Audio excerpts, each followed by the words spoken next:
We are back, boys. We are back with Season 2 of Revenge of the Iron-Blooded Swordhound. We begin this season on the day when people flock to the City of Water, Venesior. It is the capital city of the great empire, Rock.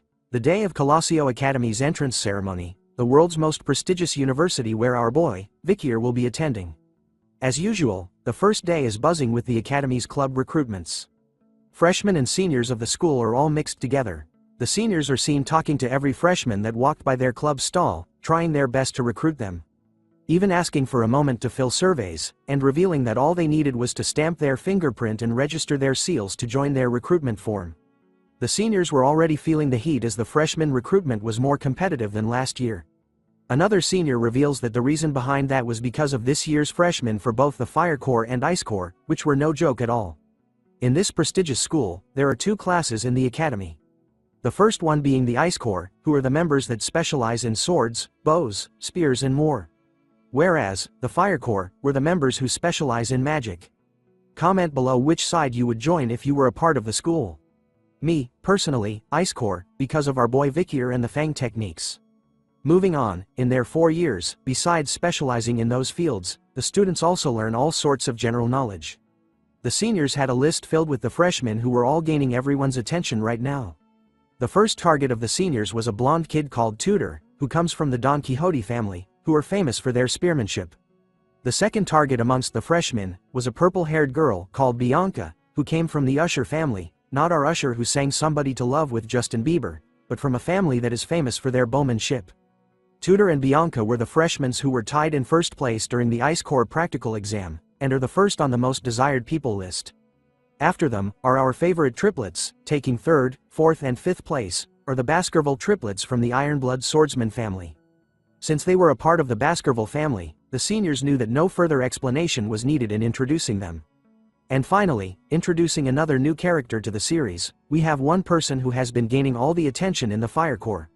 An extremely talented freshman, by the name of Sinclair, who has ash-gray hair. She was ranked first in the practical test and second in the theory test.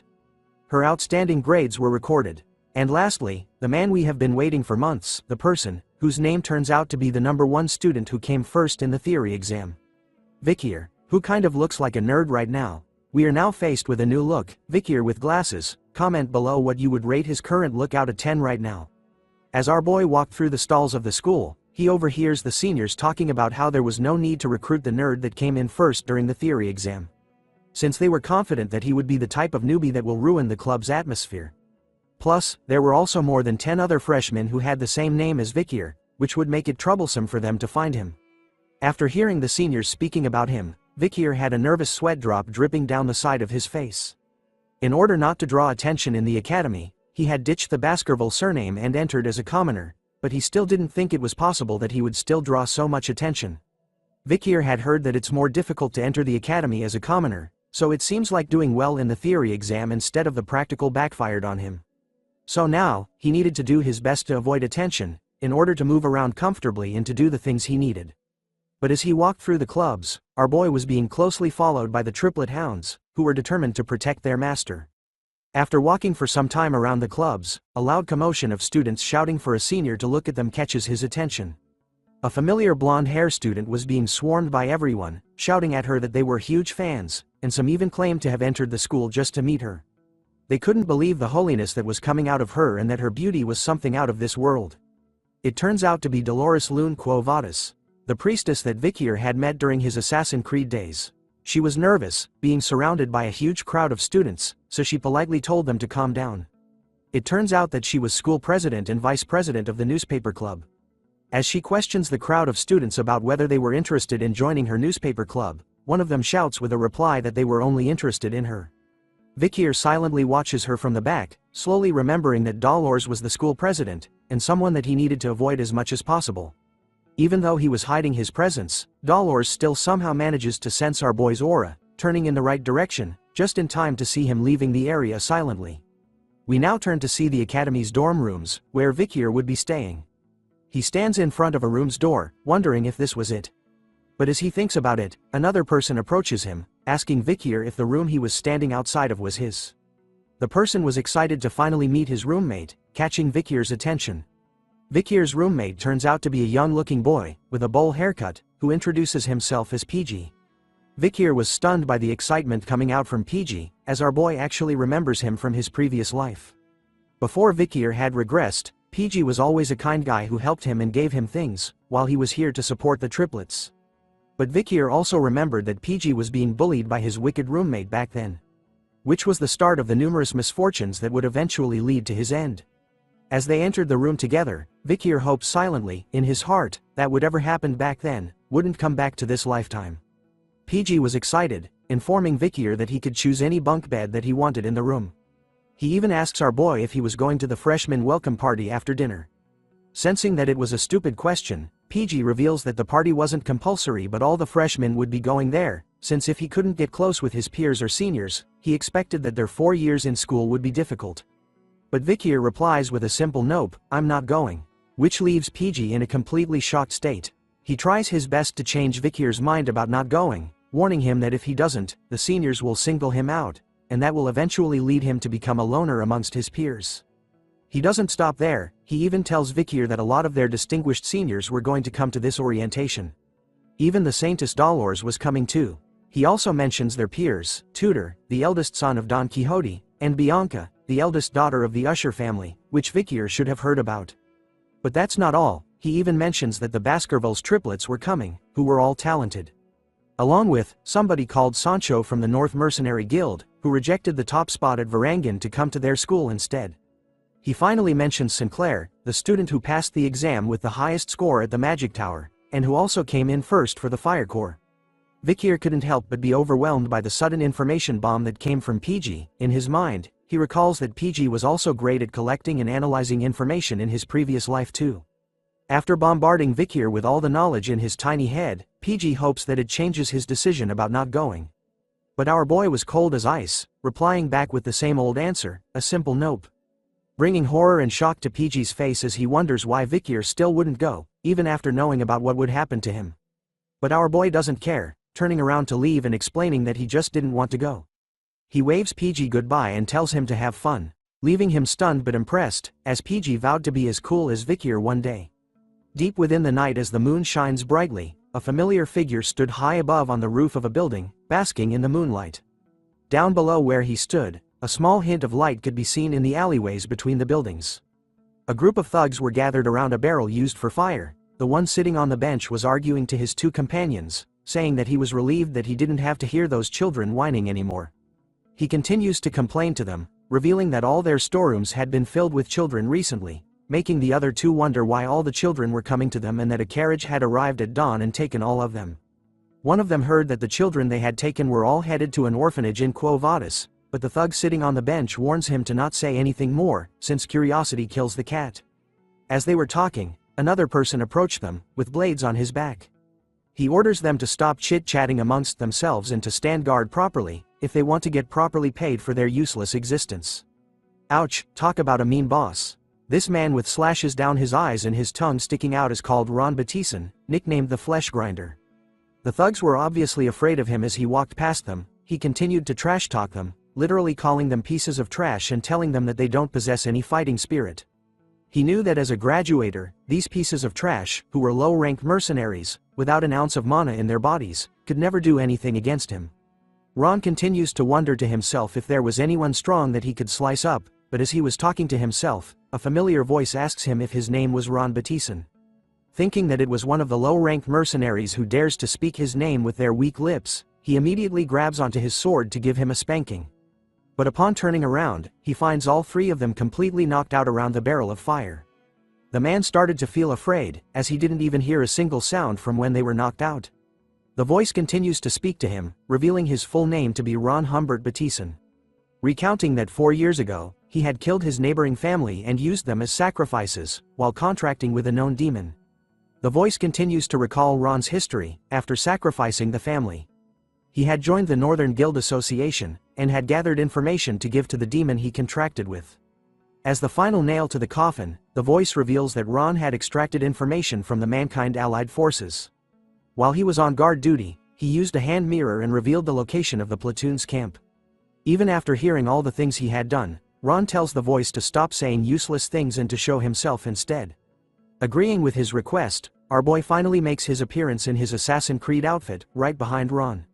Revealing that because of Ron, the alley platoon was slaughtered. Finally sensing that someone was behind him, Ron didn't reply back, but simply swung his twin swords as hard as he could at where Vikir was standing. He thought he had felt the sensation of cutting something, which made him confused as it was too easy.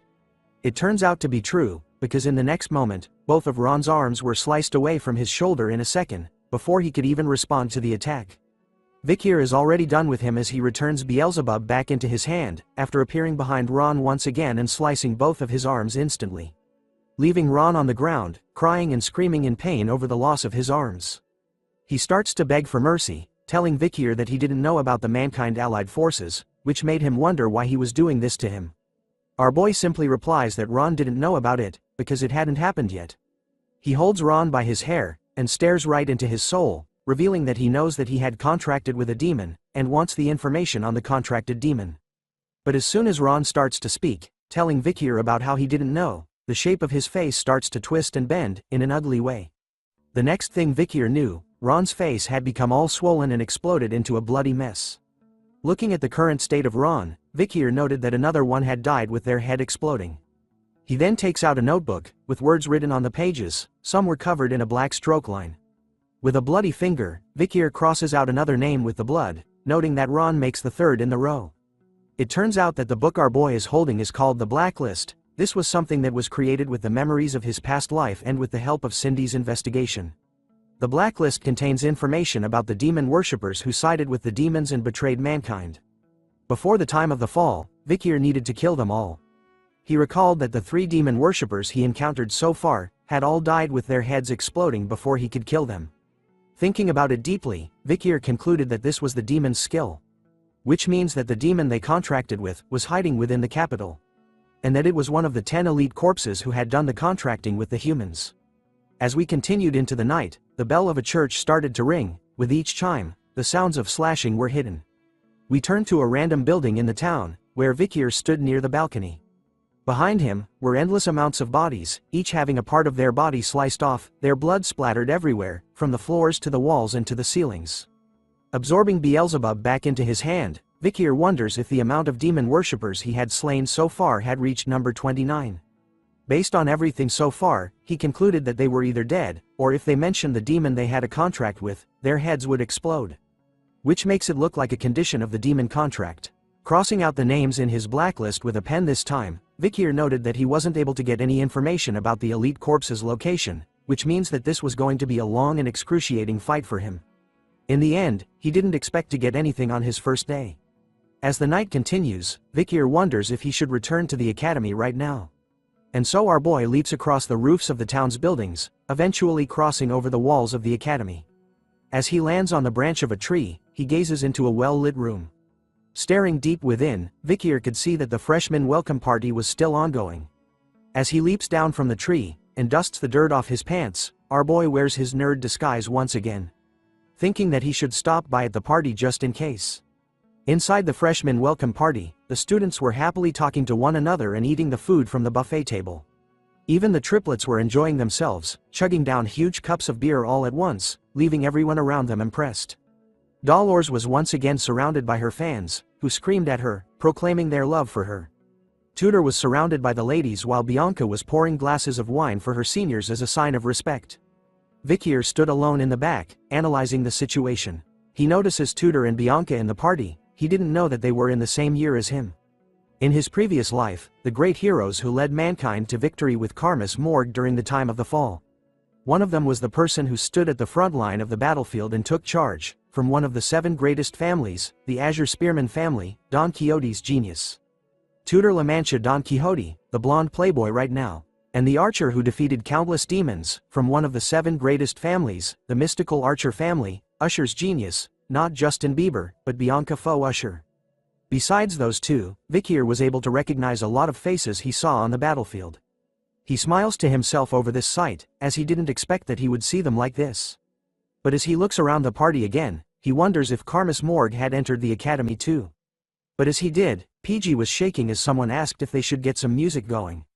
It turns out that PG was being bullied by a senior who was forcing him to sing right now. Vikir could spot our little boy surrounded by a whole group of seniors that were bigger than him. As he refused to sing, a female senior approaches him this time, bringing along a massive jug of alcohol and telling PG that if he doesn't want to sing, then he has to drink this entire cup in one go. Tears started to form around his eyes as PG questioned the senior about how he was going to drink all of it. But the seniors didn't care about what he was feeling, repeating to PG that he should just drink. Sensing that he couldn't back away from their request, after all, they were his seniors, our little man decided to do as they wanted. And begins to chug down the massive jug of alcohol they had brought for him in one go. As he continued to try his best to drink most of it, the seniors were laughing at him, and mocking PG by telling him that he was doing a good job. But before he could finish all of it, he threw up on the floor. Instead of helping him, the seniors continued to make fun of PG, calling him a crazy bastard for vomiting, which they found disgusting. As he tries his best to catch his breath, PG could hear the seniors making up a new nickname for him. They decided to call him the Vomit Pig. In his time of need, a hero appears. Our boy, Vikir, uses his own cape to cover the vomit that was on the floor, surprising the seniors. As they wondered who this nerdy boy was in front of them, Vikir looks over to PG, deep in thought. Thinking about him in his previous life, Vikir knew that PG had dropped out of school because he couldn't endure the bullying. Instead of graduating, he had become a low-ranked government official and lived a tough life while looking after his parents. The next time Vikir had met PG was when they were at the front line of the war, after the time of the fall had started. PG was one of the few people who had the balls to volunteer to go to the front lines. With his amazing strategy and information analysis, he had saved multiple lives. One of those lives was our boy, Vikir. It turns out that this little man was one of the few people that Vikir had respected as a friend. Still stunned upon seeing Vikir, our boy tells him to return to the dorm room first, as he was going to take care of things here. Vikir couldn't just stand idly by while his friend gets humiliated. A senior places his hand onto Vikir's shoulder, asking him about what he was doing and if he was crazy for interrupting a senior when they were talking. The senior takes it a step further, slapping Vikir's face repeatedly till it turns red, asking our boy if he was PG's classmate from Ice Corps Class B, after seeing our boy arrogantly step in like he was confident. But this senior made a huge mistake, as the triplets of the Baskerville clan finally made their appearance once again. All three of them had their eyes lit up with bloodhound aura, fueled by anger, as they witnessed the senior slapping their master. Vikir was still calm and collected. As he pushed his glasses up, his own pair of bloodhound eyes started to light up as he stared at them. The triplets immediately calmed down after recalling the warning they had received from Vikir. He told them before that he was going as a commoner at the academy, and that he would kill them the moment they reveal his identity. A female senior joins in, telling her friend that they shouldn't be rough on the freshmen and instead, they should treat them nicely as their seniors. She then comes up with a nice idea, saying that it would do the trick for them. She offers Vikir a chance. The seniors were willing to let both of them go, if he could drink all of the alcohol that was in the jug in front of them. Not wanting to pull our boy into his problems, PG tells Vikir that he was actually fine, but he ignores his words, and without hesitating, grabs onto the jug of alcohol. And started to pour it down his throat, surprising everyone around him. The female senior was giggling to herself, knowing that the jug was a mixed drink with high alcohol content, containing vodka and rum. So she was confident that there was no way a human could drink more than 1 liter of it at once. But she underestimates our boy, as he continues to chug down the drink without stopping, leaving the seniors all stunned and shocked. After some time, he slams the empty jug onto a nearby table, wiping off the remains on his mouth. Without wasting any more time, Vikir grabs onto PG and leaves with him, simply telling the seniors that were stunned by what they just saw, a single word, bye. But before they could leave peacefully, the same senior that was slapping Vikir's face grabs onto his shoulder, telling him to wait. The moment he does, Tudor and Bianca were the first to experience a horrifying and powerful feeling crushing them. The aura that our boy had been hiding up to now. With an ice-cold stare, and his eyes lit up, Vikir looks at the senior, asking him if he wanted anything else. But the senior was too stunned to speak, shaking from head to toe as his mouth was left wide open. That's when Dolores makes her appearance, asking everyone present about why it was so chaotic over here. The seniors were quick to cover their tracks, telling her that a freshman had vomited and that they were going to take care of it. Dolores senses something was wrong, and warns them that they couldn't treat the freshmen cruelly as they needed to uphold the image of the academy. Seeing that she was taking care of things from here on, Vikir hurries away with PG in his arms. The triplets on the other hand were impressed by their master, after witnessing the things he had done, giving him 3 thumbs up and calling him cool. Tudor and Bianca were both staring in the same direction, and thinking that they were mistaken about what they felt earlier on. But another student with white hair stood between them, smiling to herself over and was impressed by something. Her eyes were sparkling as her face was filled with blush. It turns out to be Sinclair, the freshman who ranked first in the Ice Core practical exam and ranked second in the theory exam. She watches closely as Vikier leaves the party with PG, thinking to herself that she had found someone nice. After the incident at the freshman welcome party, we come to the next day, where at the academy, the Ice and Fire Corps attend classes together. Through this method, a competitive structure is created for the confident elites. This increases focus among students and it is the academy's policy. The man who looks like Professor Snape from Harry Potter closes the book in his hand, which marks the end of his lecture on the culture of the barbarian tribe. This Snape wannabe is the combat theory professor known as Vinci Morgue, from the Morgue family. As he continues to talk to the students, he asks them a question, which causes most of them to avoid eye contact with him in order not to catch his attention. The professor states that with the basis of the discovered locations of the barbarian tribe, he wanted to ask if there was anyone in the classroom who would like to tell him about the barbarians' hypothesized location of their stronghold.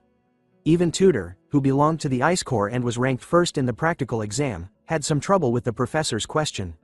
He looks through his notes, thinking about the location of the clash between the barbarians and the Empire, which was at the South Region's front in Highland, 1, 8 and 75. But there were more places that he struggles to remember. Bianca, who is also a part of the Ice Corps and tied with Tudor in placing first in the practical exam, struggles with the question. Thinking about it deeply, she knew that the areas where the Empire and the Balak tribe clashed were all in low-altitude locations, and considering that it was a trough, she concluded that the barbarians' tribe's stronghold would be in a region with low altitude as well. But as the two people who ranked first in the practical exam struggle to come up with an answer, Sinclair bursts in, raising her hand high in the air while radiating a bright aura all around her, catching everyone's attention as she screams at the top of her lungs that she was going to answer. Sinclair belongs to the Fire Corps, is currently ranked first in their practical exam, and ranked second in the theory exam. Looking at the student who happily raised her hand to answer, Professor Vinci concluded that she was Sinclair, ranked first of the Fire Corps, and told her to go ahead and reveal her answer to everyone in class. Sinclair spoke about how in the military, according to the published academia, the location of the close fight between the barbarian tribe and the Empire were in Highlands 1, 4, 5, 7, 8, 30, 75, and 207. She also spoke about how excluding the 8th Highland, which is on a high mountain peak, all of the areas were in troughs. With all that information, as she continued on with her answer, Vikier was spotted, sitting one row behind her. But his eyes were closed as PG stared at him. Instead of sleeping, Vikier was deep in thought. Going through his mind were the events of last night. Yesterday marked the 29 times he had slain demon worshippers in the city. Something they had in common was that they all possessed a severe stench of demons, and before they died, their so-called faces exploded into a bloody mess each time. Face and explode. With these two facts, Vikier thought that if that was the skill of the elite corpse that was hiding in this capital city, then there was only place he could think of that it would be hiding itself in. He concluded that he needed to ask Cindy for her help in investigating the area around the place he had in mind, but as he was thinking, PG immediately calls out to Vikier, tapping onto his shoulder in order to grab his attention. Upon opening his eyes, our boy could see that everyone in the class had their eyes focused on him. Professor Snape was furious, stating that the Ice Corps weren't as good as the Fire Corps, as he couldn't believe that there was a student who would dare sleep in the first class of the semester. Flexing his glasses, Vikier responds back to the professor, telling him that he wasn't sleeping. His reply shocked PG. Upset over our boy's arrogant reply, the professor grew even more furious, asking Vikier to reveal his name to him. After knowing his name, the professor stated that everyone in the class saw that his eyes were closed. But our boy was quick with his reply, telling the professor that his eyes were closed, but it didn't mean that he was sleeping. Hearing that kind of reply, the professor eats a humble pie and tells Vikier that he was mistaken. Our boy said it was understandable, making the professor even more furious as he wondered what kind of psycho had entered the academy this time. Failing to break Vikier over his responses, the professor decides to move on. He tells the class that because of the answer that Fire Corps rank 1, Sinclair gave, the Fire Corps have gained 1 point out of 10 for behavior points.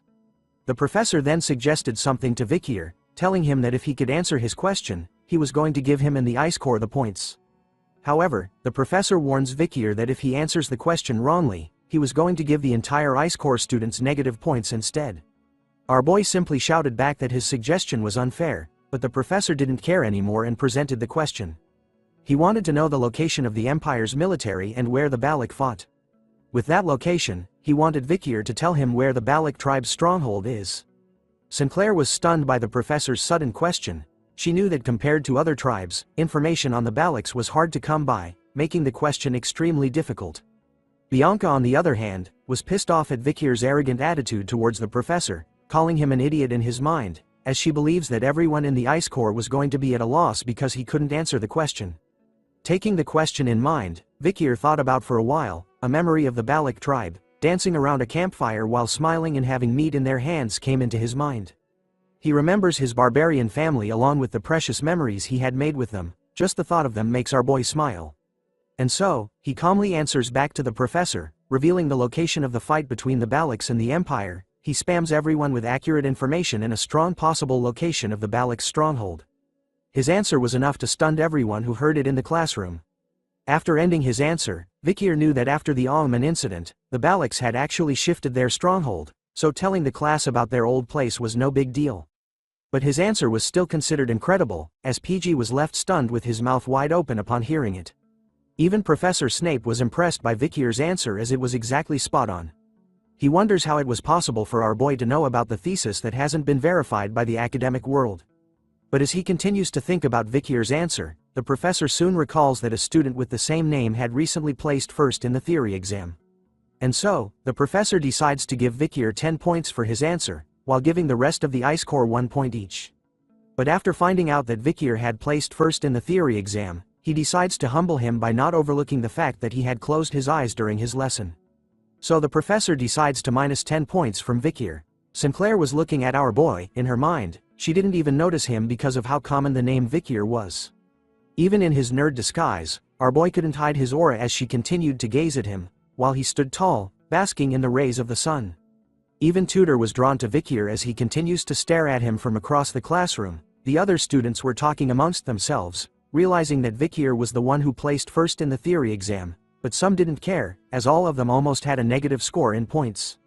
They seemed to believe that Vikir was only a nerd, which makes them want to go and punch him in the face. Looking at our boy, Tudor couldn't help but smirk, after finding the smartest person when it comes to theory. But he wonders how useful that would be during the practical lessons. We now change scenes to a large football-like field, where the students were playing a game called Run Flat, which uses a special type of ball and gloves. It's a sport with 20 people on each team. Points are acquired when the ball is in the other team's goal area. It's against the rules to use mana and weapons. Besides that, it is a game where any method can be used to score goals. The match starts off with a player stomping the ground hard. It turns out to be Tudor, who smashes through the defense line of the opposite team with ease. As he carries the ball to score, he declares to everyone that he was the best when it comes to run flat, and that this was his time to shine. The girls in the stand cheered him on, commenting about how hot he was, while Bianca was annoyed, calling the sport barbaric. As Tudor reaches closer to the goal of the enemy team, a familiar three-headed group appears to block his way. It turns out to be the triplets from the Baskerville family. They stand against Tudor together, calling him an arrogant bastard and daring him to try and break through them. Instead of being afraid of the rumored Ironblood swordsman family's troublemaker triplets, Tudor was excited. Much to the triplets' surprise, he didn't face them head-on. Instead, he weaved past two of them easily, leaving them shocked. But before reaching the end, the last triplet makes his appearance, telling Tudor to hand over the ball. Instead of answering back, Tudor simply prepares his left hand, and within a second, a bright blue light appears from it. Wasting no time at all, he slams his fist into the triplet's body, causing what looks like a Rasengan attack to appear on his stomach, knocking him out of his way completely. He tells the triplets that if he had decided to face them head-on, then he was going to lose it all. With only one person alive on the enemy team, Tudor makes a mad dash to the goalpost.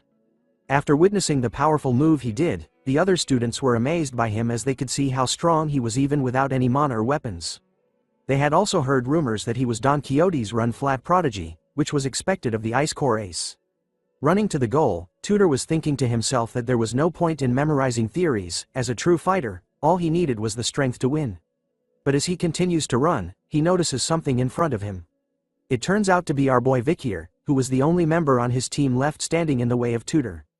Tudor recognizes Vikir as the student who responded back to Professor Snape in this morning's lecture.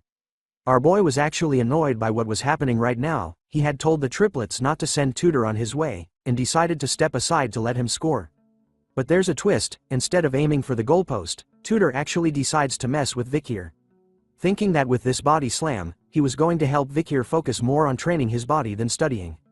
Unfazed by what was happening, Vikir showed no reaction at all to Tutor's sudden attack. Instead, he simply stood still, resulting in Tutor falling through the air after he crashed into Vikir. Like a car hitting a wall. It turns out that the impact from crashing into Vikir was enough to knock him out. His face was completely blurred, showing no signs of life. Even Bianca and Sinclair couldn't believe what was going on as they witnessed this sight from the stands. Vikir turns his head to look behind, only to see Tutor finally landing onto the ground with a heavy slam. Thinking about what had just happened, Vikir initially planned on dodging Tutor, but instead, he questions why this blonde kid would just run into him first. Before he could make sense of things, our boy simply fell to the ground as well, moaning loudly in pain because in his mind, he was going to pretend to be injured. The sleeping blonde prince laid on the field completely flat on his back after the incident with Vikir, his face covered in sweat. Moments later, his eyes suddenly opened wide. Tutor was surrounded by his fellow students, as he continued to lay on the ground, confused by what had happened to him. The voices of his classmates asking him if he was okay didn't even register with him, as he wondered what he was doing right now, whether he had fainted or actually fallen asleep during the match. He started to remember what he was doing before seeing the scene in front of him. Tutor had decided during the match to mess with Vikir, who ranked first in theory, for a bit. He was going to tease him by barging into his shoulder a little, but the moment they made contact, everything went black for him, so he couldn't remember exactly what happened. As he sat up, Tutor looked at Vikir, who was dusting off his body. He couldn't believe that a nerd like him could actually knock out the great Tutor Don Quixote. Seeing that there wasn't even a single scratch on our boy, Tutor was determined to test out what happened just now again.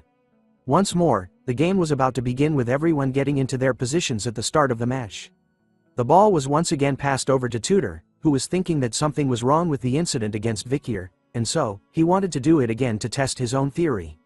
This time, the triplets of the Baskerville family immediately stood on guard against Tutor, while also acting like a shield for Vikir, who simply stood at the back of the field. But as soon as the match started, Bianca and Sinclair, who were watching from the stands, were confused by what was going on.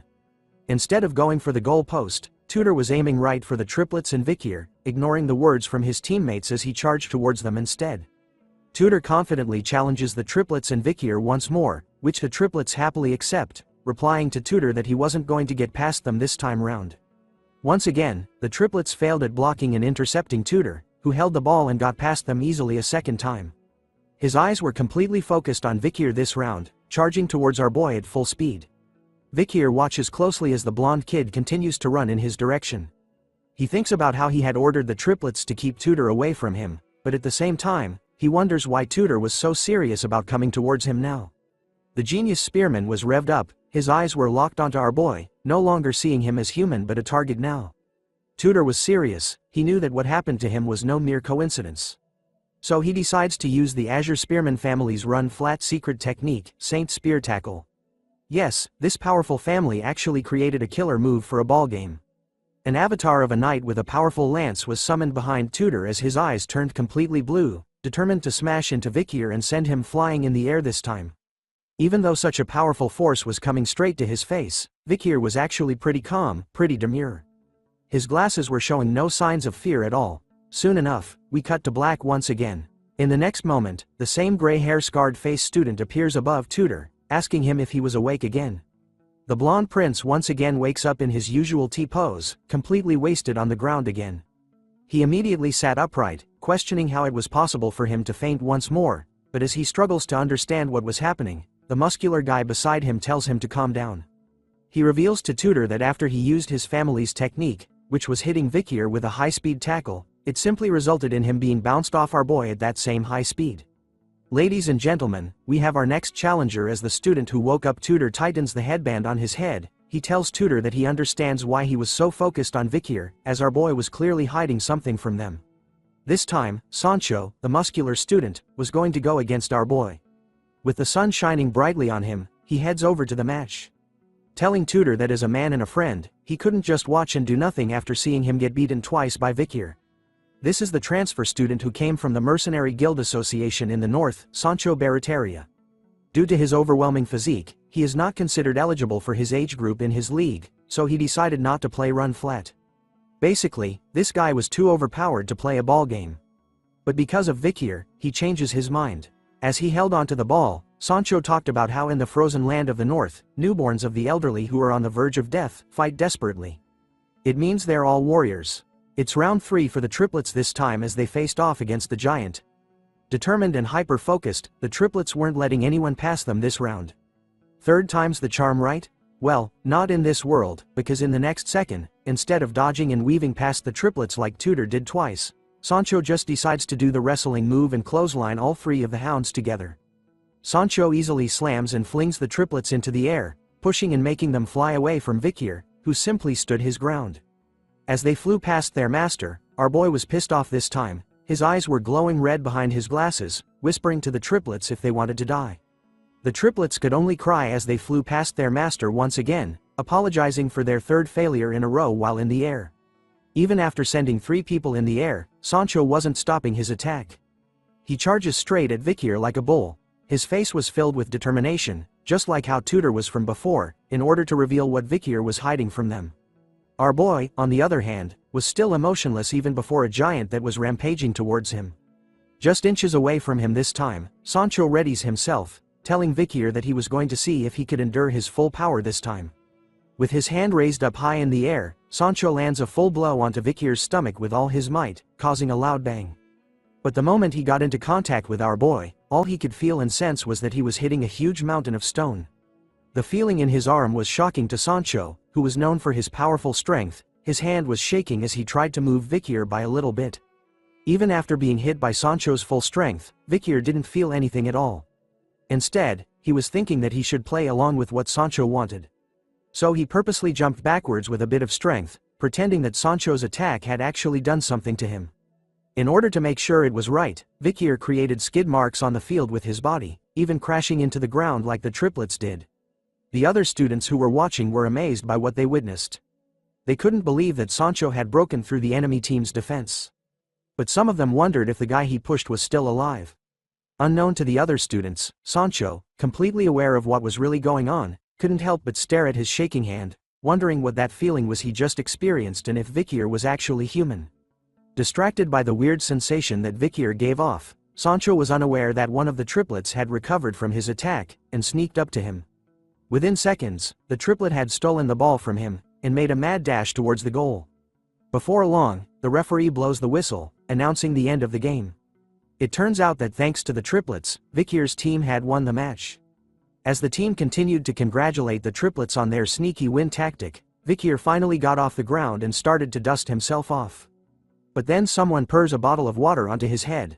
It turns out to be Sancho, who praises Vikir as he knew that he was the secret contributor to Class B's victory.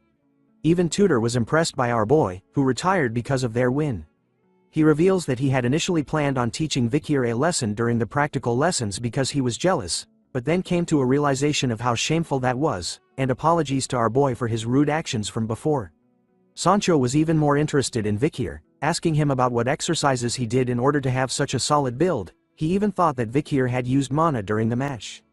Taking off his headgear, Vikir reveals that he was just a commoner, and didn't have an ounce of mana to use.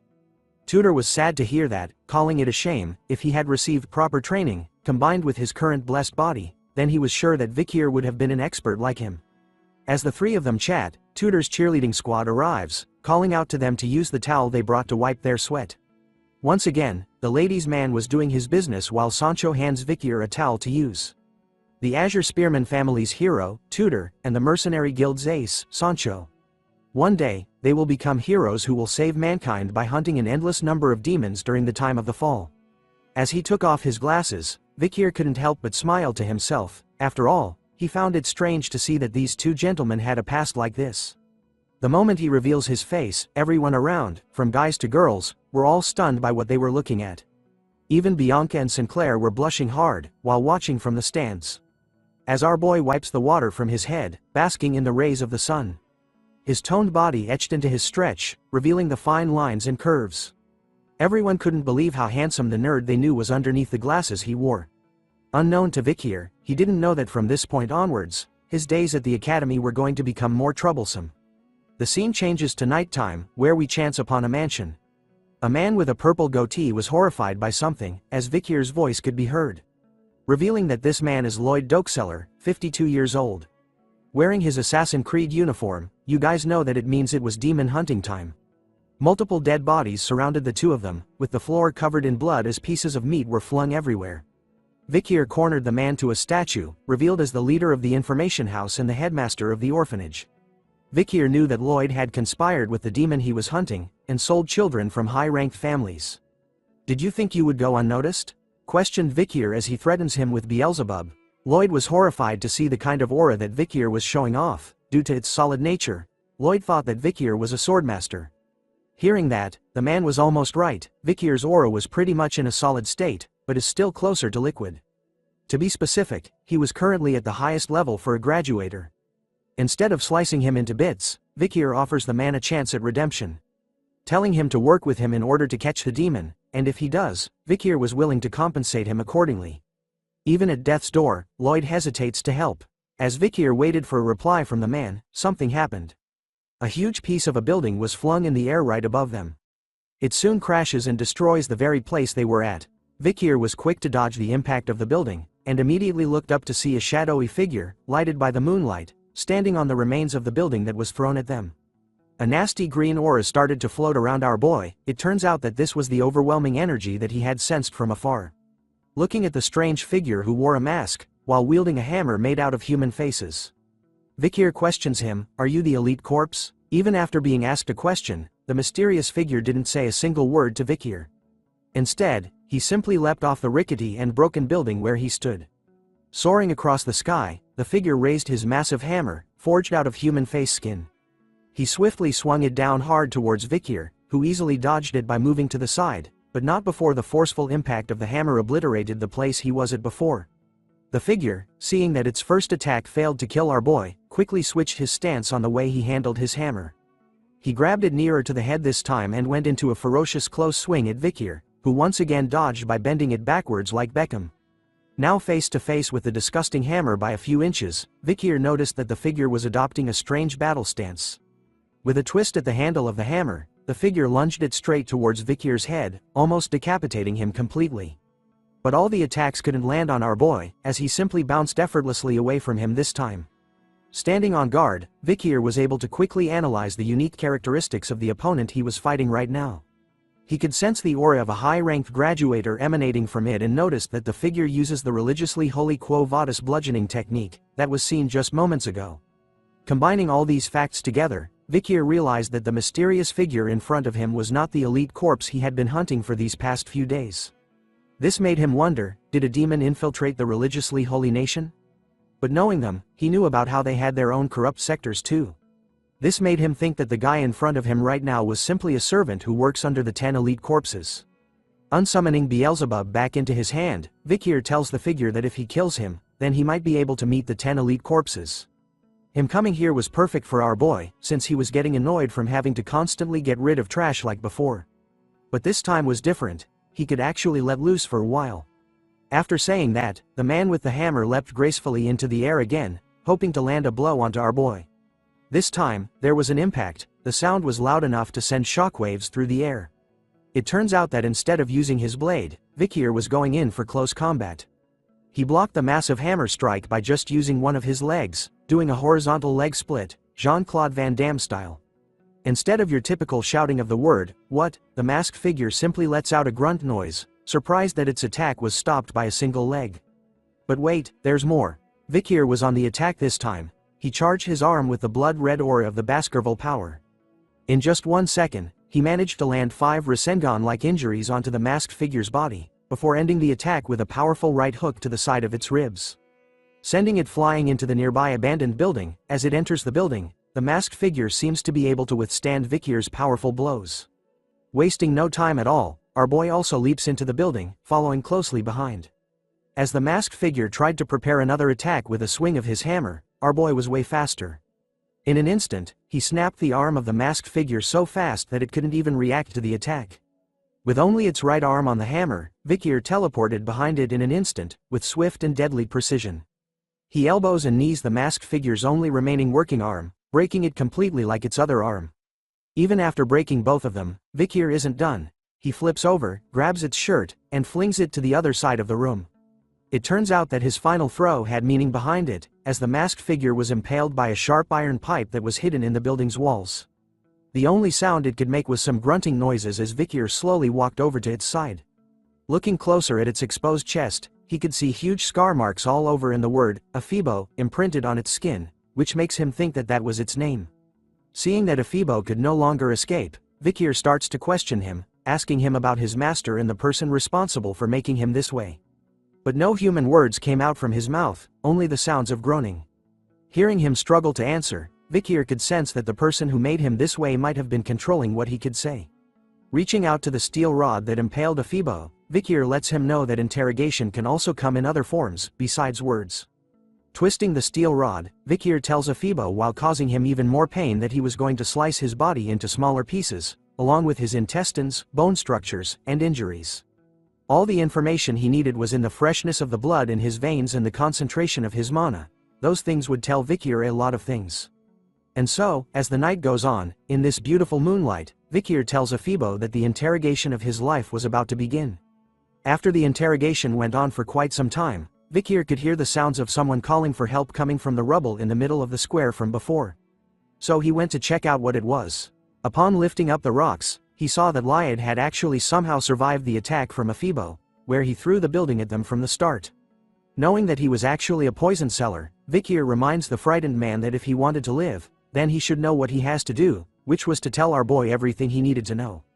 Unlike before, Lloyd was actually considering helping Vikir, asking him if in exchange he would spare his life, but Vikir warns him that it would depend on the type of information he provides. As the two of them were busy negotiating, another mysterious figure appeared, standing high above on a building nearby and watching the two of them closely. It turns out to be a human wearing a familiar uniform. Lyad finally breaks and shouts to Vikir that he was going to tell him everything, revealing that in the headmaster's room, there was his safe. But the moment he does, the Sharingan appears. Just kidding. This ain't Naruto, or is it? An eye appears with a unique green symbol on it, causing blood stains to appear around the eye as well. The moment the eye appeared, Vikir could sense which direction it came from and turned to see what it was, but it was too late. The mysterious third party had already disappeared from the building's rooftop. After sensing that strange feeling, it somehow feels familiar to our boy. But because his attention was drawn somewhere else, he doesn't notice the fact that Lloyd was busy puking out 3 other heads from his mouth. Ew, ew, ew.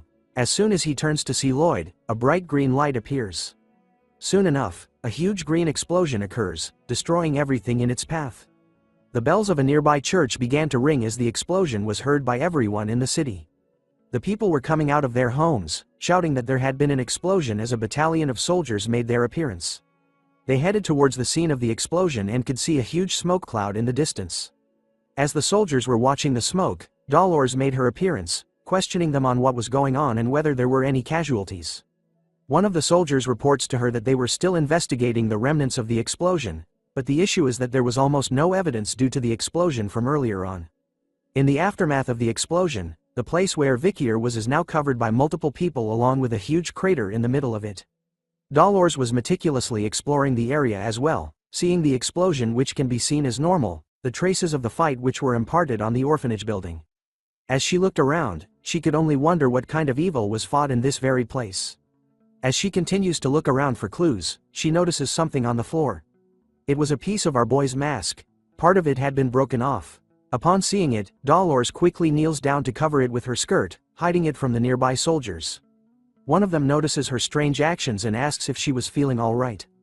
Dolores, in her kneeling position, simply replies that she was feeling a bit sick. Continuing to cover Vikir's mask as the soldier reveals that there were no casualties and that she shouldn't push herself, Dolores was in a panic mode. After all, she was flustered and hid part of the mask because she knew that it belonged to the Night Bloodhound. We start off this part back with Professor Snape, who appears with an annoyed look on his face as usual. It turns out that we're back in the classroom, where a giant scorpion-like creature, the size of your mama, oh snap, lies on the table beside him.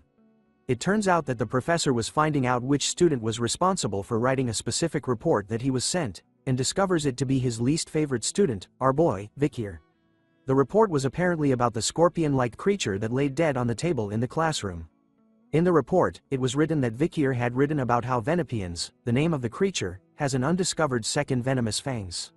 This kind of information seemed like a false report to the professor, who regarded it as a joke with fake information, so he was going to deduct 10 points from everyone in the Ice Corps, as part of a punishment to the one who held the theory rank 1, Vikir. Hearing about this, our boy couldn't help but panicked a bit as he realized that he actually made a mistake. It turns out that the information he had written in the report hasn't been discovered in the period he was in right now.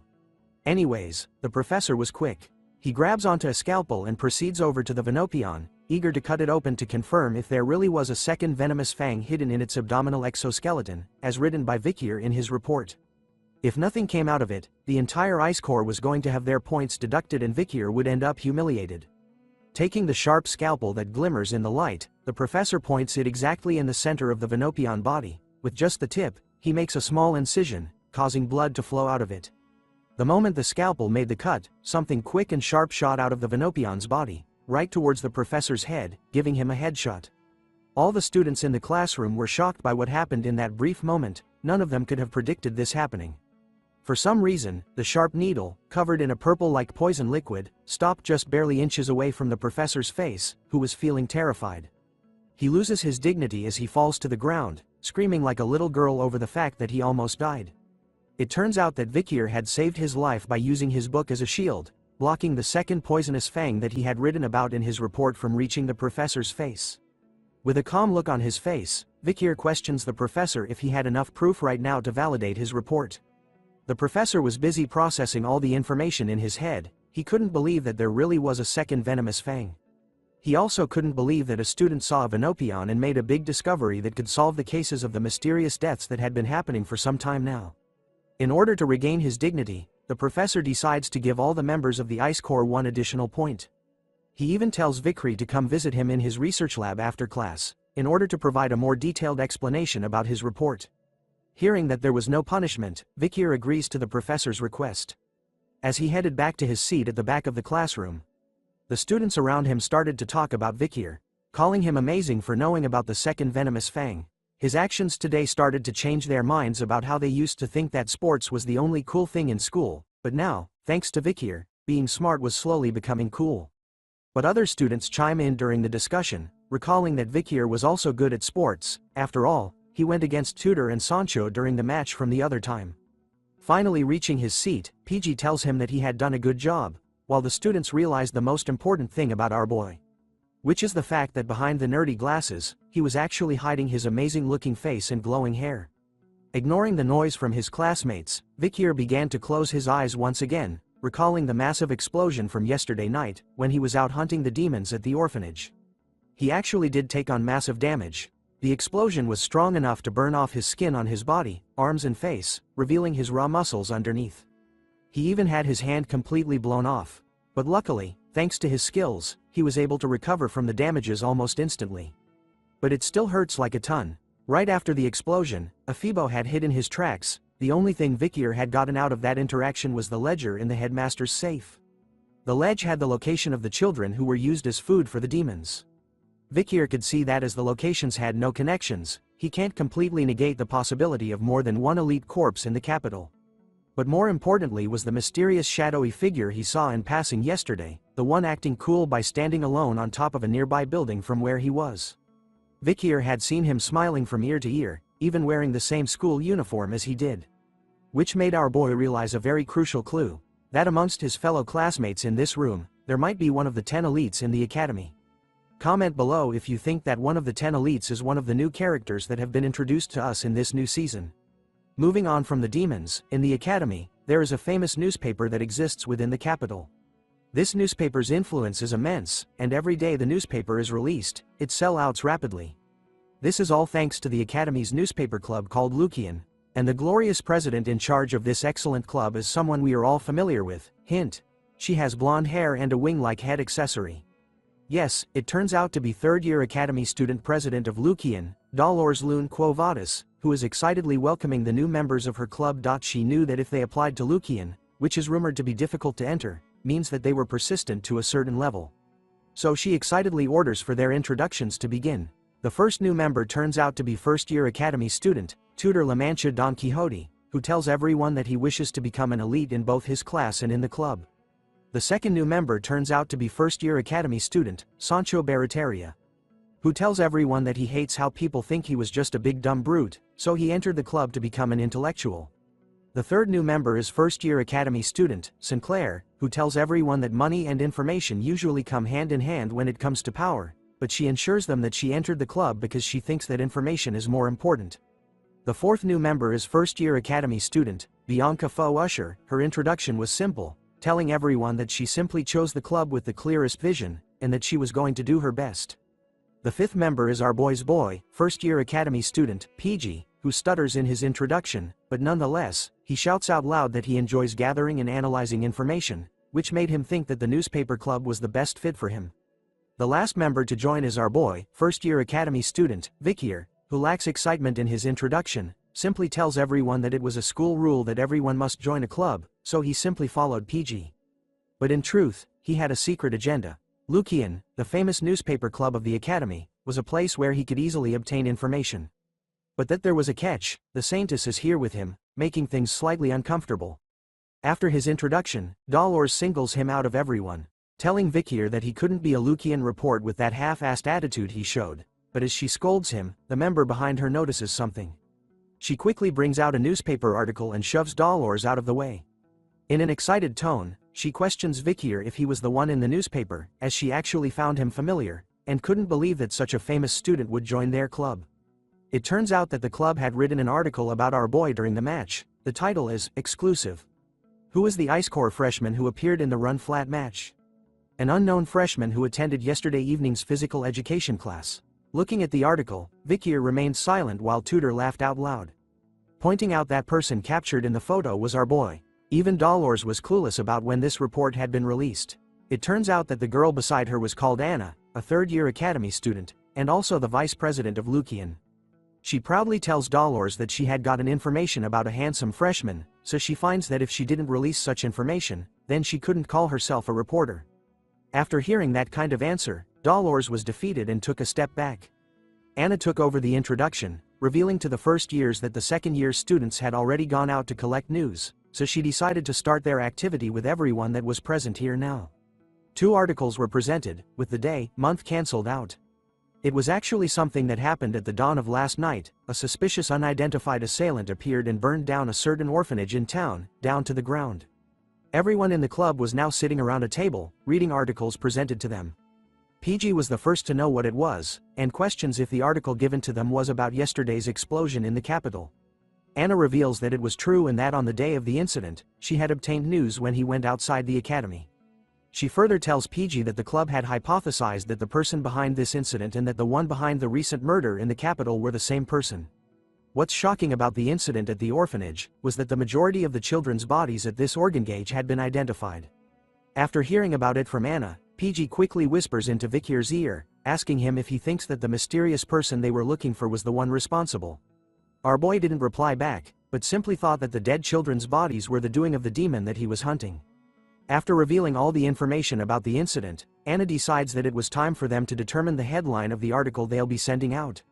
Everyone started to write down their ideas about what would be the best headlines, from the birth of a terrible villain greater than the appearance of a monster causing chaos outside the academy, what are the Imperial Guards doing, an unparalleled villain and a challenge to the Quo Vadis family, the children who died suspiciously. Who is the one behind this? After some time, Bianca was reading through what everyone wrote, and said that none of them were impactful enough. Tudor agrees with her words, wondering if it was because the villain's name was still unknown. Giving examples for cruel criminals who have nicknames like Jack the Ripper and Bluebeard were given to them. Anna calls out Tudor's idea for giving the villain a nickname good, which immediately made him give out his idea of a nickname, which was the Death Scythe Shadow Master. Which Anna immediately rejects, calling it a shit nickname and sending Tudor down into a sadness spiral. And so, the group started to come out with various nicknames, ranging from the Explosion Demon that brings misfortune, which was too long, so another suggestion was the Orphanage Killer, which sounded impactful, while another suggestion was Mr. Terrorist. As the group started to debate against one another over which nickname was best suited for the villain, Dolores was eerily silent, not speaking a single word during the entire discussion. The first words she spoke during this session were the words, "The Night Bloodhound." It turns out that after reading about the incident in the article, She recalled the mask that she had picked up at the scene, which definitely belongs to the Night Bloodhound, making her wonder why he was there at that time. After seeing him in person, she found him as a type of person that didn't want any type of rank or wealth. He even diligently treated the people of the slums who had the Red Death. She could see that his devotion and love towards the poor people were real. Because of those actions, Dolores had thought that Vikir had stolen the Saintess tear for a great cause, but his appearance at the scene of the incident made her question his true nature, making her believe that he might have really killed the headmaster and the children at the orphanage. But she believes that what she saw at the slums was accurate and that he wasn't evil. If the Night Bloodhound is a criminal, then she was sure that he would have his reasons. Distracted by her thoughts, Anna actually hears the name Dolores had spoken out by mistake, which catches her attention. Looking up to the table, she saw that everyone was staring at her. They all liked the nickname of the Night Bloodhound as it was a barbarian tribe's naming style, which sounded really violent. The rest of the group agrees with the nickname, finding it gloomy and negative, perfect for a criminal. Dolores immediately covers her mouth, embarrassed that she had mistakenly mumbled the Night Bloodhound's name out loud to everyone. Seeing that the nickname was settled, Anna suggested the title of the article to be "Who is the Night Bloodhound?" That's filling the capital with fear. But Dolores was quick to defend the Night Bloodhound, reminding Anna that the Lucian articles must only contain the truth, and that it hasn't been confirmed yet if that person is the criminal. As the president and vice president battled it out, Tudor turns to Vikir, asking about his opinion on something. Tudor wanted to know about Vikir's thoughts on whether the Night Bloodhound was evil or not.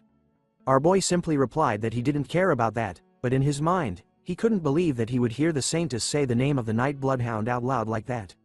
Not accepting the answer that he didn't care, Tudor goes in for a hug, forcing Vikir to choose if he really had to. Seeing that Tudor wanted a real answer, Vikir thought about it seriously for a moment. So he changed his answer and spoke these words. "What I know for certain is that they're not virtuous, so they're evil."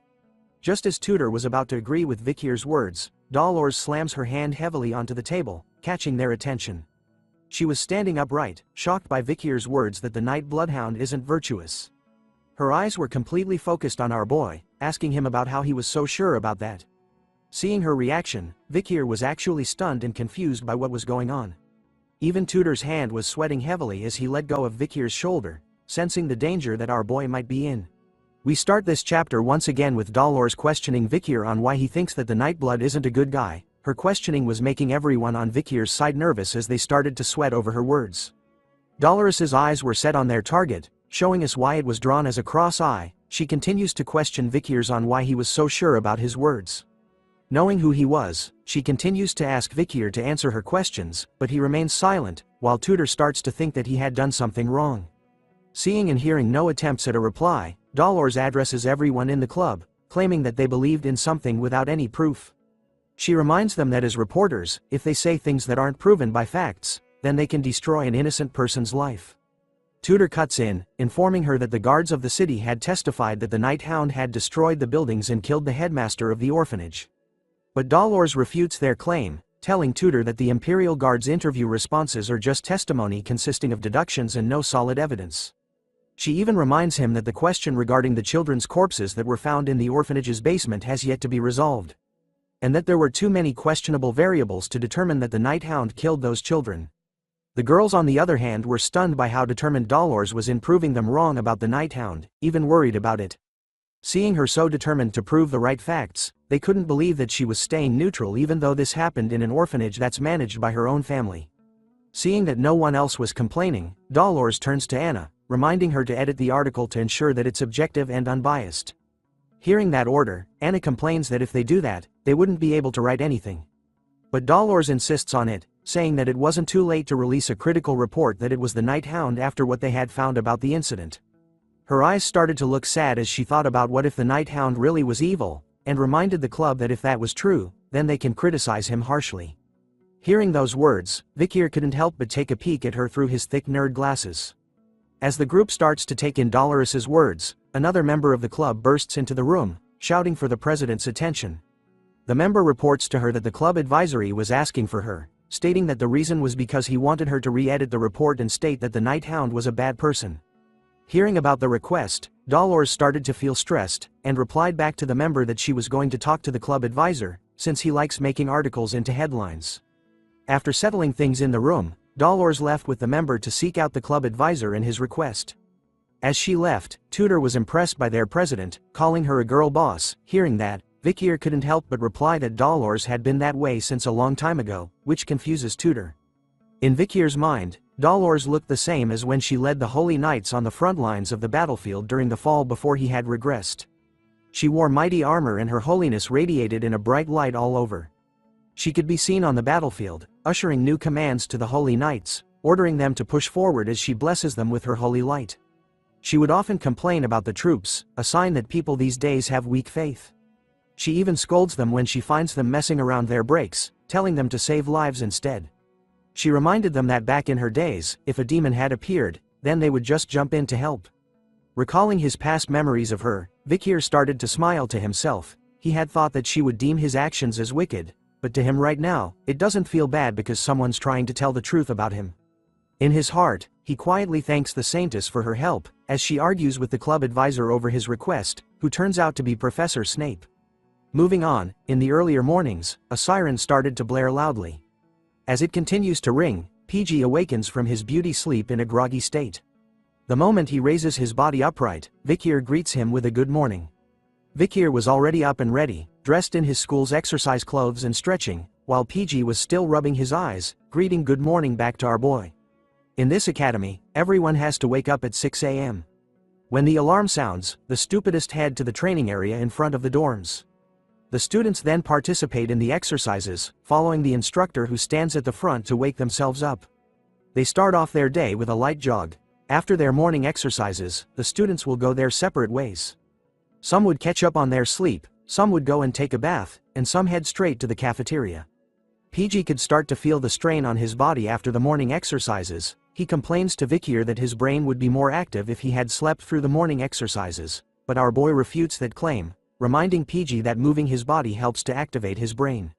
But that wasn't what PG wanted to hear. He didn't want to be proven incorrect.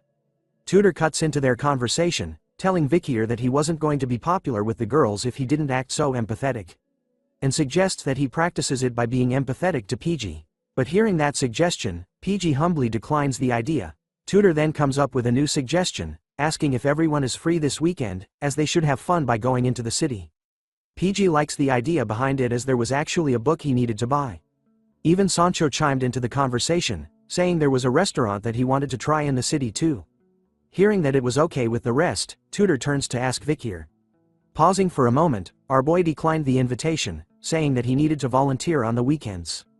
The group was stunned to hear that Vikier needed to do volunteering. PG reveals that our boy had received too many deductions. Hearing about that, Tudor realized that it was probably from Professor Snape, who would pick on Vikier all the time, even if he didn't do anything wrong. Hearing them talk about him, Vikier couldn't help but remain silent. So he moves on from the group, telling them to go to the city without him this time. But the moment he left them, the group started to chase after our boy, changing their plans because all of a sudden, they found volunteering fun. PG calls out to Vikier, telling him that as friends, they couldn't let him do it all alone. Sancho even reminds them that the more, the merrier. But as they followed behind Vikier closely, Tudor started to realize something unusual, drawing Sancho's attention as well as asking what it was. Tudor tells him that when Vikier is around, he naturally gravitates towards him. It was as though Vikier had the aura of an older brother. Hearing that, Sancho adds in, saying that even though Vikier was a quiet boy, he has that Sigma Riz about him that simply exudes charisma. Back when he was a mercenary, Sancho felt that such people were natural leaders. Even PG understood what the boys were saying about our boy. He couldn't help but smile to himself. After all, he found Vikier amazing. Amazing people like Tudor, from the physically great Don Quixote family, and Sancho, the transfer student from the Northern Mercenary Guild, approached him first. Vikier was also kind. He had helped PG at the entrance party when he was having a difficult time, and he was perfect in his studies and training. PG felt that as long as he was with Vikier, then he had a feeling that everything he does in life would be possible. But as they walked along the corridors, Vikier's bloodhound bloodthirst leaked out. He looked to the side, eyes red and unleashing his murderous aura. Since he was standing right beside him, PG immediately started to feel afraid when he saw Vikier this way. Ignoring everyone else's presence, Vikier could sense the disgusting aura that the demons gave off, covering the entire walkway they were in. The stench of this horrible aura was coming from a group of a guy and two girls walking away from them. Vikier continues to monitor that group as they slowly walk away from him. Knowing that PG was basically a human dictionary, Vikir asks him if he knew about other students well, and if specially, he knew about the guy that walked past them just moments ago. Jolted by the sudden request, PG asks if Vikir was talking about the guy between the two female students a moment ago, as he knew that guy well. Apparently, he was the most handsome guy in this school, a sophomore called Bane Kodzak. Vikir started to grit his teeth hard. After all, he didn't think that they would be this active within society. A member of the 10 elite corpses was right in front of him. As the suspect started to move further away, Vikir started to think about his choices right now, whether he should start the fight, but thinking about it, he decided not to, as there would be a lot of casualties. Especially his group, where he couldn't allow the future heroes to get hurt. Sensing that something was off about our boy, the three guys were worried about him, asking Vikir about what was wrong. Our boy simply tells them that he wasn't feeling well, and that he was going to rest. Before engaging in a fight against one of the 10 elite corpses, Vikir decides to gather information first. He moves away from the group, using the skill in his second slot called Silent Heal Mushusu. Like Superman removing his glasses to change clothes, our boy did the same, while thinking that he should follow Bane closely behind. But because he was distracted by his thoughts, he doesn't see Dolores coming down the stairs beside him, resulting in a clash between the future titans. A loud scream from Dolores catches the attention of the boys as they gasp in shock over what happened. They could all see that Dolores had fallen to the ground, hurt by something, as she waves her hand in pain, while Vikir stood there, stunned by what had just happened. Tudor and the boys rushed over, asking Dolores if she was okay. Tudor immediately tells Vikir to apologize to the president, which he did immediately while bowing his head down to her. But Dolores was completely fine with it and didn't need an apology, as she also found herself being careless. As she was being helped by Sancho, she couldn't believe how muscular Vikir was. After bumping into him, it felt like she had hit a wall. Looking at our boy as he wears back his glasses, she notices that she couldn't sense his presence at all either, making her wonder who Vikir truly is. Seeing that there were too many people gathered here today, Vikir decides to postpone his plans of following and tailing Bane. Knowing that he was probably the one of the 10 elite corpses. Deep down the academy staircases, Bane could be seen leading the two girls into the darkness. Even the girls started to feel that something was off about this place, so they questioned him on why he had brought them to such a dark place. Instead of answering their worries, Bane simply tells them that he had some sad news, which captures their attention completely as they were worried about him. He starts to tell the girls a story about how recently, a certain guy had showed up in the school, and since then, he had been messing with him, and because of him, he hasn't been able to eat properly. The girl on his left was quick to defend Bane after hearing the story, telling him that if he was being bullied, then she wouldn't forgive the guy in his story. He continues on with his story. Knowing about that guy, Bane decided to go see who he was one day, but he was wearing his school uniform by mistake, so he ran away instead. So the guy might have seen that he was one of the academy students. The girl on his right side was even more determined, telling Bane that if the guy comes to the school, then they'll stop him, as the two girls were always on his side. Hearing about how good these girls were to him, Bane thanks them, telling the girls that their hearts were as beautiful as their faces, and that they would always be together. From now on, that is. The moment he said those words, Bane immediately grabbed onto the faces of the two girls with his bare hands at the same time. He started to recall the pandemic mask-wearing bastard. Bane knew that he had the skill of a high-ranked graduator, so he was sure that our boy didn't die from the explosion like that. He could also see the way Vikir was attacking the places that were connected to the location he had eaten people from before. Which made him realize that Vikir was a human that was able to sense the presence of a demon. As he said this, the two girls' faces started to morph and change all over. They started to beg Bane, but he ignored them completely. It turns out that Bane is really the demon that Vikir had been hunting for. His demonic side started to appear as he absorbed the girls' faces into his hands. Taking in all the facts, Bane realized that Vikir might be the one who has something to do with Andromalius's death. As he said this, the girl's eye and mouth appeared on the side of his face, begging for someone to save her.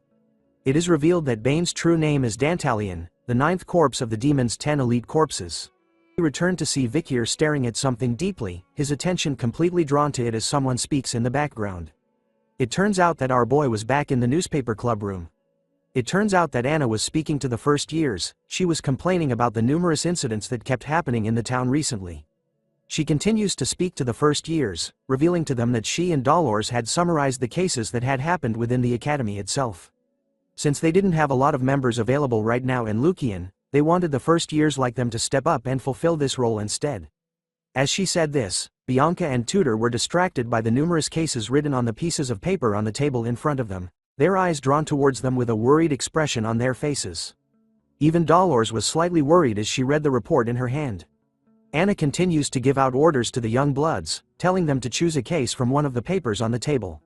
Their goal this time was to collect information and to write an article. Once done, they were to bring it back to the club. As each member of the first years started to look through the papers regarding the incidents in the academy, PG was nervous, thinking that this was going to be his first article since entering Lucian, while Bianca, after reading quite a few of the cases, couldn't believe that there were this many, making her question what was going in the capital lately. One of the papers had the title, "The Terrorists' Forewarning." A terrorist had warned that they would poison the river of Venesior, the capital city of Rock. Another report was titled, "Missing Handsome Theater Actor." The theater actor called Mr. B disappeared on his way home after his play. It is highly likely that a stalker fan is behind this incident. Another report was titled, "A Mysterious Murder Case. The head of a family has disappeared." Another report was titled, "Murder Case. The Murder That Shall Not Be Named. A certain person will be executed after hurting multiple people in the streets. They have said they were not behind it and are still pleading that their face had changed." Finally, the last report was titled, "A Rapid Increase in Missing People. A Sudden Increase in Missing People in Venesior. No suspects have been found." Is the Night Bloodhound behind this? After reading all the reports, Vikier went to select one for himself. The incident report he picked was a missing persons case inside the academy. According to the report, 3 academy students have gone missing. Those 3 have always been seen together, so there are a lot of witnesses. Did they run away because of love? After reading the report, Vikir's immense bloodhound aura started to rupture, his eyes glowed with hate. Looking at one of the missing students in the report, he recognizes him as the guy he was chasing after yesterday, one of the elite corps's potential suspects. We now change scenes to the middle of the night, in one of those random buildings. We see a husband and wife sleeping together in the same bed. But for some reason, the husband was wide awake at this late time. He slowly rose up from his bed, not disturbing his wife who was soundly asleep. He then sat in a chair beside a window. It's revealed that his eyes were not normal, it was green, like those of the elite 10 corpses. Looking across the room, he asked someone a question. It turns out that he wasn't alone in the room at all, he had 4 members in front of him. He questions the group on whether they had found out something about the pandemic mask wearer who's interfering with their plans so far. It turns out that one of the members was Ephibo, who Vikier had fought in the previous nights. He silently mutters his report back to the husband. The second subordinate of the 9th corpse was called Geronto, who has red hair. Another subordinate was called Heva, who silently muttered and gave his report, while holding a massive pair of scissor-like weapons. The last of the group was a subordinate called Fido, who remained silent. It turns out that the husband is actually the real 9th corpse of the demon's 10 elite corpses, called Dantalion. He takes notes of their reports, realizing that they hadn't seen the mask-wearing vigilante since that day either, which made it seem like he was being very careful now. Transforming his hand into pieces where eyes and noses could be seen, Dantalion tells his followers that it couldn't be helped and to widen the scope of work from now on. Within a mere second, something shoots out from his demonic hand, hitting all 4 of the subordinates' faces at the same time. It turns out that Dantalion was going to share his faces with them, causing their current faces to morph and change to what he wanted them to wear this time. As the 4 subordinates wore new faces, Dantalion issued a new order, telling them to go into the areas with more light and find the person who was wearing the pandemic mask. But as he gave the order, the door to the room slowly opened. In a twist of fate, his wife had actually woken up from her sleep, and found him in this room. She looked confused, questioning Dantalion on what he was doing so early in the morning, and wondered who the other 4 people were in this room. The demon simply looked at her, not uttering a single word at first.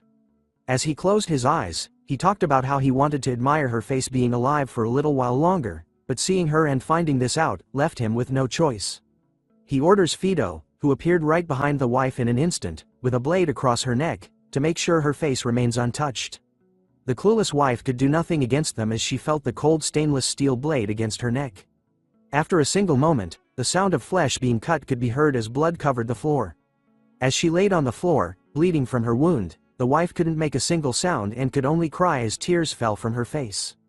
Dantalion didn't feel anything about this and continued to talk to his team about how the plan to open the gate has gradually been delayed due to Andromalus's death and the person who was wearing the pandemic mask. As he sat in his chair, Dantalion started to morph and change his own face, calling their current situation annoying. After his face changed, he ordered Afibo to follow him, as they needed to see someone special. His face is finally revealed, as he scratches his chin, thinking that he should go and relieve his pent-up stress.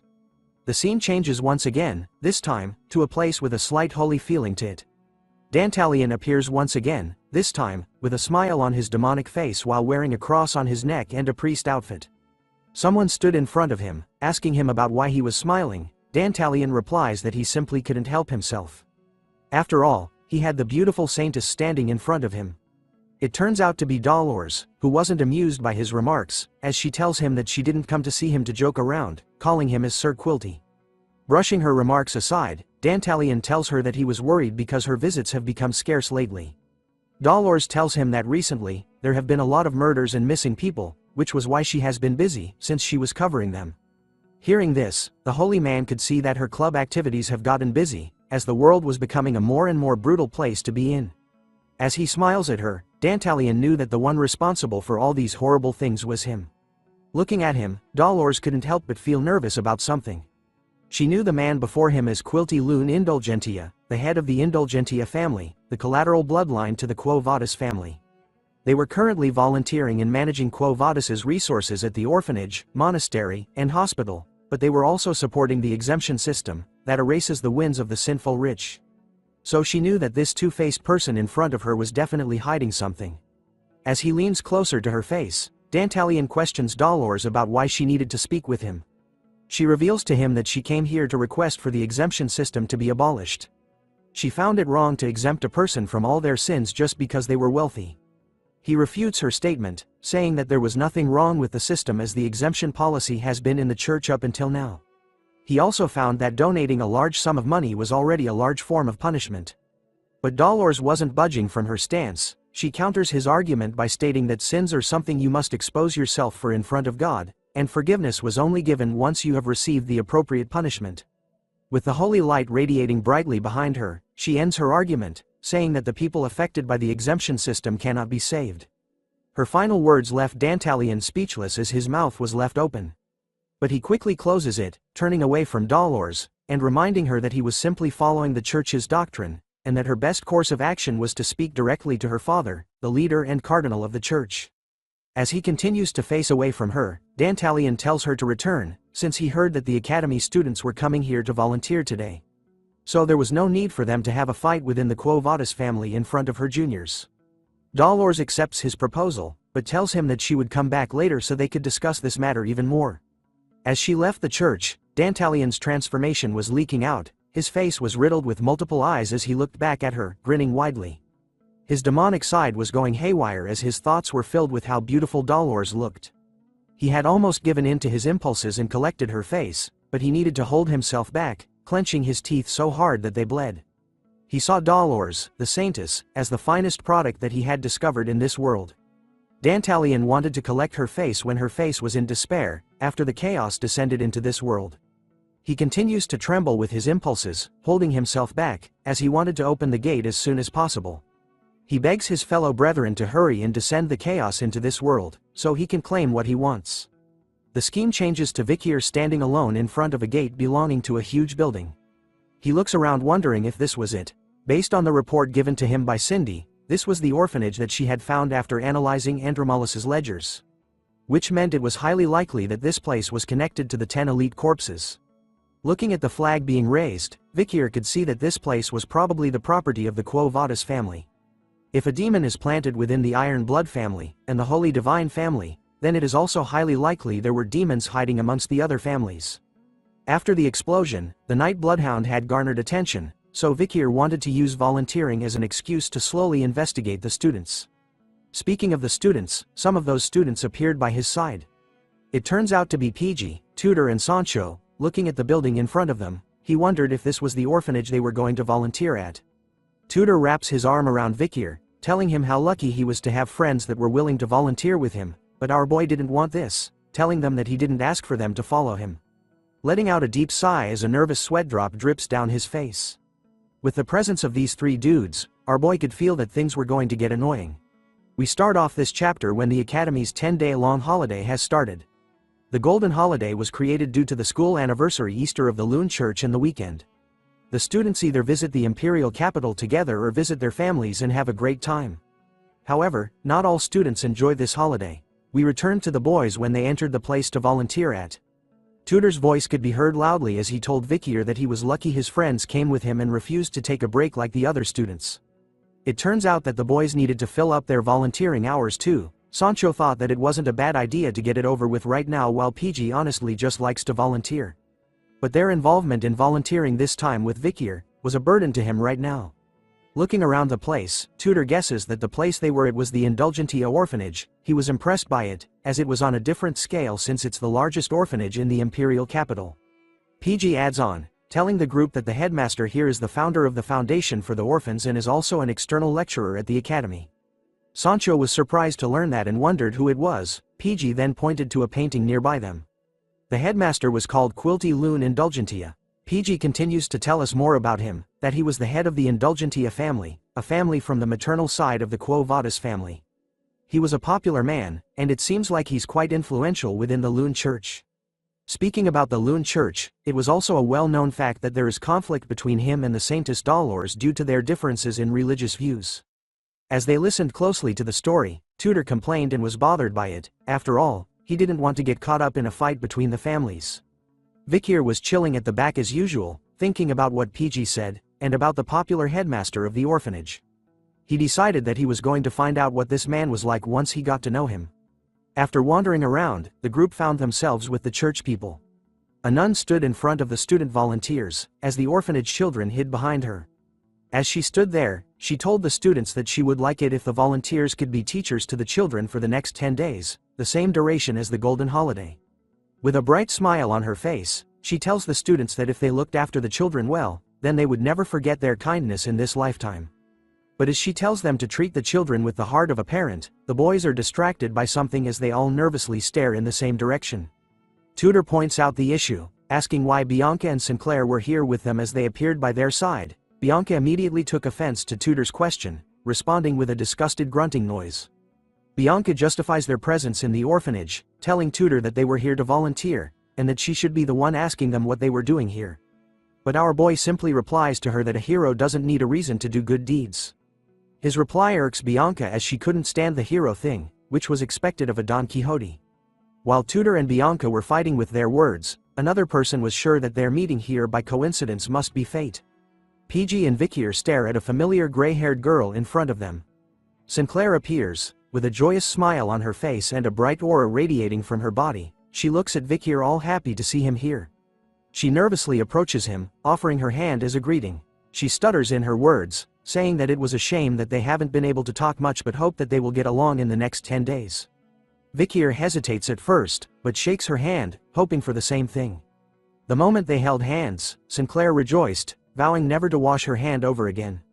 As she basks in her new treasure, PG whispers to Vikier, telling him that he had a piece of information for him. He reveals that he had seen Sinclair seek out the person in charge of assigning volunteers and make a request. She even inquired where Vikier was going to volunteer and asked to be assigned in the same place as him. Which could only mean one thing. Vikier thought about what PG had told him, making him think that Sinclair had approached him under the pretense of it being a coincidence, so right now he needed to be wary of her. After dealing with Sinclair, Vikier turns his head to look around. His eyes were scanning the area, which made him notice that the headmaster of the orphanage wasn't here in attendance, which made it suspicious. But as he was wondering where the headmaster was, the nun announced that it was time for the children to choose their teacher. Upon hearing those words, the children became super active and rushed forward with great energy. Tudor immediately held 2 kids in his arms, overjoyed by how outgoing the kids were. Sancho was already giving some of the kids piggyback rides, while Bianca couldn't believe how cute the kids were.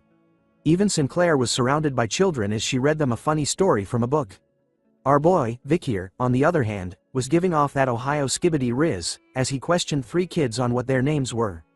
Hearing that from him and seeing him, the kids could only have tears in their eyes and fear in their throats. Soon enough, they immediately turn right and run towards PG instead. As he comforts the children, PG tells Vikier to smile a little as a piece of advice. Thinking about it, Vikier was stunned by his interaction with the kids. After all, he didn't know because Pomerian, our sweet little angel, listened to him pretty well, but now, talking to children was pretty difficult. But as he thought about how to interact with the kids, a little kid with blonde hair catches Vikir's attention as he spots her. But then he notices that she had actually run out of the venue. It turns out that the little kid was chilling by herself at a nearby pillar. She wore a sad and depressed expression on her face, as though she was bothered by something. Vikir suddenly appears by her side. His sudden appearance shocks the little girl. He tells her that he too gets stuffy after being in a place filled with lots of people. He continues to tell her that if he isn't careful, then people might think negatively of him, so he questions the little girl on why she left the place by herself. Instead of answering our boy, the little girl simply turns her head away, making Vikir realize that his plan on talking to her had failed. As he thought about it, he remembered Ayan, who told him that if he asks questions like he usually does, then the child won't reply, so instead, he should ask while smiling. Looking closely at her name tag this time, Vikir kneels down in front of the child, calling her by her name, and with a gentle smile on his face this time, he asks her if Peri is her name. Seeing this side of Vikir, the little girl's eyes opened wide as she blushed hard. But once again, instead of replying to him, she ran away from him this time. Seeing her reaction, Vikir could only wonder if he looked bad while smiling, but another person appears beside him, telling him that the little girl didn't run away because she hates him. It turns out to be the Saintess Dolores, who had seen everything. She tells Vikir that she didn't know that he had such a kind side to him, even though he was pretty gruff this entire time. Dolores reveals to him that Peri's heart had been hurt before, so she closed it this time. As a result, she had developed aphasia, a disorder that affects the way you speak, and hence, she lost her voice. Vikir could only ask what had happened to her, but Dolores didn't know the exact details. All she knew was that Peri was born in the orphanage, and in the past 13 years, she has met countless volunteers who have passed through the orphanage.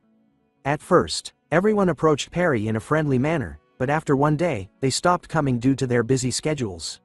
So Dolores figured that Peri had gotten tired from getting attached to someone in a short amount of time and then grieving their disappearance for a long period of time. But as he thought about Peri's story, the appearance of a third party coming out of the shadow made our boy panic for the first time, as he felt something shiver down his spine. Sweat started to drip down his face as he stared at what it was, while Dolores was going to ask Vikir to take care of Peri based on the way she reacted with him. But he instantly covers her mouth in a single move. The next thing we know, the two of them had disappeared from the hallway as two other men appeared. The guy in green was complaining to Quilty that it has been ages since they last saw each other. Quilty gives the excuse that there has been a sudden increase in people who have requested face-to-face talks with him, in order to confess their recent sins. The big bad boss had appeared, with a Fedo by his side. The man in green continued to talk, telling Quilty that he wanted to buy the exemption. Hearing that request, he replies back with, "How long do you need it for, brother?" The man replies that he wanted to buy 1 billion gold's worth, as he had resented killing a barbarian slave that he had bought not long ago, who ran away. After capturing the barbarian slave, he had accidentally killed it while disciplining it. Quilty was curious that a man like him was buying 1 billion gold's worth of exemption just for killing one slave. But the man further reveals that after killing the slave, on his way back to him, he had gotten so angry to the point that he had burned a whole village of slash and burn farmers. It turns out that Vikir and Dolores were hiding from them. As he covers her mouth, our boy gently tells her to be quiet while Dolores wonders why he was doing this all of a sudden. Activating his bloodhound sense, Vikir stares and could recognize the scent that he was smiling in the moment. Looking at Quilty and the man beside him, Vikir recognizes the smell as the same one he had smelt back at the academy. The two men remained unaware of Vikir's presence, talking about how 500 million was enough to justify his actions, while the man in the green assures Quilty that the other half was a top that he wanted to give to the god that was pardoning him for his sins. Looking closely at Quilty this time, Vikir could definitely smell and see the scent of an elite corpse coming from him. As Quilty tells the man that as long as he gives generous offerings, then God will forgive him for his wrongdoings, Dolores was feeling uncomfortable with Vikir's sudden action. As she struggles to free herself from Vikir's grip, he struggles to keep her quiet. In his mind, he begs her to stop moving because they were too close to them. But Dolores wasn't going to stand still. She started to shift her weight around, pushing away from Vikir and telling him to let go. As both of them struggled to go against one another, their little fight caught the attention of a Fedo, who appeared beside them with a serious look on his face. We begin this chapter at the moment when Vikir and Dolores had been caught red-handed by a Phoebo, who appears and spots them spying and listening onto Quilty. Seeing that they were caught, Vikir starts to think about how to get out of this situation, but then he notices something. Looking at the man staring at them with such a look on his face, the smell that was coming from him was something that our boy recognized instantly. The presence of Afibo with Vikir and Dolores made it aware to Quilty that they were hiding behind the pillar. So he happily went and greeted them with a smile on his face. Surprised to see the Saintess here, plus the fact that she might have a bad habit of hiding and eavesdropping. He even teases the Saintess, telling her if she wasn't hiding and spying on him, then she might be enjoying some alone time with her fellow peer, by having something like a love affair with him.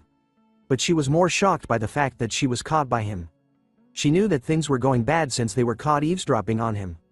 But as she ponders the consequences of their actions, Quilty moves on to Vicky. Judging from his school uniform, he could see that our boy was one of the volunteers at their orphanage. His demonic green glow started to appear in his eyes as he looked closer at Vikir. At first, because of his glasses, Quilty couldn't see it because his glasses were covering it, but now that he looks at him even closer, he could see that Vikir has a really handsome face. In his mind, the elite demon wanted to capture Vikir's face in order to add it to his collection as part of his high-grade category. This is the face that he really wants. But as he thought about how badly he wanted Vikir's handsome face to be a part of his collection, Quilty was interrupted by his so-called brother, who was coughing repeatedly to catch his attention as he was waiting for too long. Seeing that he had something to handle first, Quilty leaves, bidding the Saintess and Vikir farewell as their group heads out.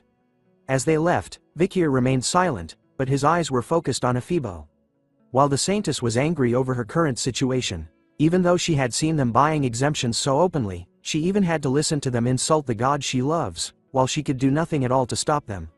In a mixture of her feelings, she immediately shouts at Vikir, questioning him on why he had forced them to hide behind the pillar, making it look like they were listening to Quilty and his brother.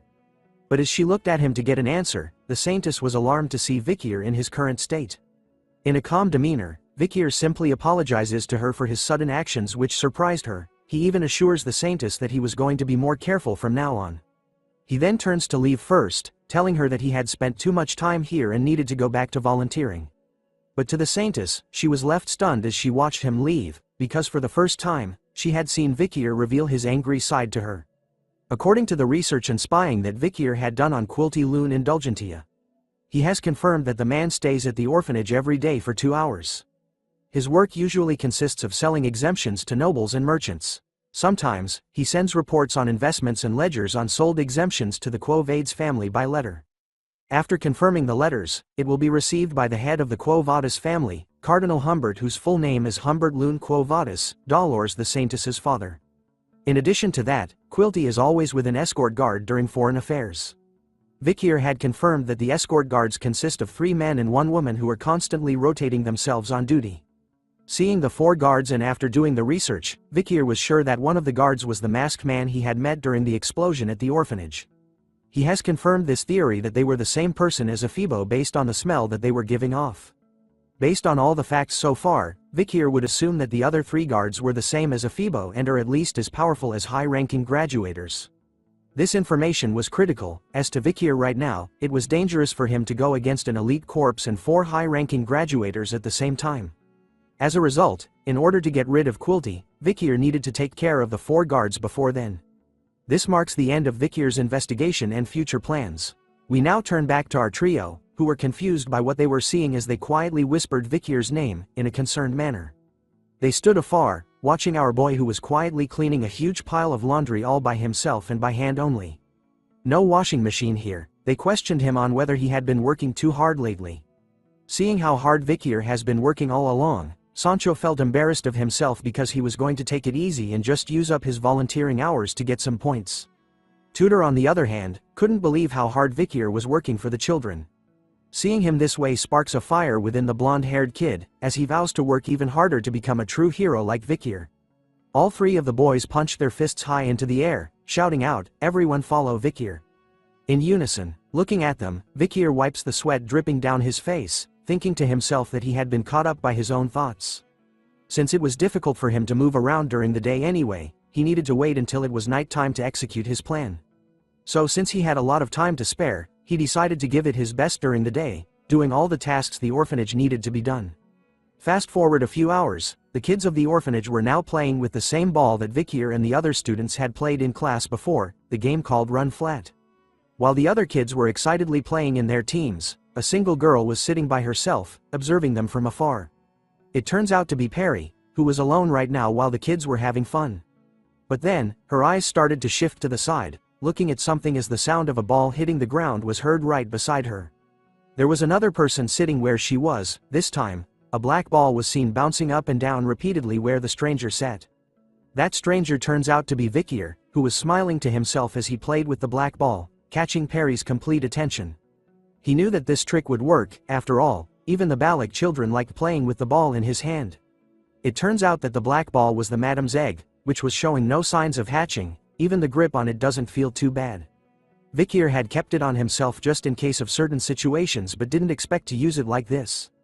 He then continues on to bounce the madam's egg in front of Perry, who was completely entranced by it at this point.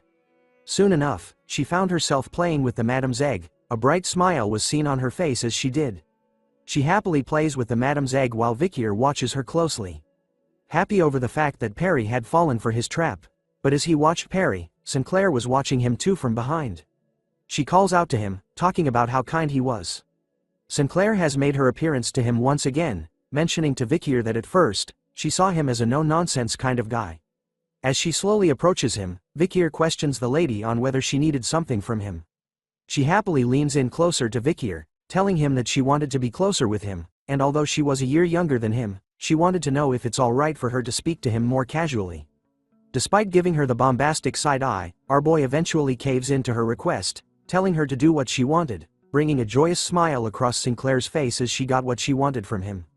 Seeing that being causal was now allowed, Sinclair prompts to call Vikier brother, but then he tells her that he finds it a bit uncomfortable to be called that. Instead of being sad over the rejection, Sinclair simply giggles, telling Vikier that she was going to think of another way to call him until the next time they meet. Which our boy simply agrees to. As the two students were busy talking to one another, Perry was still playing with the madam's egg, which moved by itself all of a sudden, causing Perry to lose control over it as it bounces away from her. In a turn of bad events, the madam's egg somehow manages to bounce its way to freedom, but escapes through a hole in the fence before bouncing into the dark and murky waters. Vikier and Sinclair were able to spot what had just happened.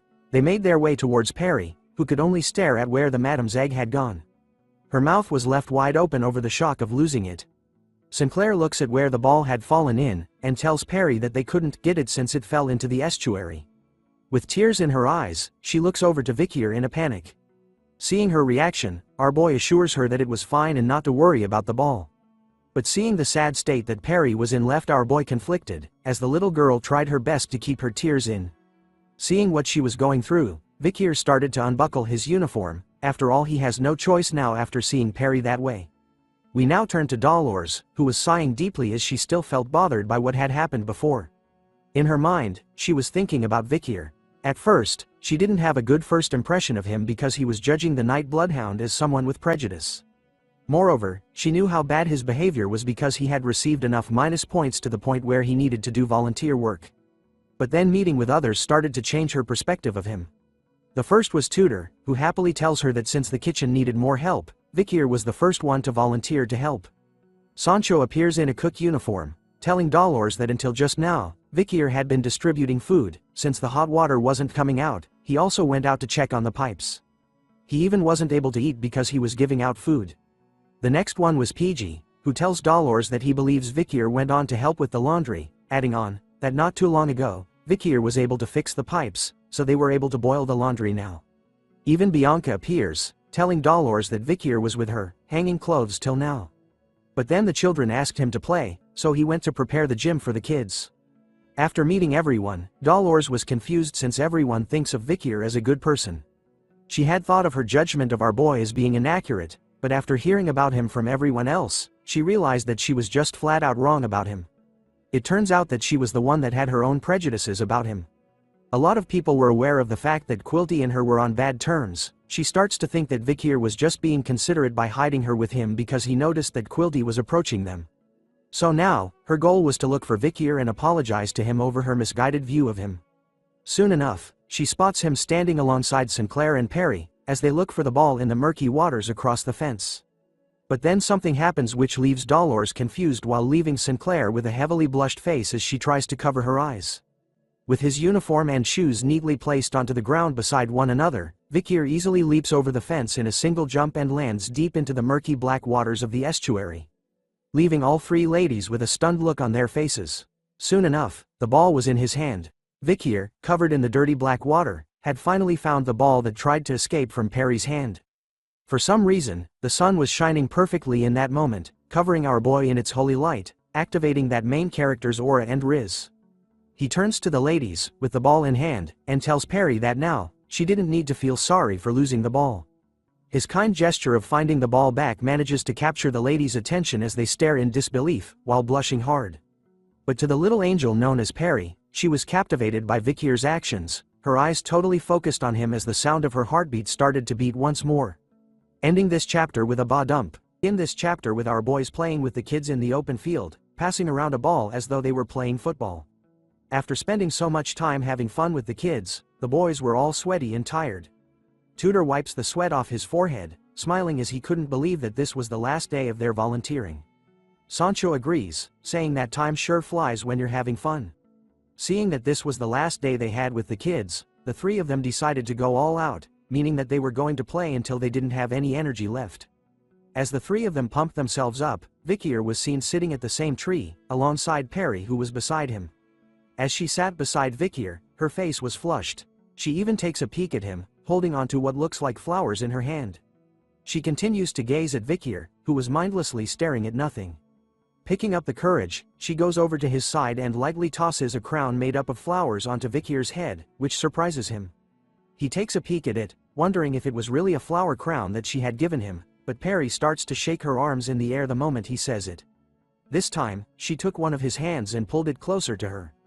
Instead of speaking, Perry started to write onto Vikir's hand, telling him that what she had given him was a sign of gratitude. She continues on, writing on his palm in order to speak to him. Perry thanks Vikir for always being with her during his time as a volunteer, and for finding the ball she had mistakenly dropped into the estuary from the time before. Feeling the message behind the words she wrote on his palm, Vikir tells her that his actions were nothing, and that he simply liked sitting here with her. Before she continued to write, Perry paused for a moment. Thinking about her next message, she continues to write, this time lightly. With a curious and shy look on her face this time, she looks up to Vikir, writing on his palm, the words, "Can we meet again?" Upon feeling the message on his palm, Vikir started to recall the memory with Dolores, who tells him about Perry's history, where everyone who had gotten close to her would one day stop visiting her due to their busy schedules. This resulted in Perry being tired from getting attached to people in such a short time, making her silent the way she was now. Looking at her, Vikir knew that while he was out hunting the demons, he would need to prepare himself for death all the time, so he couldn't promise her that he would come back, as death was always near him. But even though he knew that, seeing this precious child, our boy told her that they would meet again. Hearing those words, Perry's eyes started to light up with joy once again. Vikir, sincerely, promises her that he would come here if there's a tomorrow for him. Perry started to smile the widest she had ever done upon hearing those words from him. And so, she writes on his palm for the final time, that she would wait for her older brother. Feeling the message for the last time, Vikir corrects Perry, telling her to call him uncle instead of older brother. The scene then changes to the Indulgentia Orphanage Great Hall. Quilty was speaking to everyone, who turned out to be crying, telling them that the children who have been separated from their parents and are now living here, the time they had spent with them was nothing short of priceless. Through this experience, they were able to feel what it was like having a parent, and were able to fill the void in their hearts. He continues to give his speech, telling the volunteers that if the children grow up to be great people, then it would all be thanks to them. Ending off the speech, he tells them about the love that they were able to receive from the children these past 10 days, and hopes that they would share them with children. As he ended the speech, another member of the orphanage brought out a huge donation box on wheels. PG started to wail loudly as Vikir could see that Quilty had actually shown up on the last day of their volunteering. As he listened to his speech, our boy couldn't believe that he was talking about kindness with that demonic mouth of his. Quilty was skillfully triggering the feelings of respect and debt that they feel towards their parents, and asking for cash donations from these young volunteers. Vikir could also spot that he had brought all 4 of his bodyguards, which made ambushing him a bit of an annoying task. With his eyes glowing slightly red, even with the added difficulty of the bodyguards, Vikir couldn't let the demon do as he pleases anymore. After all preparations were done. As planned, he was going to hunt the elite corpse today. Soon enough, massive amounts of gold coins were given. The volunteers were queuing up behind one another, donating as much gold as they could.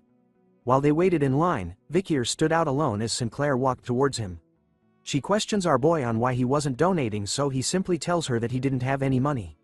Sinclair was surprised to hear that an academy student didn't have money with him, but in truth, Vikier just didn't want to give money to a demon. But what piqued his interest was the fact that Sinclair had called him brother. She reminded him that she had come up with a way to address him, which Vikier seems fine with, as he tells her to do whatever she wants. Moving on from that, Sinclair points out to him that he was being cold. Since they were wealthy, they should help the children. But Vikier replies back that parents are ultimately unnecessary.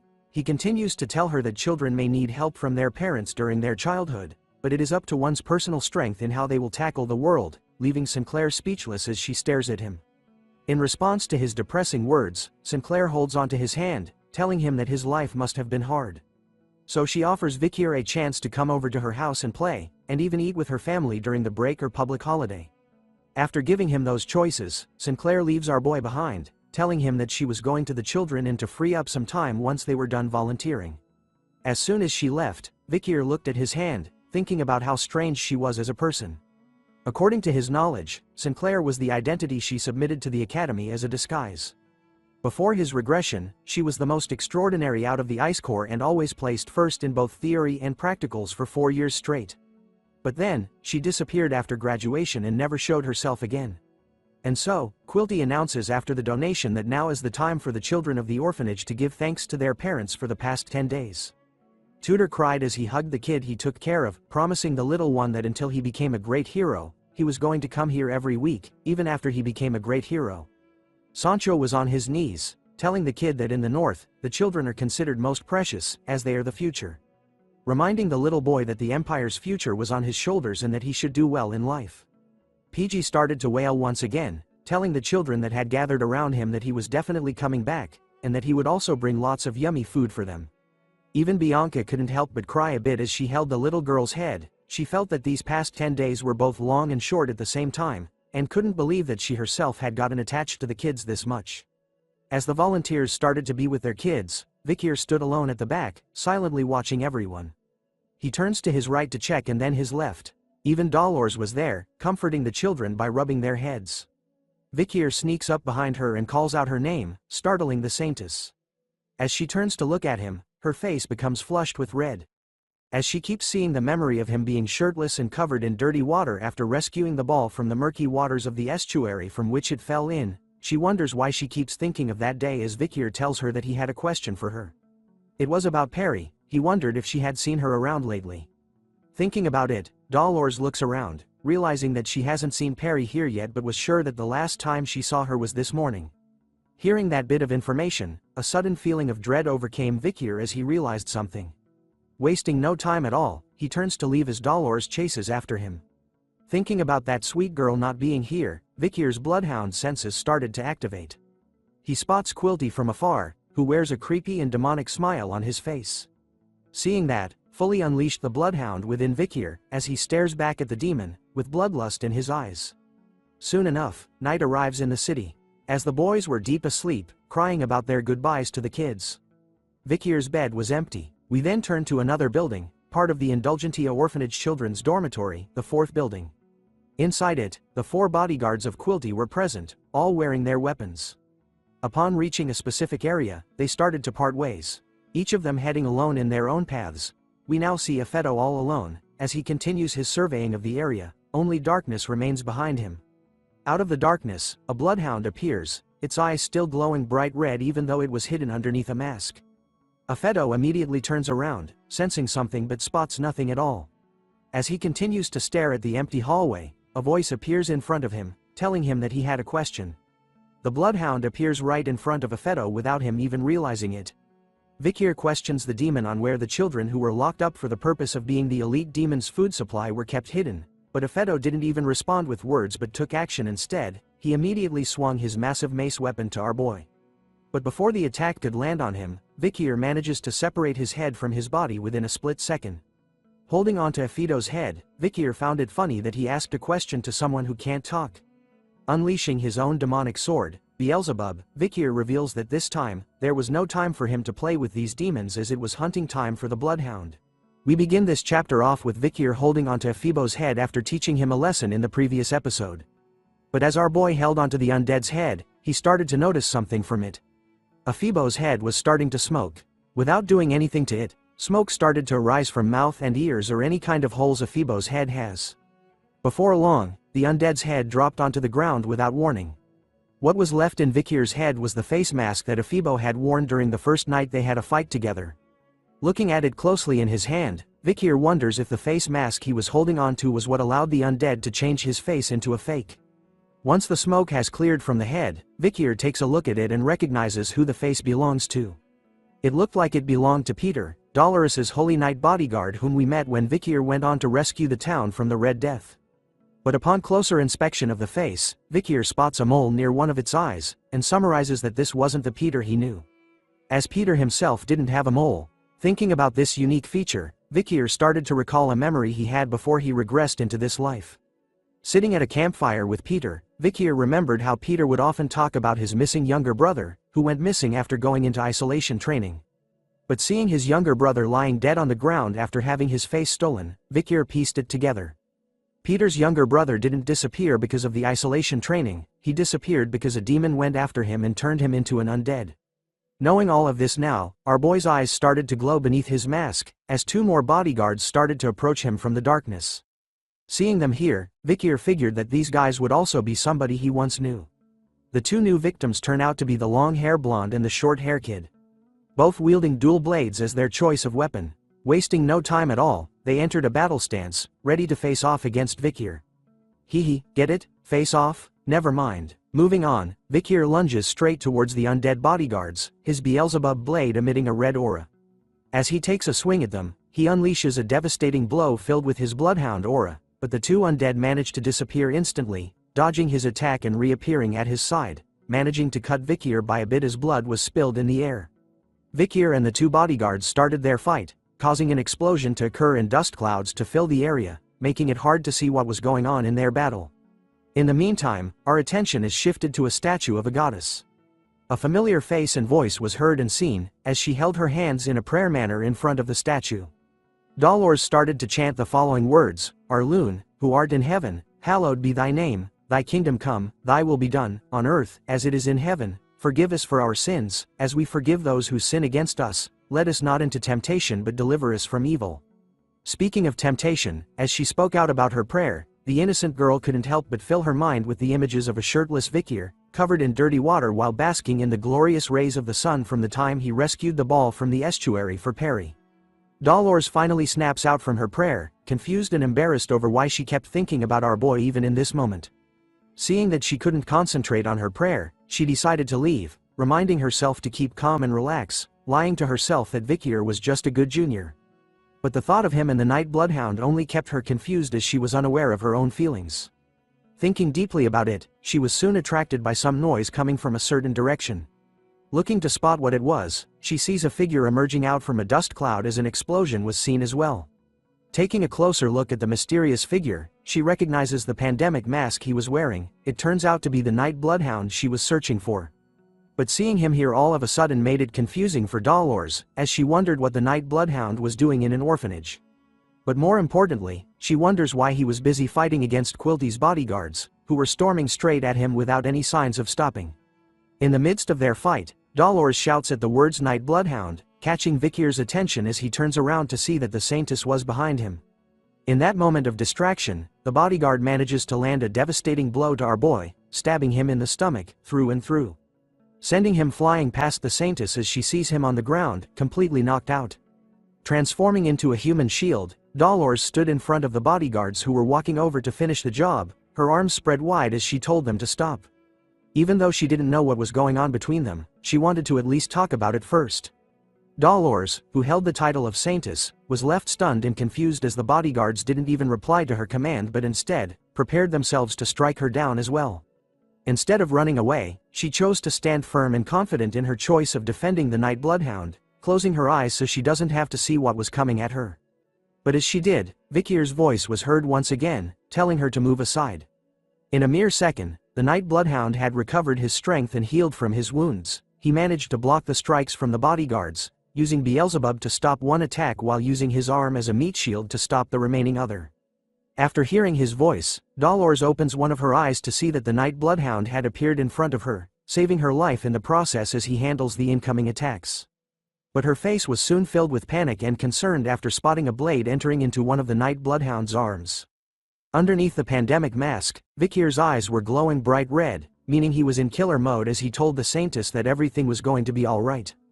As revenge for dealing a painful blow to him, Vikir unleashes a mad flurry of strikes, destroying one of the bodyguard's swords into pieces right in front of its face.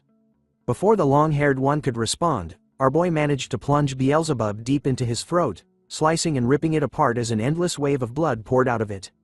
Without any concern over his fellow brethren, the remaining bodyguard didn't waste any time and attempted to strike Vikir down, believing that his only weapon was now stuck inside his former dead companion. But that turns out to be fiction as Vikir charges Beelzebub with even more bloodhound aura, allowing him to slice through the neck of the bodyguard completely in one swing before turning his attention to the other one, slicing off his head as well in a single swing. Get wrecked, son. As the blood of the bodyguard splattered everywhere, Dolores was standing still, her body shivering over what she just witnessed, the artwork of the Night Bloodhound. After slaying both of them, Vikir was covered in their blood as he watched over the dead corpses laying at his feet. Dolores watches him closely before snapping back into reality. She shouts at him, wondering if he was really alright and that they needed to treat his arm. But our boy simply tells her not to worry about it. Underneath his mask, he takes a peek at her. Vikir couldn't believe that the Saintess was here so late at night. Seeing that the situation was pretty chill right now, she questions the Night Bloodhound about why the bodyguards attempted to attack her, as she was sure that they would know who she was. He responded by telling her to look at the thing he was pointing at. The bodyguard's head started to melt like a phoebos with smoke coming out from every single hole in its head. The disgusting sight left Dolores to cover her mouth in order to not puke at this sight. While the Night Bloodhound explains and reveals to her that Quilty's bodyguards were undeads who were using the face of other people. Dolores was shocked to learn this fact, wondering why something like this is happening to the people who were affiliated to the Quo Vadis family. Hearing that, the Night Bloodhound tells Dolores that she should know the truth more than anyone else in the world. Those words triggered something in her as the Saintess realized what was going on with Quilty. As the fake faces start to disappear and turn into the face mask that Aphebo wore, Vikir takes a closer look at the faces they were using. He sees a familiar face, believing that this person was Staffordshire Baskerville, a member from the Pitbull Order and the one that followed Vikir when he went to visit the Morgue clan. Recalling the facts, Vikir knew that when he disappeared in the forest, Staffordshire was able to avoid expulsion because of Adolf Morgue's defense, so he had voluntarily gone into isolation training instead. Vikir was pissed off, sensing a common pattern between the undead whose faces they had gotten. He then takes a look at the other bodyguard and spots a tattoo near its collarbone. Looking at the tattoo, he suspected that this bodyguard was originally from the Don Quixote family. He started to think about Set, who had also gone into the pretense of isolation training. People from prestigious families who cut contact with outsiders. That's when the pattern appeared. The key to this was isolation training.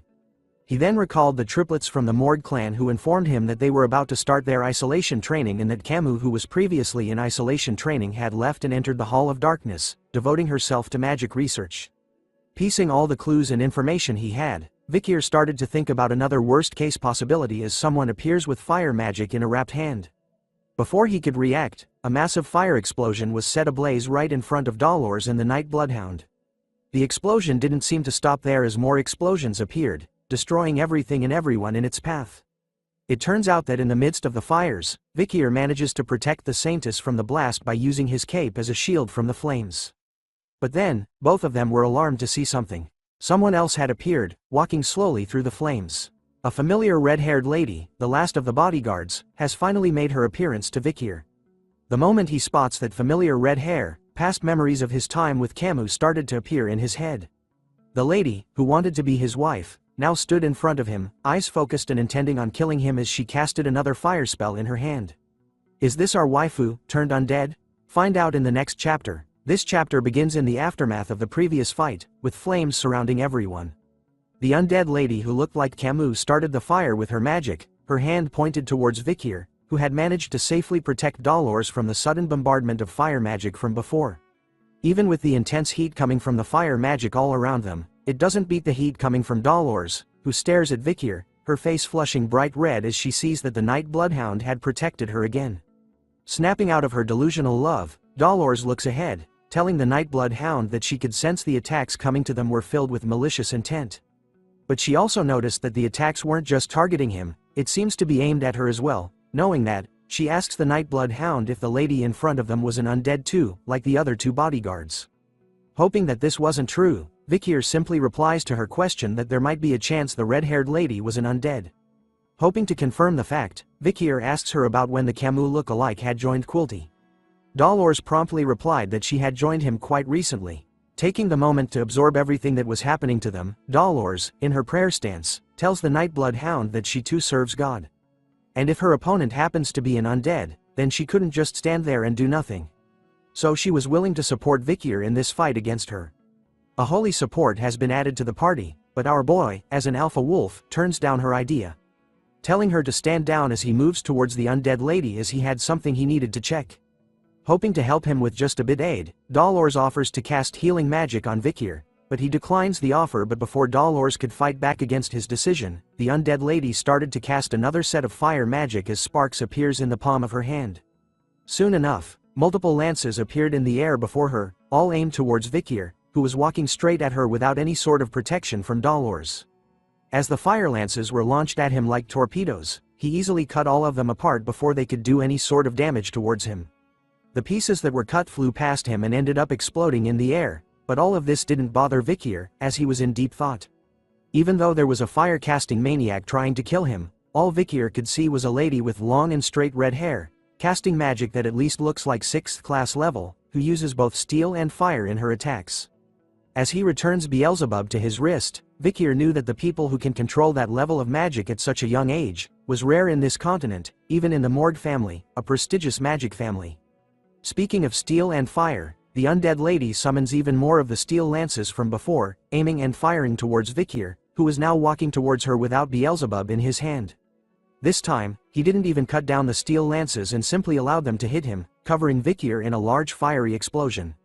Out of the flames came Vikir, completely unharmed by the attacks from her, even managing to catch one of the steel lances in his hands. He continues to make his way towards her slowly, not even bothering to dodge the steel lance attacks as some of them managed to cut his shoulders. One of the steel lances even manages to blow pieces away from his left side, but he still continues to move forward, unfazed by everything that was happening to him, unafraid of the steel and fire attacks. Even Dolores, who was watching from the back, noticed that the Nightblood Hound was purposely taking on the attacks from the undead, making her question why he was doing so. And if it was because he knew who the undead was. What was more important to her was what kind of relationship did the Nightblood Hound have with the undead they were facing. Even in the face of death, Vikir continued to walk towards her, not even defending himself anymore. The nearer he got to her, the more he started to think about the time before he regressed. A flashback starts in his head. Vikir knew about the good relationship Camus had with her uncle, Adolphe Morg, which meant that she wouldn't have left the registry and gone into isolation training in the Darkness Hall.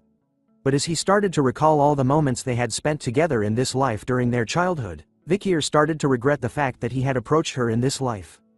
Thinking back about their conversations, regretting the fact that he had started a relationship with her, and eventually even used her for his own plans. Camus Morg, her face suddenly cleared to him. As he stood in the flames that were trying to kill him, Vikir started to think about the decisions he had made after regressing, some of which may have caused the bright future of the hero known as Camus Morg to disappear. As he finally stood face to face with the Camus undead look-alike, Vikir wondered what the hell had he done to cause this situation. Sensing a chance to attack while Vikir appeared distracted, the undead started to cast another flame spell in her hand, but our boy managed to grab her wrist before she could go any further. As he pulls her arm down to prevent her attack from reaching him, Vikir immediately grabs onto her face with his other hand. In a swift motion, he removes the mask that all the undead were wearing in order to see her true face and to confirm what he was afraid of. Dolores, her mouth left open, was stunned to see what was going on as the mask was ripped from the undead's face. Even Vikir, underneath the pandemic mask, had a bizarre reaction to what he had seen. Unwillingly to stop even after having its mask removed, the undead started to cast the flame spell once again in her hand, aimed right towards Vikir, who was about to take it at point-blank range. Without hesitation this time, he pulls out Beelzebub and slices the head off its body, stopping the undead from unleashing its fire spells anymore. As the flames that were surrounding them died down, all that was heard in the area was the sound of the undead's head bouncing on the ground after Vikir had severed it from its body. The undead, now completely dead, laid on the ground, without any signs of life. Seeing that the job was done, Vikir finally kneels down in pain, slowly recovering from the attacks he had taken without defending himself. Dolores could see the horrible state he was in and rushed over to his side.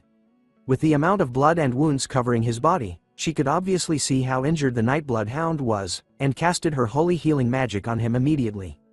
As the two of them watched over the undead's body, Dolores took the chance to ask him if he knew who she was. Vikir, underneath the mask, took a moment, thinking about what he was going to say before revealing to Dolores that he didn't know who this undead was. Phew, thank the goddess. Sensing that most of his injuries were healed, Vikir slowly stood up, telling Dolores that she had done enough and that his current state was fine enough. But as he stood up, Dolores tried to argue back that he hasn't been healed fully. Feeling that she shouldn't push it, she questions the Nightblood Hound on the reason why he was fighting to the point he had become so injured, and whether he was willing to tell her the truth. Once again, Vikir paused for a moment, before telling Dolores that he was demon hunting, leaving her in a state of shock as he reveals to her that this was his personal vendetta. Moving on from that, he walks over and picks up the mask the undead was wearing. Looking at it closely in his hand, Vikir had wondered what was exuding so much strong demonic energy. It turns out it was the masks that the Quilty guards were wearing. Seeing that he had collected all 4 of them, Vikir was going to take care of them now. "Hey, give me the relic," said unknown voice, causing both Dolores and Vikir to immediately turn to see where it came from.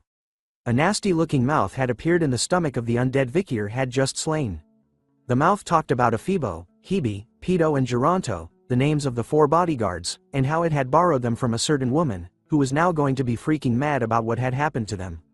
Ignoring the words coming from out of it, Dolores was still in shock over how a huge ugly mouth had appeared on the undead's corpse.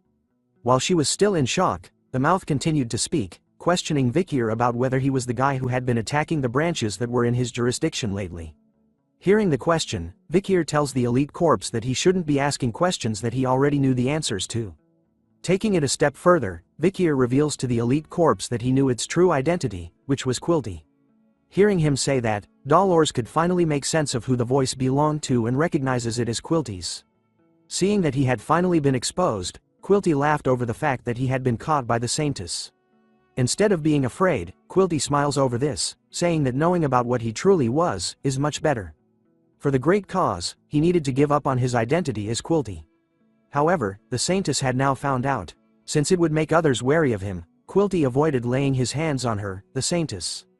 But now, he has a reason to do so since they knew what he was. Dolores, after discovering that Quilty was a demon, started to tremble. Seeing her in that state, Quilty was amused, hoping that her expression was filled with despair and fear when he took her face next. But then, a yellow aura started to appear around the Saintess as she held her hands together for a prayer and started to chant. Her face, filled with hope and courage, illuminated the area with a bright yellow light as she chanted the words, "The light of my life, the fire of my existence, and my sin in my soul, I will make those who are wicked feel the weight of their karma twofold." Before shouting the words holy light as a massive pillar of bright light showered down upon Quilty, causing him to scream out in pain. He could feel the divine power coming from Dolores' prayer slowly burning him away as he continued to let out cries of pain and suffering. As the pillar of holy light disappeared, so did Quilty and the undead corpse he had taken control over. What remained was simply a pile of burnt and black ashes. "Reflect in the afterlife, you demon," shouted Dolores after finishing her prayer and holy magic attack on Quilty. But as she said those words, an image of someone licking his lips appeared. He couldn't believe that Dolores was saying those words with the kind of expression she had on her face, right before a powerful green attack punctured through Vikir like nothing, so fast that even our boy couldn't react and defend himself in time. The unknown figure starts to walk towards them as Dolores kneels down to help the Night Bloodhound from the surprise attack. The man who licked his lips turns out to be Quilty, who finally reveals himself to them. He appears in a mocking tone, telling the Saintess that she shouldn't have interrupted him with that prayer since it was bad manners. Using herself as a human shield, Dolores tries to block Quilty from reaching the Nightblood Hound who was in the midst of recovering from his surprise attack. She even takes the chance to scold Quilty for daring to wear the cloak of a saint while committing such wicked things. But he simply tells her that he did what any demon would do before questioning her on whether she wanted to fight him. Her voice trembles and stutters as she tells the demon that yes, I am going to fight you. But seeing the state they were in, Quilty mocks them, asking her if she thinks an inexperienced and immature saintess, along with a swordsman who was on the brink of death, would be able to go up against him. An elite corpse. As he touches her face, he could see that Dolores was forcing herself to act like she was strong. After all, he could see fear dripping out of her expression this round. With a sickening look on his face, Quilty screams at the Saintess that she couldn't fool anyone with the face she had on right now, a face filled with fear and horror. Quilty's mouth started to drip with saliva, his eyes completely focused on the fact that he was about to have the face that he always wanted for so long. It was literally in his hands. But in the next moment, a familiar sight appeared, with Beelzebub entering his skull from the bottom of his chin, leaving him confused. Vikir's voice could be heard as Dolores turns to look at the night bloodhound. Vikir reveals to Quilty that he had been following his traces, which made him realize a few things about the demon. First was that he was a coward who would easily sacrifice his subordinates. Second, he was a coward that didn't fight for himself. Third, Vikir figured out that Quilty wouldn't reveal himself as long as he remained uninjured. So all this time, our boy had pretended to be hurt by the surprise attack, revealing to everyone that he had already healed from the attack a long time ago, and that healing an injury like that was nothing. This was all part of his act. Even with a blade through its thick skull and its eyes rolling backwards filled with blood, Vikir questions Quilty about how his acting was. In the next moment, Quilty's eyes changed back to its bright green demonic side, staring right at Vikir even with a blade in its head. Laughing over their situation, he tells Vikir to call him Dantalion instead, throwing away the name Quilty before calling Vikir a damned method-acting brat. Start off this chapter with Dolores looking all shocked and stunned by what just happened. A brief recap: even after piercing his head with Beelzebub, Dantalion was still able to talk. While Vikir was lifting him by the head, Dolores collapsed onto the ground, stunned at the fact that Dantalion was still capable of talking with a sword through its skull. Seeing how the demon was still alive, even Vikir was taken back by a bit, recognizing that the title Elite Corpse isn't just a title. Looking closer at our boy, Dantalion figured out that he was the one that killed Andromalius, the elite corpse that had infiltrated the Baskerville family. Seeing that the face of Quilty has been damaged, Dantalion reveals another face he was hiding in the back of the face he is wearing. He smiles even though he had lost the face of a clergyman. As he rips away from Quilty's body in a new female body, Dantalion reveals that he collects people's faces and in doing so, is able to absorb their memories and their life, allowing him to act all innocent. He continues to laugh at Vikir, telling him that the one he killed was none other than Quilty Loon Indulgentia. And it was just one of the many faces that he owns. Unless Vikir can kill all of the faces he has in his arsenal, then he will never be able to kill the elite corpse, Dantalion. Hearing that, Vikir immediately leaps towards the demon, telling him that he was going to do as he says. Vikir was going to kill every single one of the faces he has. And so, Vikir manages to stab the demon straight through the stomach this time. The moment his blade pierced the body, something weird was going on as Dolores watched the scene unfold before her eyes. The body that Dantalion had stolen, its owner had come back. With tears in her eyes, she begs Vikir to save her as she didn't want to die. Even as blood filled her eyes and dripped from her mouth, the young lady continued to beg Vikir to spare her from this pain. Before long, the possessed body collapsed onto the ground in front of them. As the dead body laid there, a sound of something ripping and morphing could be heard from its corpse. Not long after, another body appears, ripping itself free from the young lady. This time, the man looks around, all confused and wondering where he was. He started to recall the fact that the last thing he remembered was buying meat pies that his daughter likes on his way home.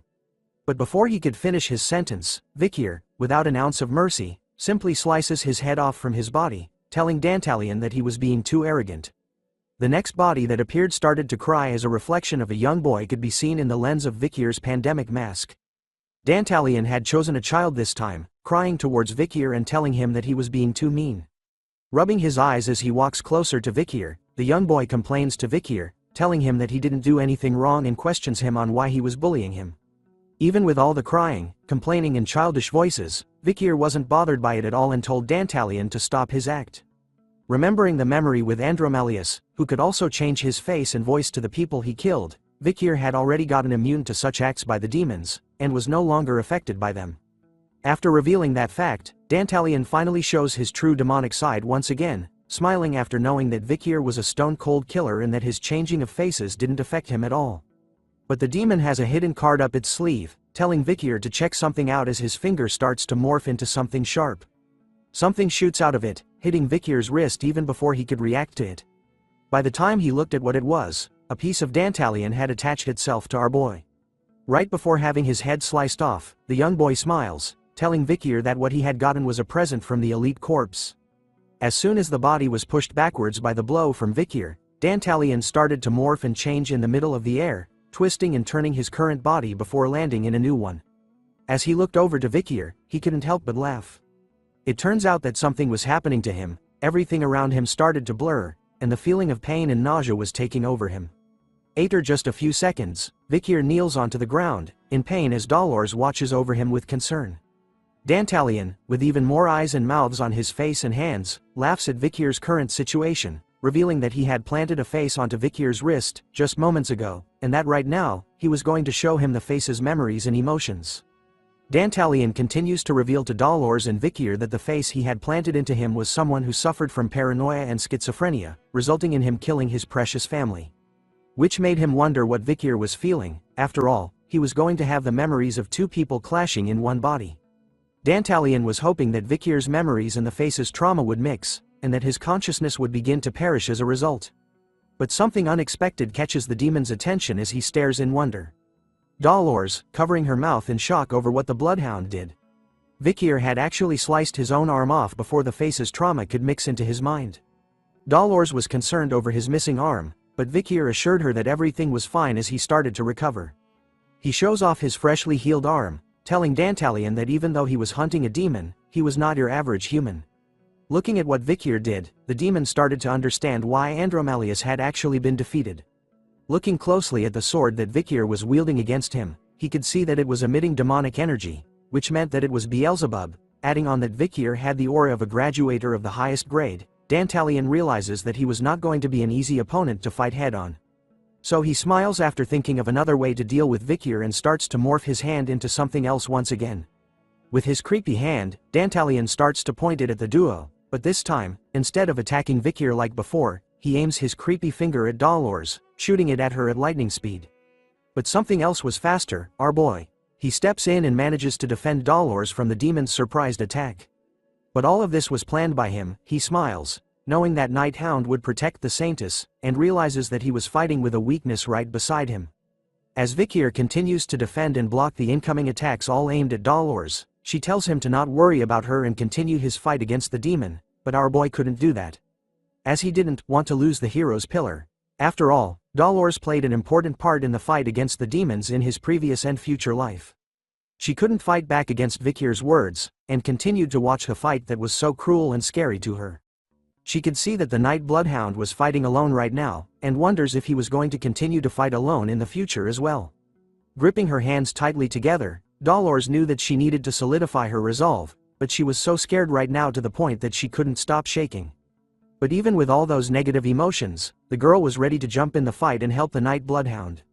Finally, holy light started to be casted once more, but before she could continue, a piece of Dantalion was tossed right in front of her, breaking her concentration as she looked at it.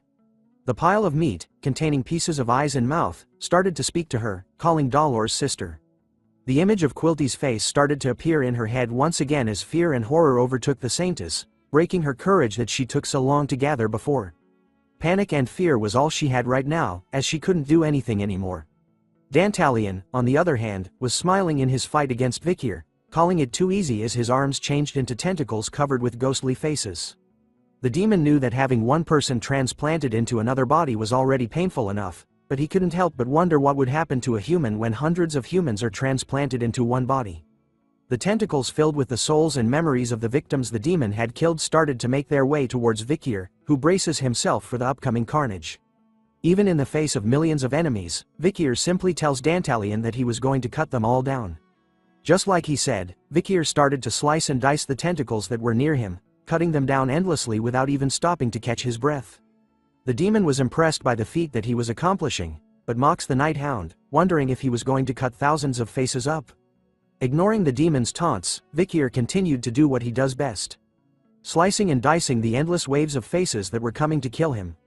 But as he cuts through the attacks, something catches his eyes in the midst of the battle. Amongst the faces that he had cut, one of them looked familiar to our boy. A face that we had recently been introduced to. Memories started to flash in Vikir's mind, recalling the time that he had spent with a precious young orphan during his volunteer days. Thinking of that face in his memories, it matches the face he had just slain. This was one of the rare moments where Vikir was fearful of something, as he slowly realizes that the face belonged to Perry. Because of that single moment of lapsed judgment, Vikir stopped attacking and was slowly consumed by the endless horde of faces.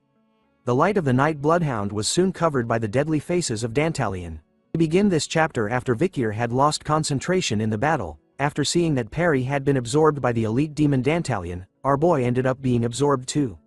We now see him alone, in a place different from where the battle took place. Even in the endless darkness and being alone, Vikir's face was not filled with despair or fear but a confident look to ensure that the demon will die by his hand. But looking in front of where he was, Vikir spots an endless amount of people, sitting on the ground in a neatly formed rows at a place that looks like a sewage area where water was flowing constantly past them, but they remained seated, not even raising their faces and being unbothered by the water. Looking closely at his current situation, Vikir recalled that he had been swallowed up by Dantalion's skill, making him believe that his current whereabouts was somewhere inside of the skill Dantalion had cast on him moments before. Seeing the endless rows of people sitting on the ground, Vikir grew nervous as a sweat drop appeared on the side of his face, thinking that these people were the ones that had been eaten up by Dantalion. As he continued to look at them, a sudden wave of pain started to surge in his body, forming veins that could be seen clearly on his face. The purple mist started from his legs as he remained submerged in the waters of the sewage. The mist was not stopping at all as it continued to spread around his body. The waters of the area started to flow even more fiercely. As Vikir recognized the feeling he was having, it was the same disgusting feeling that he had gotten when Dantalion's face was pieced together on his wrist like before. He knew exactly what the purple mist represented. It was the traumas of the people in front of him. All of their traumas were now flooding into his body. A young boy sat in the front of the rows, his face clearly missing as a small voice was heard, begging for something to stop as it was hurting him. Hearing those pleas, Vikir places his own hand on the young boy's head, as a way to comfort him, kneeling down even though their traumas were flowing into him endlessly. As he comforted the boy, Vikir couldn't help but recall seeing Perry's face amongst the faces he had cut from before. So if the people that Dantalion had eaten were all here, then amongst these endless rows of humans that were eaten, Perry's body should be here as well. The people sitting on the ground continued to voice out their pain, saying that they were scared and exhausted. Some wanted to die right away, others lost all hope to live anymore. All kinds of negative feelings were displayed by them, all in front of Dolores who stood before them. Seeing them and hearing what they were feeling, Dolores' knees became weak as she kneeled onto the ground, realizing that these were all the vindictive spirits who were eaten by the demon known as Dantalion. The moment she mentioned his name, the elite demon appeared right behind her, asking her how she thought about the situation before him and revealing that the people sitting in front of her were the collection of human souls that he had eaten so far. Dantalion finally appears in his true demonic form, a white form with green eyes with 4 tentacle-like ears appearing on the side of his face, with eyes and mouth split in half between them. He smiles widely and happily tells Dolores that he had been selective since he didn't want to eat ugly humans.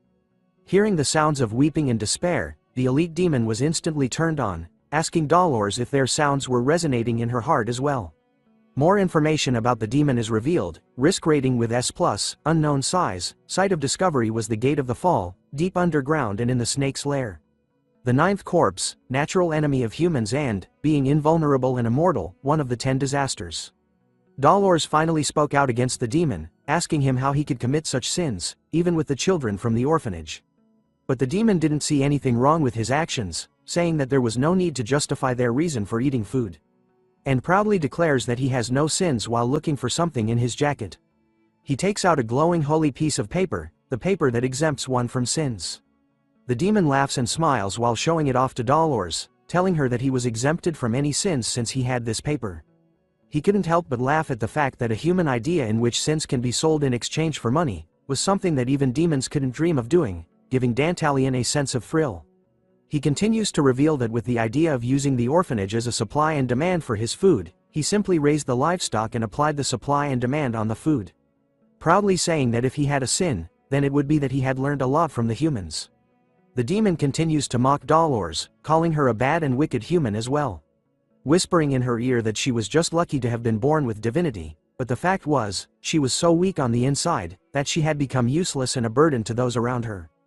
Dantalion continues to taunt the Saintess, mocking her that if it wasn't for her, then it would have been impossible to trap the Night Bloodhound in his underworld. It was all thanks to her, for being his Achilles' heel.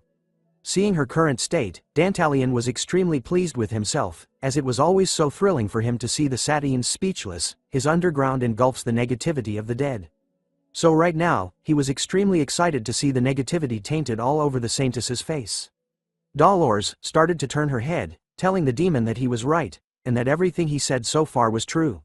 From the exemption that humans gave for sins to be exchanged for money, for being allowed to harm others for their own convenience, even her own shortcomings, along with all the weaknesses that humans possess. She admits that all those things will combine, and in the end, create an environment of despair. Dantalion was reaching peak climax as the Saintess seemed to finally agree with his own words. His spiked mouth opened widely as saliva spilled everywhere. But wait, there's more. It turns out that the Saintess was not in despair, as a bright golden light envelopes her body, with tears dripping down her face. She tells the demon that humans also possess the strength to believe that they can move towards a good path, even when in despair. Dantalion immediately took a step back from her, covering his body with his hands as he was shocked to see the divine power coming from the Saintess. It turns out that she was being infected with negativity like he had hoped for. Thanks to the demon, Dolores finally understands just how indecisive she had been up to this point.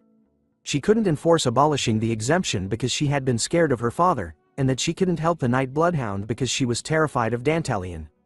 Dolores knew very well how useless she had been this entire time. But then, a certain person once told her something. A flashback is seen where Dolores and Vikir were sitting on a wooden fence together. She asks him a question, about why did God choose a weak person like her to be the Saintess. She knew that there were not many other people with strong faith, even if they weren't born with divine power, making her question God, why she was bestowed upon a title of Saintess, a title that she felt she didn't deserve at all. God chose you because you're troubled and sorrowful, said Vicky in response to her problems. He continues to tell her that because the person this world needs only shines through when they reach the lowest and fiercest places. To everyone watching this video, never give up. The flashback ends, returning us back to the present where Dolores held her hands together in a prayer form. She couldn't let the Night Bloodhound, who fought fiercely against Dantalion alone, fight by himself anymore. So right now, at this very moment, Dolores needed to do what she could for him. Seeing the powerful divine power radiating from her, Dantalion started to panic over how the divine power would react to his own abilities. So he decides to fool her, telling the Saintess the humans he had eaten so far can still live, but souls refined by divine power cannot.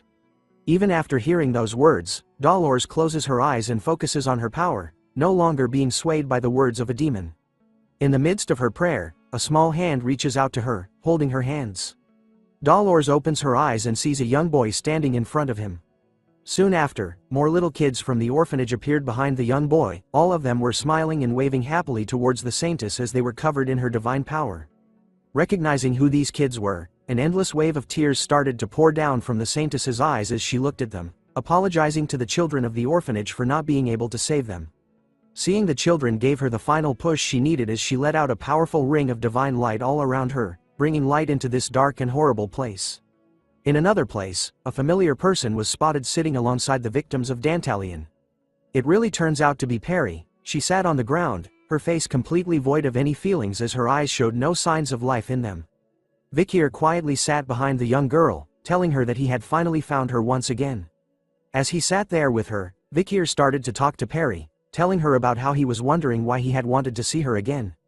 It turns out that he had something he wanted to tell her something. As he said this, Vikir's body was slowly crumbling away due to the amount of traumas he was taking in, but still, he continues to talk to Perry. He reveals to her that from now on, he was going to spend his remaining years taking revenge on demons, and that the reason why he had visited the orphanage was in order to hunt down Dantalion. He didn't think about what he would do beyond that. And yet, during the time he had spent in the orphanage, from the moment he had met Perry, Vikir realized something after seeing her angelic smile. If there was one thing that would make this revenge of his meaningful, then it was that Vikir wanted to create a world where he can laugh in the future with children like her. As Dolores's powerful divine power started to reach the place where Vikir was, he gave a final thanks to Perry for creating meaning in his plan. And told her that he was sorry for not being able to protect her. Even though Vikir was slowly losing his life, Perry's voice reached out to him, telling our boy that she was glad that he had come and saw her once again, bringing life back into Vikir's eyes as he heard those words. Turning around, Vikir could see the endless rows of people, their faces filled with life once again, especially Perry, who continued to smile at him. But she couldn't help it as tears started to flow down her face once again as she told Vikir about how scared she had been. The divine power of Dolores was healing and casting away any signs of demonic power within Vikir whilst giving life to those that had been the victims of Dantalion.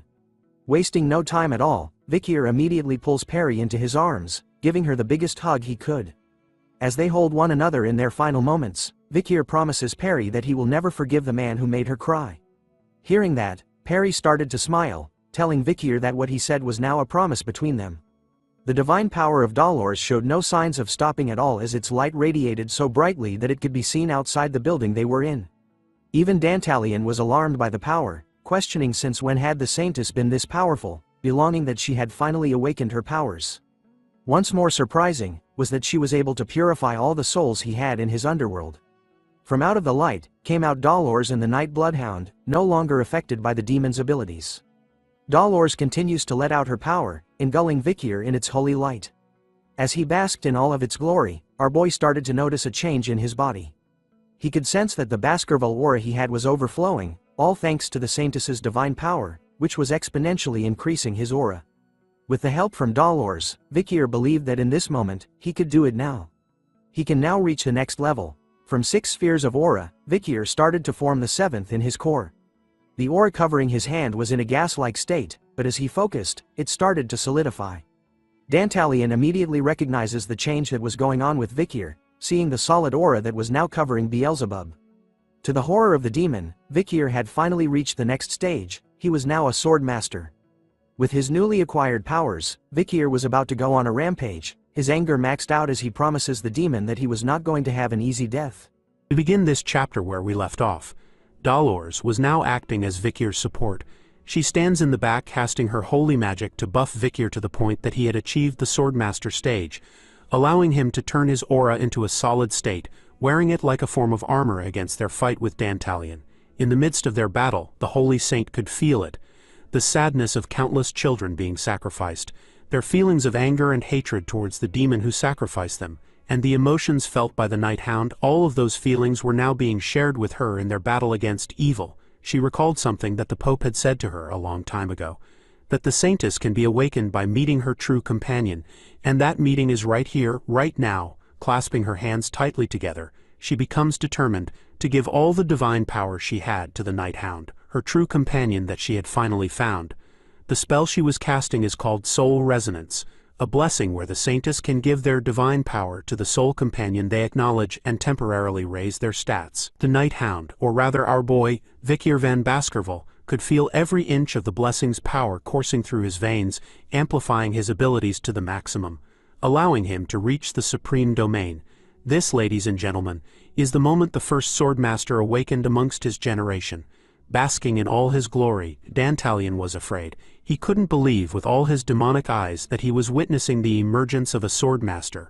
Sweat began to drip down the demon's head, as he knew that amongst the humans there were only a select few who could reach the Swordmaster's level. Even though he knew that Vikier formed a threat, Dantalion thought that he only needed to be careful around him, and that the ones he should fear the most would be the patriarchs of the noble families who should be swordmasters.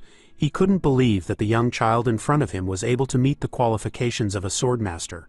But as he was busy in his thoughts, Dantalion's view of Vikier suddenly went upside down, leaving him to wonder what was going on as his head was sliced up and flipping through the air without him even knowing what happened to him. With just a single swing of his blade, Vikier sends numerous slices of aura through the air from a distance, cutting and dismembering Dantalion into pieces.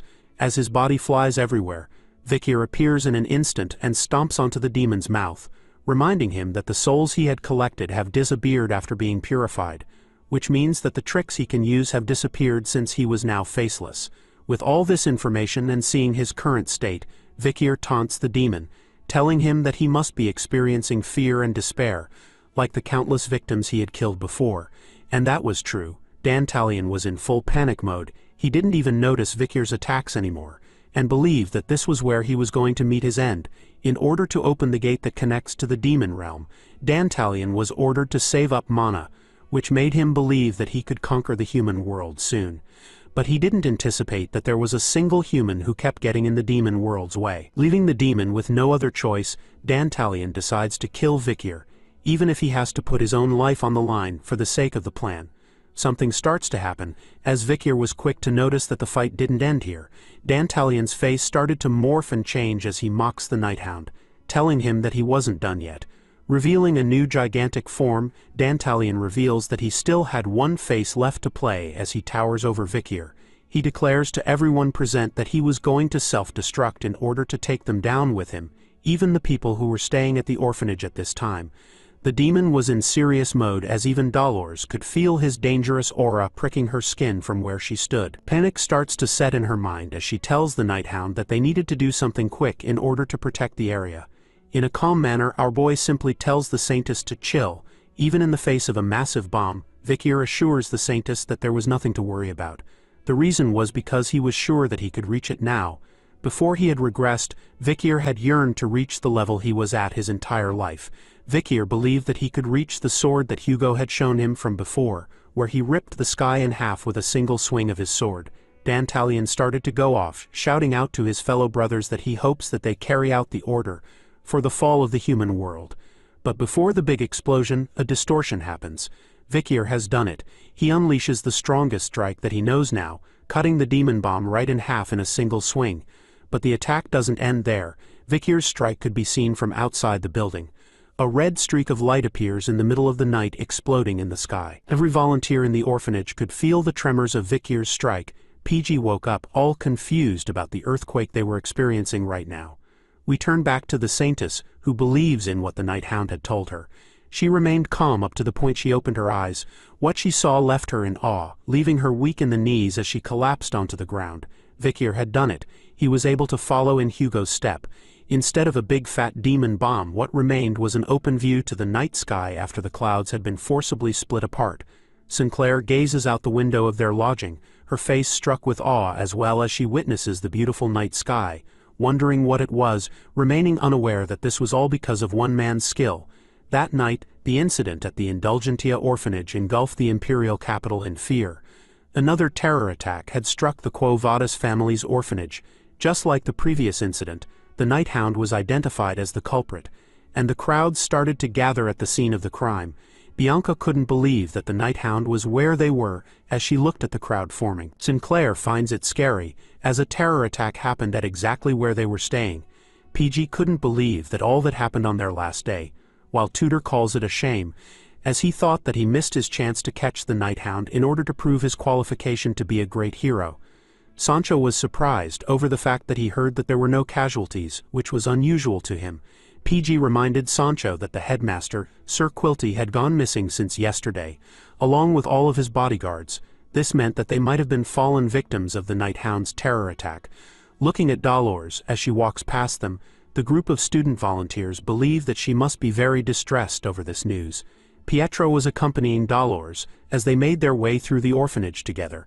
He was struggling over the news he heard from her, about the fact that Quilty, someone he thought just had uncomfortable traits, was actually a demon in disguise, added on the fact that the Nighthound was actually the person who resolved the situation, and not the one that caused it. Pietro finds that ambushing a branch of their family was unforgivable, but he found it personally refreshing that he had cut off a rotten section of their family.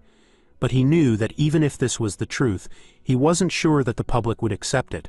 Having been silent during their entire time together, Dolores decides to make a move, walking past Pietro and telling him sorry for what was going to happen from now on.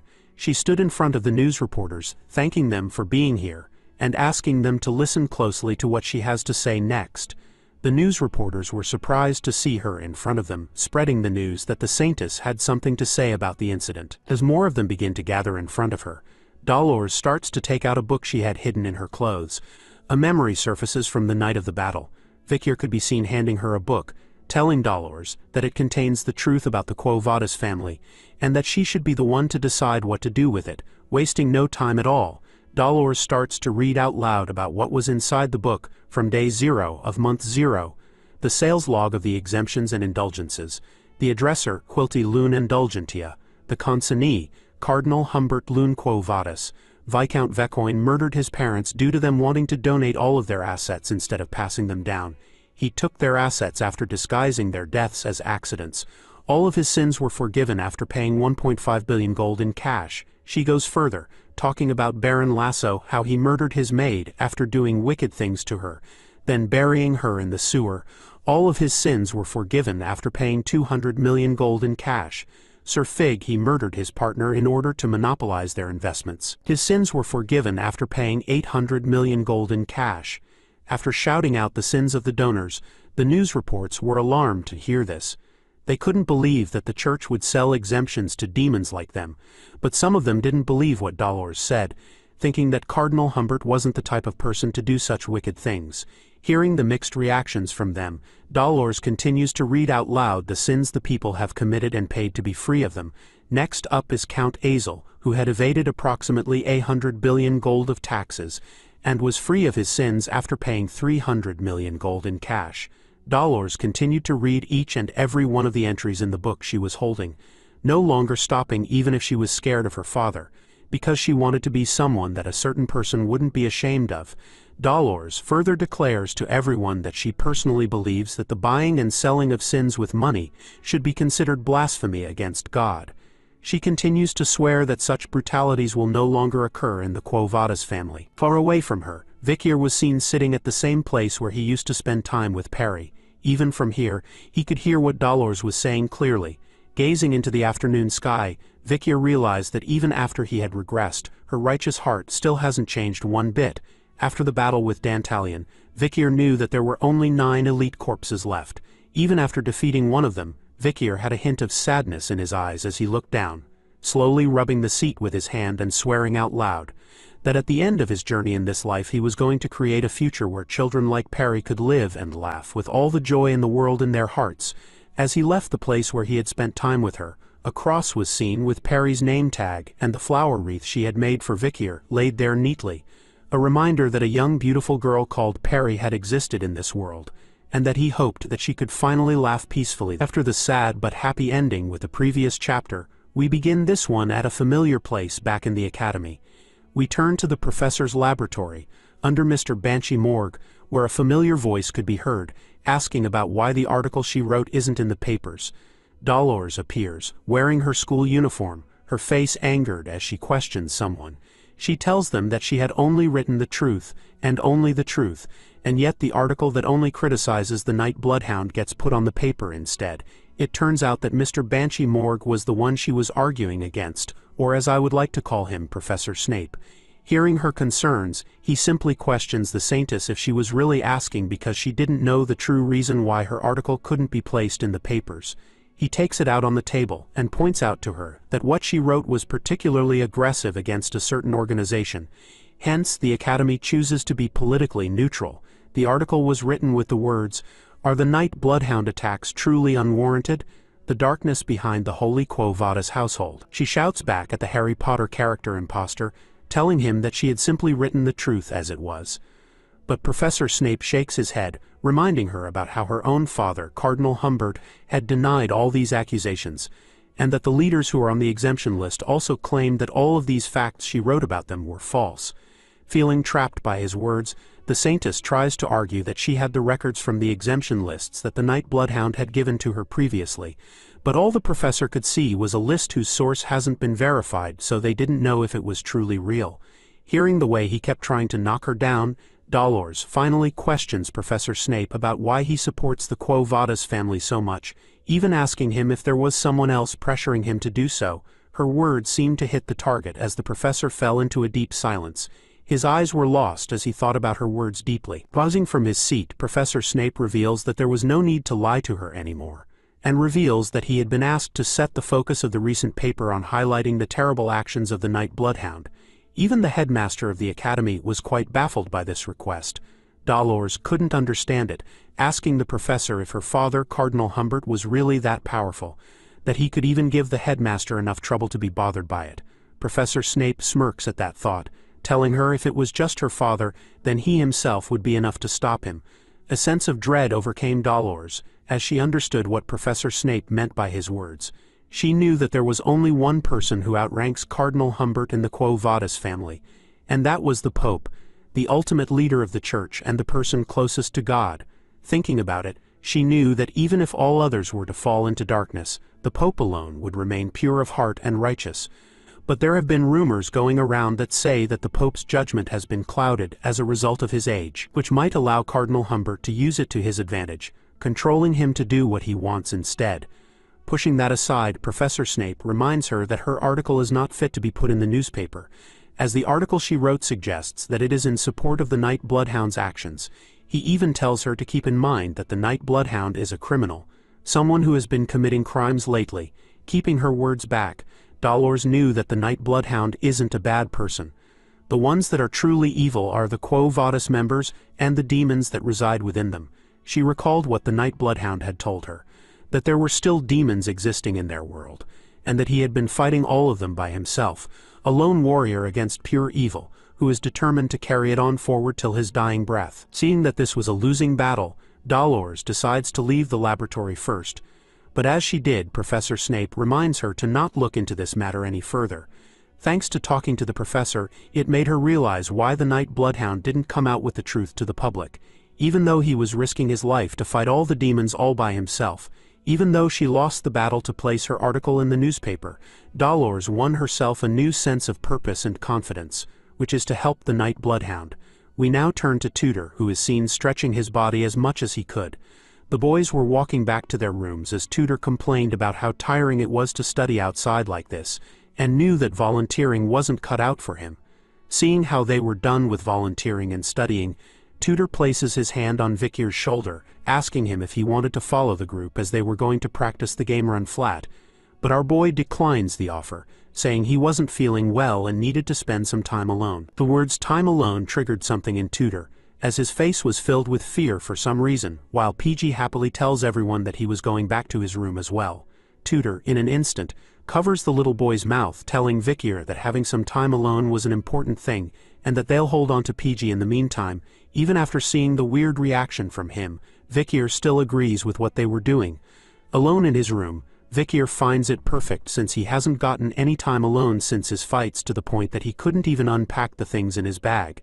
Thinking about the previous night, Vikir's Swordmaster rank, which he had reached with the help of the Saintess's blessing, had returned to its original state, high-rank graduator since that day.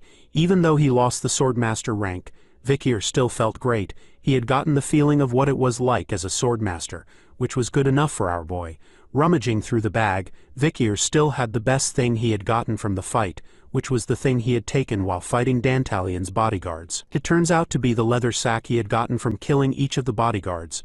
Placing the 4 sacks together would allow it to transform into one large mask, and if Vikir remembers it correctly, and he did, turns into the mask of degeneracy called Picaresque, which has fratricide, which means killing one's own kind, and degeneracy stats. Vikir couldn't believe that he had gotten a relic that rivals the demon sword Beelzebub in his hands. He had read all about this thing before his regression. This is a mask that gets stronger as the wearer kills more of his kind. It is said that the more humans you kill with this mask on, the more powerful you become. On top of that, it would allow the wearer to gain insane resilience and mana regeneration. Feeling a sense of adventure, Vikir decides to try it on, even after knowing that there were some sort of side effects that come with the mask. A sudden surge of power started to be seen from his eyes the moment he placed the mask on his face. Vikir could feel its power. His health and aura, which had been depleted from the fight with Dantalion, were immediately restored. Its power was different from the Swamp March salamander skill he had stored in Beelzebub, which could only help with lost limbs. The mask helps Vikir to recover from fatigue as well. But something weird was going on. Looking around where he was, our boy felt that something was off about his situation. Taking a look at the table and bag from before, he started to wonder why everything in his eyes started to look bigger. Not only that, everything he sees so far is in white and black, no colors. Instead of words coming out from his mouth, a small and cute woof noise came out of a little puppy who was seen where Vikir was sitting last time. Our boy realized it. He had turned into a dog and guessed that this was the side effect from the mask. I mean, it makes sense. He comes from the Baskerville family, which is filled with people having dog names in their own names.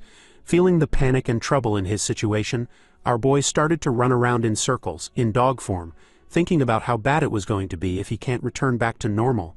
He needed to get the mask off his face somehow. As soon as he thought about how to get the mask off his face, it came out on its own, reverting Vikir back into human form as he stood naked as the day he was born inside his room. As part of the fan service, I'll let you guys stare at this specimen for a few more seconds. After removing the mask from his face, Vikir was glad to discover that it comes off his face when he thinks that he wants it removed. Looking at it as it laid on the ground, The side effect of being turned into a dog when he wanted was now a perk to Vikyr. Thankfully, in the academy, there was no rule saying that students couldn't keep animals in the dorms, so this perk could help him in sneaking around without suspicion. But as he was thinking about how to use the side effect to his advantage, a cracking sound could be heard. Vikyr could sense it coming from the bag, grabbing his attention. He takes out the Madame Eight Legs egg, which is now cracked. Seeing that it was cracking, Vikyr recalled how the egg had moved back then. It was a sign that it was about to hatch. Knowing about Madame Eight Legs, who is a high-ranking monster that Vikyr almost died multiple times to while fighting against it, he knew that even the ancient demons that command hell didn't want to fight against this queen, so they decided to give her a place to live in the depths instead. And yet, in his hand, the descendant of that monstrous queen was about to hatch. As soon as he thought of it hatching, a little spider came out from the egg, barking out sounds like a dog for some reason. Vikyr stares at it, and couldn't believe that this little cotton ball is the madam's descendant, and was confused on why it was barking at him. The little cotton ball continued to bark and make dog noises, leading Vikyr to believe that it learnt to do it when it was being held by a wolf. Soon enough, the little spider started to signal something at Vikyr, with its sad eyes while moving its body sideways. Our boy took it as it was trying to say that it was hungry. Placing a piece of meat on the table instead of eating it, the little spider started to shake its head in refusal. Seeing its reaction to the meat, Vikyr guessed that it might be too young to eat meat like the madam. Even so, he finds it as a win. Getting to own an S-rank monster from the dense forest is a good opportunity for him. Seeing how the little spider couldn't eat anything in the room, Vikyr decides to head out and look for some food. But as he was roaming the corridors of the academy, a voice caught his attention. Someone was scolding, saying that a commoner shouldn't muddy the academy's waters. Hiding behind a pillar, Vikyr spots a group of bullies surrounding our boy PG. Watching the situation closely, Vikyr spots his friend in trouble and slowly recognizes the people bothering him. The main bully turns out to be Grenouille de Leviathan of the Fire Corps, who comes from the poison-wielding Leviathans, one of the 7 pillars that make up the Empire. He's known as a top student of the Fire Corps freshman, and he's exceedingly proud of his status. All this information was given by PG, our Human Dictionary of Information. Sensing trouble brewing, the Human Dictionary makes the right move, smoothly sailing away from the bullies and using the excuse that his friends were in the toilet and waiting for him to get away from them. But one of the bullies stopped him from exiting, telling him that a commoner shouldn't be going away so simply. Grenouille appears and calls him worthless, speaking about how he was just a low-rank expert, and that just his mere presence in the school was enough to annoy him. He also finds it an insult that someone like him, a member of the 7 great families of the Empire, has to walk in the same halls as a commoner low-born peasant like PG. With a disgusted and arrogant look on his face, the main bully declares to PG that he didn't belong in the academy, and that he should leave it immediately. He even goes as far to say that the people PG hangs out with were probably at the same pathetic level as he was. Hearing those words, something awakens in the timid young boy, his eyes filled with a profound sense of rage as he grabs Grenouille by the collar, startling the bully, as he didn't expect this from a mere commoner. With fury in his words, PG holds him up, telling the bully not to insult his friends as he did before. Feeling more annoyed than ever, Grenouille wonders what PG was going to do about them, and turns to the others, ordering them to make a mess of our boy. Immediately taking on the orders, one of the bullies goes straight for a punch to PG's face, who could only close his eyes as the incoming fist was coming for him. But as he waited for the fist to hit his face, nothing seemed to happen, so he slowly opened his eyes to see what was going on. Tudor had appeared in front of him, holding the bully's fist in one of his hands while asking PG if he was all right. Soon enough, a muscular hand filled with veins appears and grabs the top of the other bully, who could feel it, as a sweat drop appears on the side of his face. Sancho appears as well, with red glowing demonic eyes. He grips the head of the bully tightly, causing him to scream in pain while telling them that if they wanted a fight, then they had chosen the wrong person. PG couldn't believe that Tudor and Sancho were here to save him, and after turning around, he could see that even Vikyr had appeared to help him out. Grenouille was annoyed to see Tudor La Mancha Don Quixote intervening in his plans as the bullies were regrouping themselves. Tudor, Sancho and Vikyr had gathered onto PG's side as well. They found it weird that their little boy was taking too long, and didn't expect to find him in this situation. All 3 of the Gigachads were now officially pissed off. knowing that there was someone in the academy that dared to lay their hands on their Start off this chapter with an intense staring match between the two groups. Group 1 is filled with main character aura, while the other group is filled with random NPC aura. Granui looks at them with a smirk on his face, telling Tutor that after seeing who he hangs around with, he clearly understands his standards now. He adds on that he knows Tutor's worth by simply looking at his commoner friends that surrounds him. The blonde hero reminds the bully that in the academy, nobles and commoners were not differentiated, meaning that all students who enter the school are to be treated equally, regardless of their backgrounds. But Granui brushes that fact away, telling Tutor that he can't do anything about it, especially since he couldn't do anything during the Nighthound incident. Throwing that in struck a chord with the blonde hero as he tried to justify that he was sleeping during that time. Granui could only laugh about that, telling Tutor that losers always come up with some sort of excuse, releasing gas from his body as his friends put on gas masks on their faces. Granui proudly claims that if he was there during the incident, then he would have been able to catch the Nighthound. The group are alarmed to see an endless amount of gas coming towards them from the bully's side. Tutor tries to cover himself from the gas using his arm, asking Granui if he intends on showing off his skills inside the school. While the hero was panicking, Vikir stood calmly at the back, smelling the gas and thinking that it was some sort of paralytic. Even the little cotton ball, a descendant of Madame Eight Legs, started to sniff the air, following Vikir's actions and breathing in the toxic gas. Granui calls him Little Action, something cute, indicating to Tutor that this threat was simply to show him a difference in their strengths.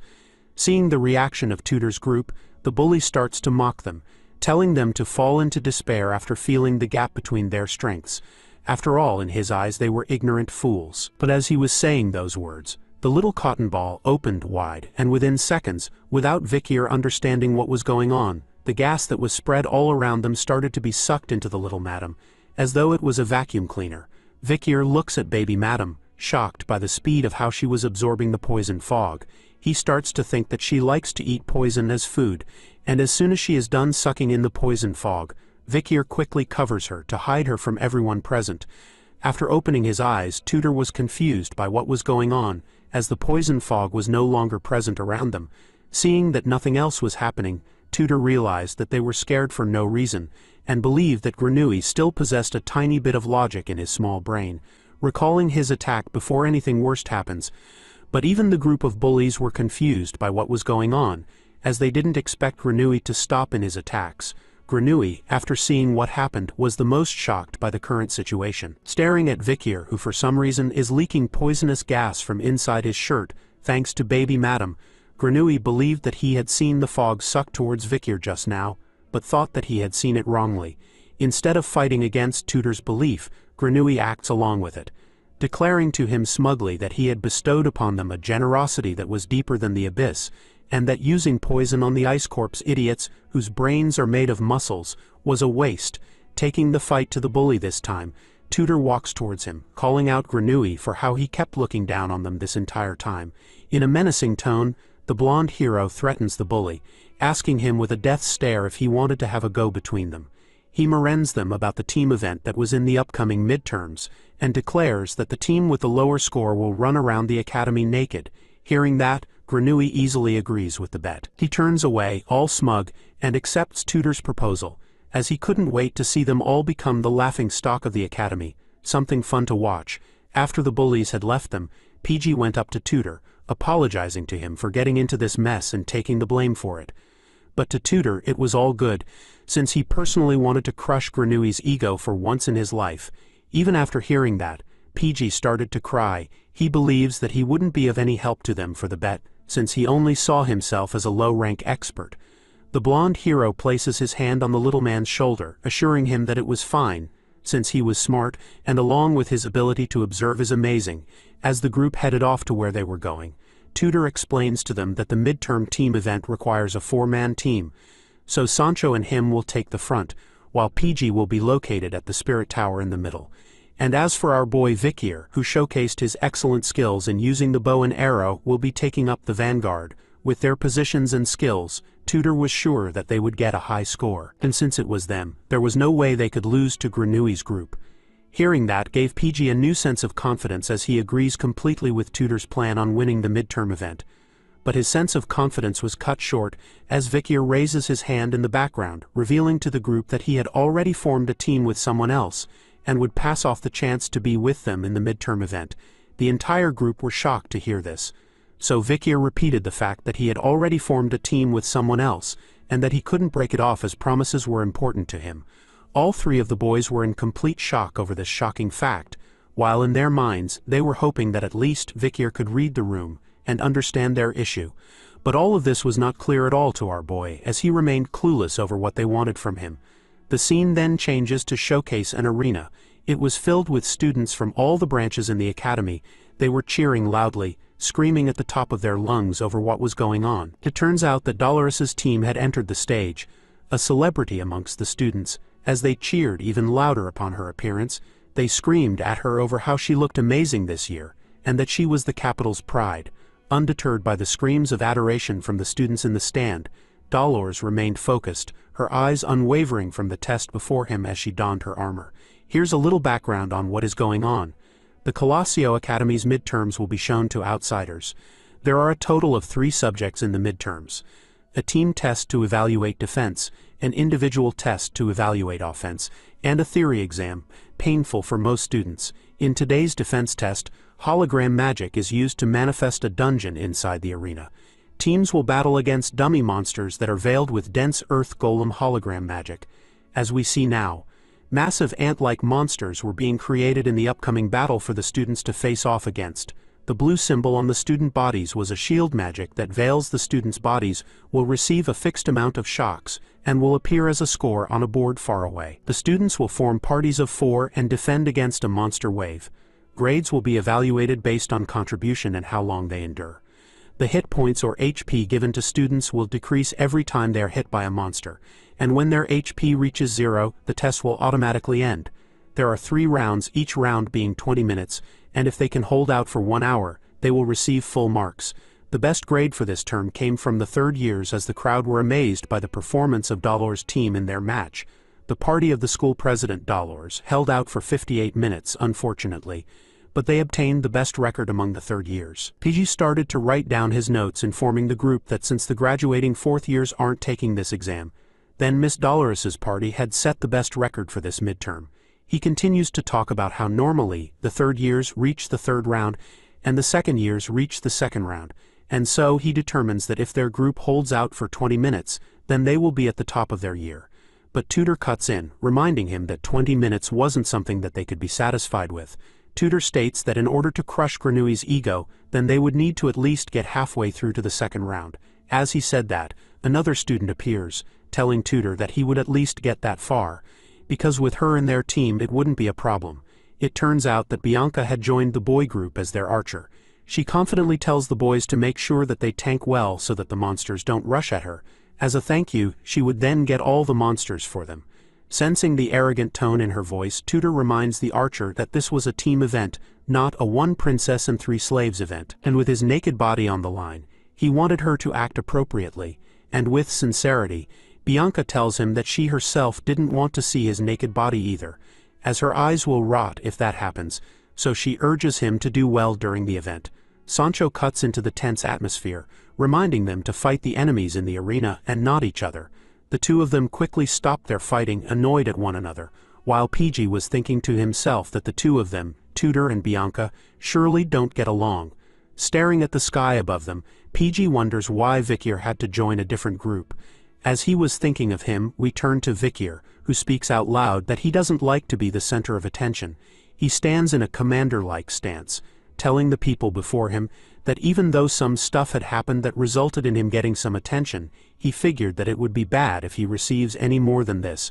So he tells the people to go crazy, to the point that he didn't have to do anything. 3 familiar-looking people responded with the same words, "We will protect you with everything we have so you do not have to do anything, my liege." It turns out that the group Vikir had promised was the triplets of the Baskerville family. Once again, we'll call them high, middle, and low, from top to bottom as their names to make things easier. All 3 of the brothers were excited as this was their first mission from their liege, so all 3 of them knew that they needed to do well. Meanwhile, the original boy group were stunned to see who Vikir had teamed up with without them.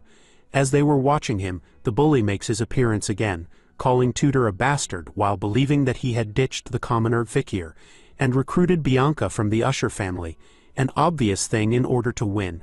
But even after seeing the new team, Grenouille de Leviathan was still confident that it would be impossible for him to win against them. After all, he himself had recruited an ace on their team.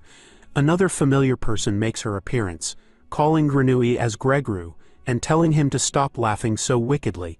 The bully looks back and quietly corrects her, saying his name is Grenouille. He even tells her that she should be grateful that a commoner like her had been accepted into their group. Sinclair wasn't inclined to do so, but assured him that as their new team member she would do her best for their grades. But once again, she messes up in pronouncing Grenouille's name, making him angry as he corrects her once again. While she remains curious about which group Vikir had joined, Grenouille leads the team confident that his group, Group 69, would take the #1 spot amongst all the first years, while in Group 108 was Vikir and the triplets Team Baskerville. In Group 109 was the original boy group, with backup Bianca. Leading them was Tudor, hyped over the upcoming test. The midterms of the first years have begun. We begin this chapter with the crowd of students roaring loudly with their cheers as their voices are filled with excitement. In the center of the arena, there was a platform, covered by a powerful blue shield. We turn to Team Baskerville, where Vikir was looking at what was going on with a perplexed look on his face. Thinking about it, he recalled that in his past life, he couldn't remember seeing the Academy's exam, and only understood that students just needed to be decent at fighting. But as he was thinking that, Hai was quick to notice the look on Vikir's face. Seeing that look of confusion made him ask our boy if he didn't have any information about the exam. So he started to break it down. When students step foot into the arena, a virtual reality magic circle will activate, and the area will change into a dungeon. The exam starts when the monsters start charging at you. Although the exam looks simple, and you only need to hold out until your HP drains to 0, the poison that the monsters excrete is real, although it would be much weaker than the original poison. But even if the students were not physically hurt, they still needed to be careful, as their HP could decrease from the poison that the monsters would give off. Hearing about the poison used in the exam, Vikir was curious about whether it was real. Hai tells him that he had heard rumors that if something were to happen, then the instructors would lift the magic wall and interfere in the exam themselves. Seeing how much information they had, Vikir was curious if the triplets had practiced this type of exam before.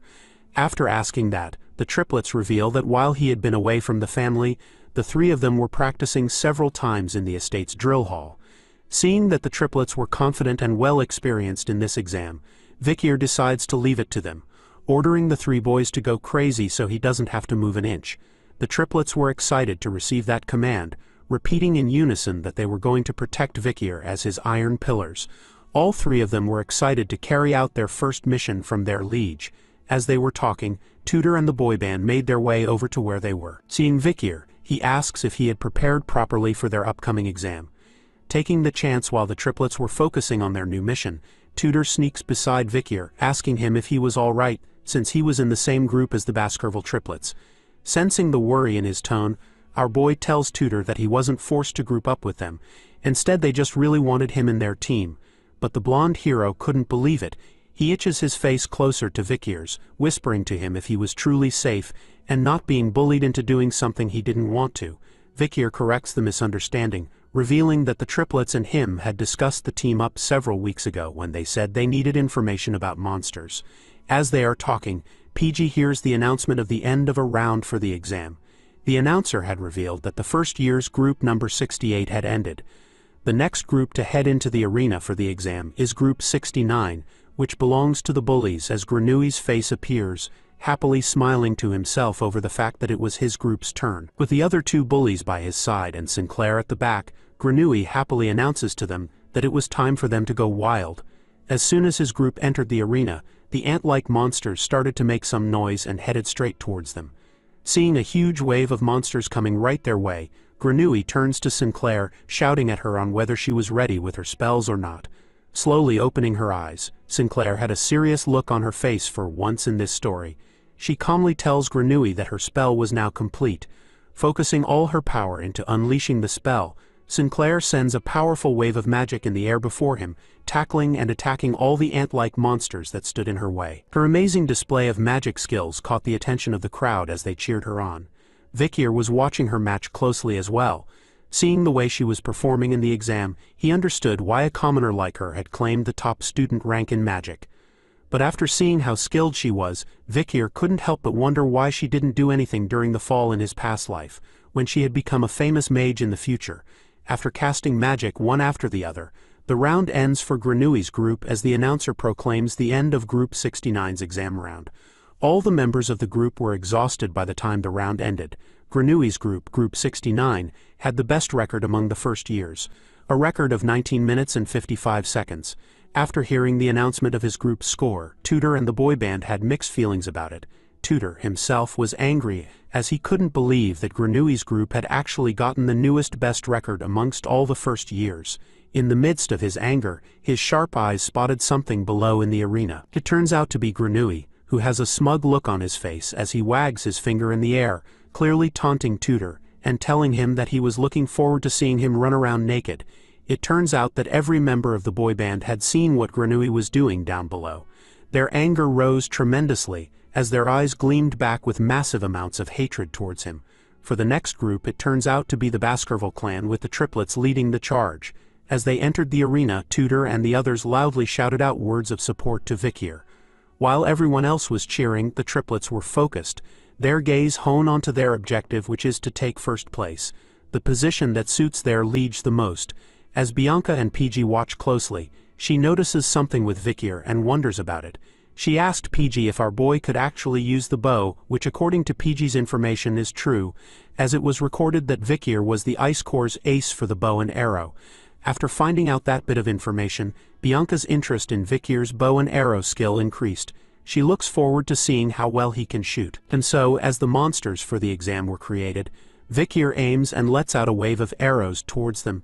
PG and Bianca were watching closely, and they were shocked to see the insane speed that Vikir had fired off with. To Bianca, who was a known archer, Vikir's speed was insane.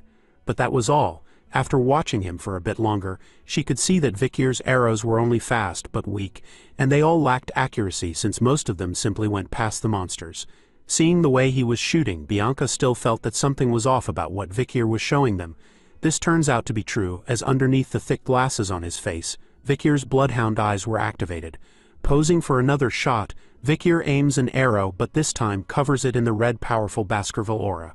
With just a single shot, he manages to blow one of the monsters into complete pieces. But it all turns out to be fake as he was imaging it. He recalls his arrow, thinking that if he had used his actual skill, then that would have happened instead. He could definitely feel his body itching to show off. As the battle went on, he remembered a memory with Ayan. He recalled the time she had taught him how to use the bow and arrow like the Balak tribe, and after teaching him, she made him swear a promise to never lose to anyone with the bow. Remembering that, Vikir couldn't help but smile and laugh, apologizing in his head to Ayan for breaking the promise. As everyone was distracted with the battle, Vikir took it as the perfect moment to bring out baby Madam. She happily escapes from Vikir's clothes and hops nearby to the closest monster corpse that was giving off poison. Seeing it made her so happy, as the baby Madam's eyes immediately glowed and shined brightly. While she was busy having the time of her life, Vikir was happy that she was. After he had heard that the ant monsters could excrete poison like Granui, he basically figured out that the exam was an all-you-can-eat buffet for baby Madam.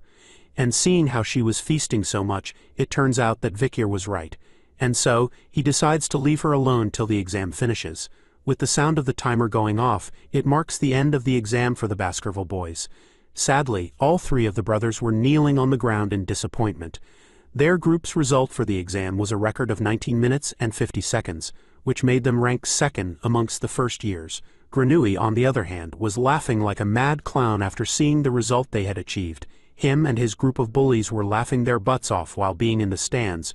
Granui was confident that there was no way a commoner like Vikir could beat him. Thus, after seeing the results, he would surely know the difference in their skills. As he and the bullies continued to mock Vikir, Sinclair was chuckling along in an uncomfortable manner, telling Granui that he looks like a third-rate villain. All three of the triplets immediately took a blade to their necks, apologizing to Vikir for not being able to take first place, so as their punishment, they would take their lives instead. But he immediately tells the brothers to stop it. After all, second place was still pretty high of an achievement. As they leave the arena, the announcer tells everyone that the next group up is Group 109. It turns out to be Tutor and the boy band. As they head into the arena, they were discussing Vikir's group results, which was a pretty high score, but their goal was above that, after all, in order to beat the record of 19 minutes and 55 seconds that Granui's group had set. Tudor and the boy band's aim is to clear the first wave. And so their exam started with Tudor destroying an ant monster with a single blow from his spear.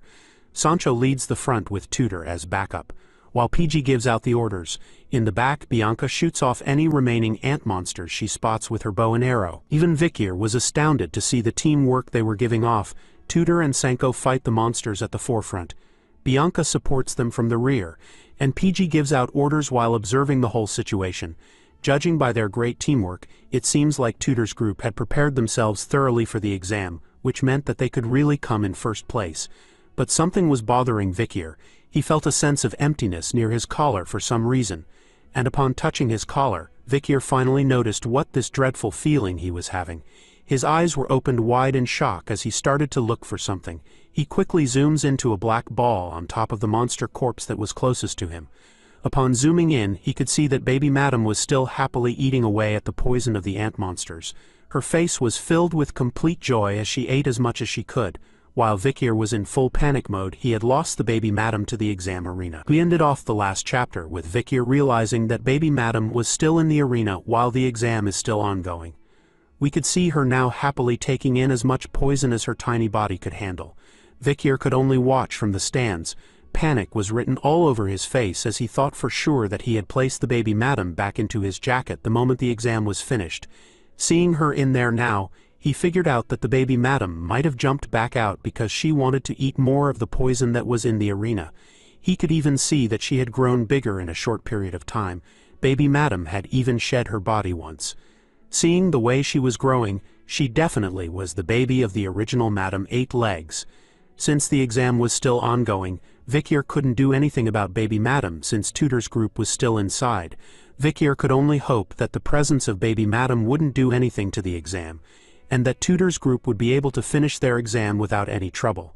Without skipping a beat, Tudor stabs through a monster easily with his spear, blasting it into multiple pieces. Seeing the good work that he was doing, the blonde hero couldn't help but strike a pose, basking in his good work over killing the monsters. Bianca, on the other hand, wasn't that impressed by his work, telling Tudor that he was needlessly wasting his energy, and that there wasn't any need to turn the ant monsters into pieces. Her comment was enough to annoy him. Pushing it even further, Bianca aims her bow at the incoming monsters, as Tudor tells her that he wanted to see how well her self-control is compared to his. Feeling confident about her skill, Bianca tells the blonde hero to watch carefully and see how the master gets it done. Sending a single shot of an arrow covered in her purple aura, it curves and bends through the air to get to the closest ant monster. Without any trouble, it penetrates the skull of the monster with ease. Tudor was actually impressed by Bianca's skill as he heads in to fight even more monsters. As he gains a new sense of competitive spirit, in order to not be outdone by Bianca, Sancho manages to slice a single ant monster with one blow from his axe. After being done with his side, he watches over the pair of them, confused about whether they were really enemies or friends. PG was actually watching their situation closely. He shouted at them that they had all strayed from their original positions and needed to fix it. In a mere few seconds, PG found the proper solutions. He tells Bianca that they didn't need to kill the ant monsters. Instead, he found it better if she was to just go after the joints in their front legs. For Tudor, PG wanted him to use a smashing attack when the ants disperse, as it would be more effective in the long run. For Sancho, PG's goal was for them to bring in the ant monsters closer instead of stopping them in the middle. The group were eager to follow PG's instructions without question, as they deemed his judgments better than theirs. The two boys excitedly went on to do as PG said, impressed by the young warrior. PG was happy to hear their compliments after all. He didn't want to be a burden to the team, so he had worked hard, and was glad to see his hard work paying off. With their team combination and skill set, they believed that it was possible for them to set a new record amongst the first years. After some time, no more ant monsters were alive as the group tried to catch their breath again. The results of Tudor's group, Group 109, is a record of 19 minutes and 55 seconds, which makes them tied for first place amongst the first years. Granui was pissed off after seeing their score. As he called them idiots, he couldn't believe that a group which has commoners inside them would have the same score as his group. Tudor's group were also disappointed in their record.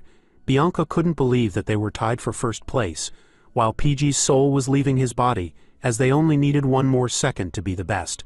Tudor was just glad that their score meant that he didn't have to run around the academy naked. As they were heading out of the arena, Bianca started to talk about their HP shield that blocks shock, realizing that they would have actually died if the exam turns out to be a real battle when their HP reaches 0. Sancho was actually excited. He told the group that one day he wanted to become a warrior who can last for an hour, just like President Dolores. It turns out that she was watching their group closely from the stands as well. She was happy about their results, knowing that they were a part of her club, and wondered how strong they were going to be in the future. But as she watches them get ready to leave the arena, the announcer suddenly told everyone that Phase 1 of the exam has ended, which concludes the end of the first-year exclusive monsters, and that right now Phase 2 will now begin. The second-year exclusive monsters will now appear. Hearing that, Dolores was immediately alarmed by what was going on. It turns out to be a problem, as more ants, stronger than before, had appeared in the arena before Tudor's group could leave. Everyone from the stands, including Vikir and Granui's group, were all shocked to see what they were witnessing. Tudor's group was the most shocked as they gathered all together, all confused by what was going on, as more ants were coming out again, when they thought the exam had finished already. Tudor, seeing that the situation was getting worse, orders his group to be careful, as the physical damage they received from this moment on was going to be real. Their chances of seeing God was more than 0%. As they braced themselves for the upcoming deathmatch, Tudor reminds them that they only need to hold their ground until the school steps in. In the magic control room where the exam was being controlled from, the professors were all in a state of panic after realizing what was going on. The students in the arena had their HP reduced to 0, but the exam was still going on. Seeing that the students were first years, the professors demanded to know who allowed Phase 2. Analyzing the situation, one of the professors could see that aside from the students trapped in the arena, the system could detect a strong life force with them, which may have led to an error. The professor was monitoring the situation closely, knowing that all signs of life should have been gone the normal suit's HP the students were wearing reached 0. But for some reason, in their system, it was showing them that there was a presence overflowing with life who is still able to fight. As the professors were trying to get a grasp of the situation, Dolores barges into the room, informing them of the problem in the exam. She demanded of the professors that they needed to save the students who were inside the arena. But all they did was look at one another, telling Dolores that they were just the people who manage the waves that go in the exam, and that it wasn't their responsibility to check the program's reaction to life. Soon enough, the professors started to ignore Dolores's presence. Instead, they were discussing amongst themselves about the fastest way to save the formation. But all of them weren't taking action, as they needed permission from the higher-ups first to do anything. So instead, they argued to break the magic wall down quickly, but then they would need a key in order to do so. One of the professors had a key, but it was impossible to break the magic wall with just one key. It turns out that another professor had an additional key, but in the midst of the chaos, she had gone to the bathroom, and now they couldn't contact her at all. Dolores finally bites her lower lip in anger as she could see that the professors were incapable of doing anything to save the students who were facing death in the arena. Just outside the magic control room, Vikir was seen sitting near the window. He was listening closely to what was going on amongst the professors. It turns out to be an error in the magic equipment used in the exam. He thought about how during his own test, the system couldn't detect any reaction to life, which means that the magic stones used could only sense life after Baby Madam had eaten the poison and grew. Looking back at the arena, Vikir wasn't sure if it was because of the error, but the poison fog from within was spreading at an alarming rate. If they didn't hurry up, Tudor's group would be unsavable. Looking for a way to help, Vikir was quick to spot something with his sharp eyes. There were holes that were created for air circulation, but the hole was too small for a human to fit in. But now he had another trick up his sleeve. Back at the stands, the students were moving around in a mess. Sinclair was clueless about what was going on, and thought that some group had set a better record than her team. As she wandered around, she suddenly screamed as something fast and small bumped into her. Falling onto the group, the nearby students that were around her noticed something fast moving on the ground. Turning back to see what it was, Sinclair was left confused, as she saw a puppy carrying a pair of pants. Back in the magic control room, somebody was smacking the magic crystal repeatedly, while the professors were too stunned to do anything. They were shocked to see that President Dolores was wielding a sword and swinging it towards the magic crystal relentlessly. Two professors immediately grabbed onto her arms, stopping her from hitting the magic crystal, as they explained to her that it was an ancient out-of-place artifact which was very precious and expensive. But Dolores didn't care about its worth, as she knew that she needed to stop the magic connection between the magic stone and the arena in order to save Tudor's group. But the professors still didn't allow her to do so, reminding the president that if she breaks the magic crystal, then it wouldn't end with her expulsion. They would also request compensation from the Quo Vadis family. Ignoring their threats and uselessness, Dolores remains focused in order to save Tudor's group, as she was willing to do anything. Back in the arena, PG gets knocked out by a massive ant monster. Its strike was enough to knock him out completely unconscious, as his eyes turned white from the pain and impact. The group could only shout at him as he went flying far behind. They tried their best to wake him up as the poison fog started to spread even faster. The remaining members of the group were soon faced with a massive shadow that towered before them, as a horde of huge ant monsters were right in front of them. Tudor, who still hasn't become a hero, realizing that he might die in vain right here and right now. It didn't take long for the ant monsters to land a hit that destroyed Tudor and Sancho. Bianca couldn't do anything to help her team as she stood frozen in fear. The massive shadow was now cast upon her. Trying her best to hold in her tears, Bianca couldn't believe that this was going to be her final moment. She didn't want to die like this. As the attack was coming, she closed her eyes. As she did, a figure with red glowing eyes appeared in the poison fog. With a fist covered in red aura, Vikir makes his appearance inside the arena, sending the ant monster to hell by blowing it up into multiple pieces, saving Bianca's life in the process. Even though the ant's attack didn't land on her, the force of Vikir's punch was enough to slowly knock her out, as she wondered how it was possible for him to be here. Vikir stood alone in the arena, completely shirtless, as his body was covered in old scars. With a determined look on his face, Vikir assures Tudor's group that nothing else was going to happen to them. In the previous chapter, a situation was developing in the arena, placing the lives of the students within it in danger. As a result, in order to save them, Dolores immediately grabbed onto a sword and readied herself to smash the crystal that controlled the arena. But the teachers in charge quickly held onto her, begging the student president not to break it as she struggled against them. As they continued to struggle against one another, a teacher somewhere else in the room informed them that there was one more entity inside the arena. The teachers were shocked to see that someone had entered the arena by breaking through the magic wall and even killed one of the killer ants. Looking at the globe which showed what was inside, they could only wonder what was going on now. Back in the arena, Tudor's entire team had been knocked out and were lying on the ground, covered in green gas. Only Vikir was standing, shirtless, as he flexed his arm against the enemies that harmed his friends. Using his bloodhound eyes to scan the area, he found where Madame was hiding, reminding her of his family motto, "Where beasts who cannot be tamed will die." In rage, Vikir warns her that he was going to punish her for her mistakes later on, but for now, he needed her to eat all the surrounding poison and to protect his friends on the ground. Once again, the little Madame became a vacuum, opening her tiny mouth and sucking in all the poison around the area. As Vikir watches over her, a killer ant approaches him, towering over the hero before trying to unleash something upon him. But before anything could happen, Vikir had already jumped to the height of its head, and with a single kick, he ripped the killer ant in half. The teachers who were monitoring the situation inside the arena were shocked to see a sudden reaction happening. As soon as he killed one of the ants, Vikir remembered that there was something here that could detect life energy. Preparing himself for more kills, he recalls that an 18-year-old should be around a mid-level sword expert, so there would definitely be an uproar if the school finds out that he was a graduator. Looking at the killer ants before him, he knew that these dummy golems were created to be the same as real-life monsters. Adding these facts, Vikir decides to use the raid techniques for killer ants that he had used in his past life, with the arsenal of weapons he picked out from Tudor's team. Armed with new weapons and his past life knowledge, Vikir was ready to fight as a high-level sword expert. The first fact he knew about killer ants was the petiole, the joint that connects the head and the thorax, which is the ant's weakness. With a single throw of the axe using precise aiming, Vikir easily lands his attack, destroying the killer ants' biological compass with ease.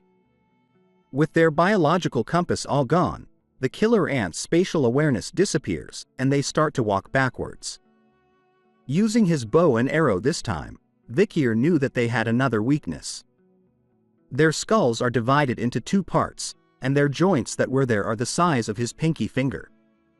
The exoskeleton there was not as tough as compared to the other places on their bodies, allowing for a single arrow to destroy them. After firing that single shot, Vikir backflips into the air and towards the horde of monsters. Holding a spear in his hand, he zigzags through them, cutting the ants into pieces without a single scratch on his body. But something else stopped him in his tracks. A huge shadow was casted over our boy as he looked at his new opponent.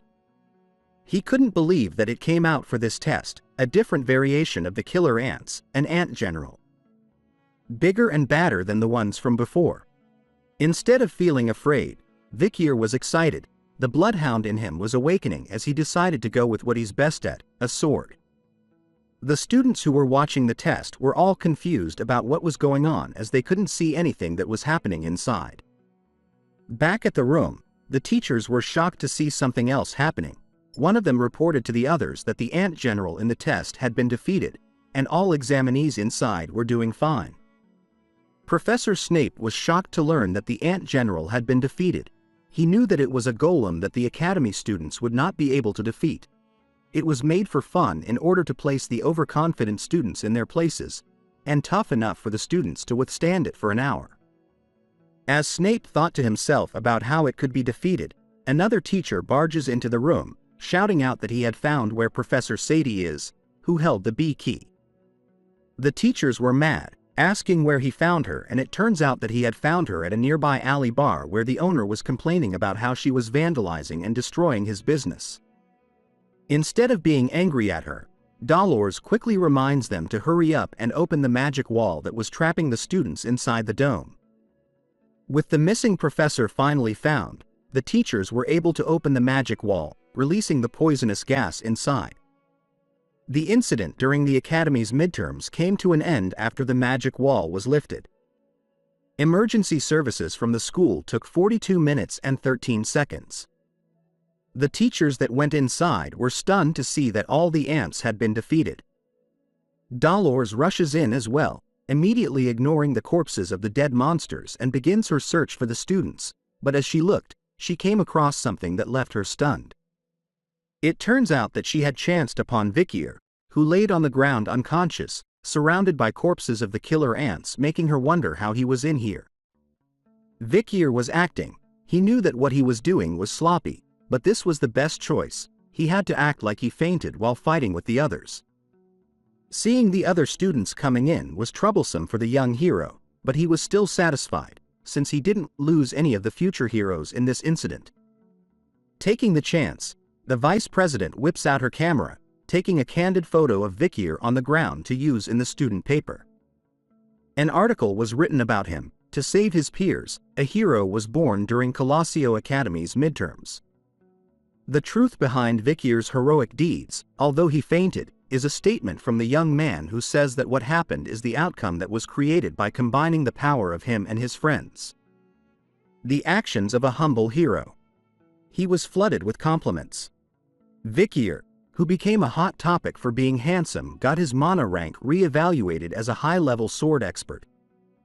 The head of the Monster Research Center raises suspicions, saying it's impossible for a high-level sword expert to defeat an ant general. But Vikir explained that he knew the killer ants possessed a vital point on their skulls. Due to Vikir exposing the secret behind the killer ants, it was predicted that the mortality rate of Imperial soldiers would decrease.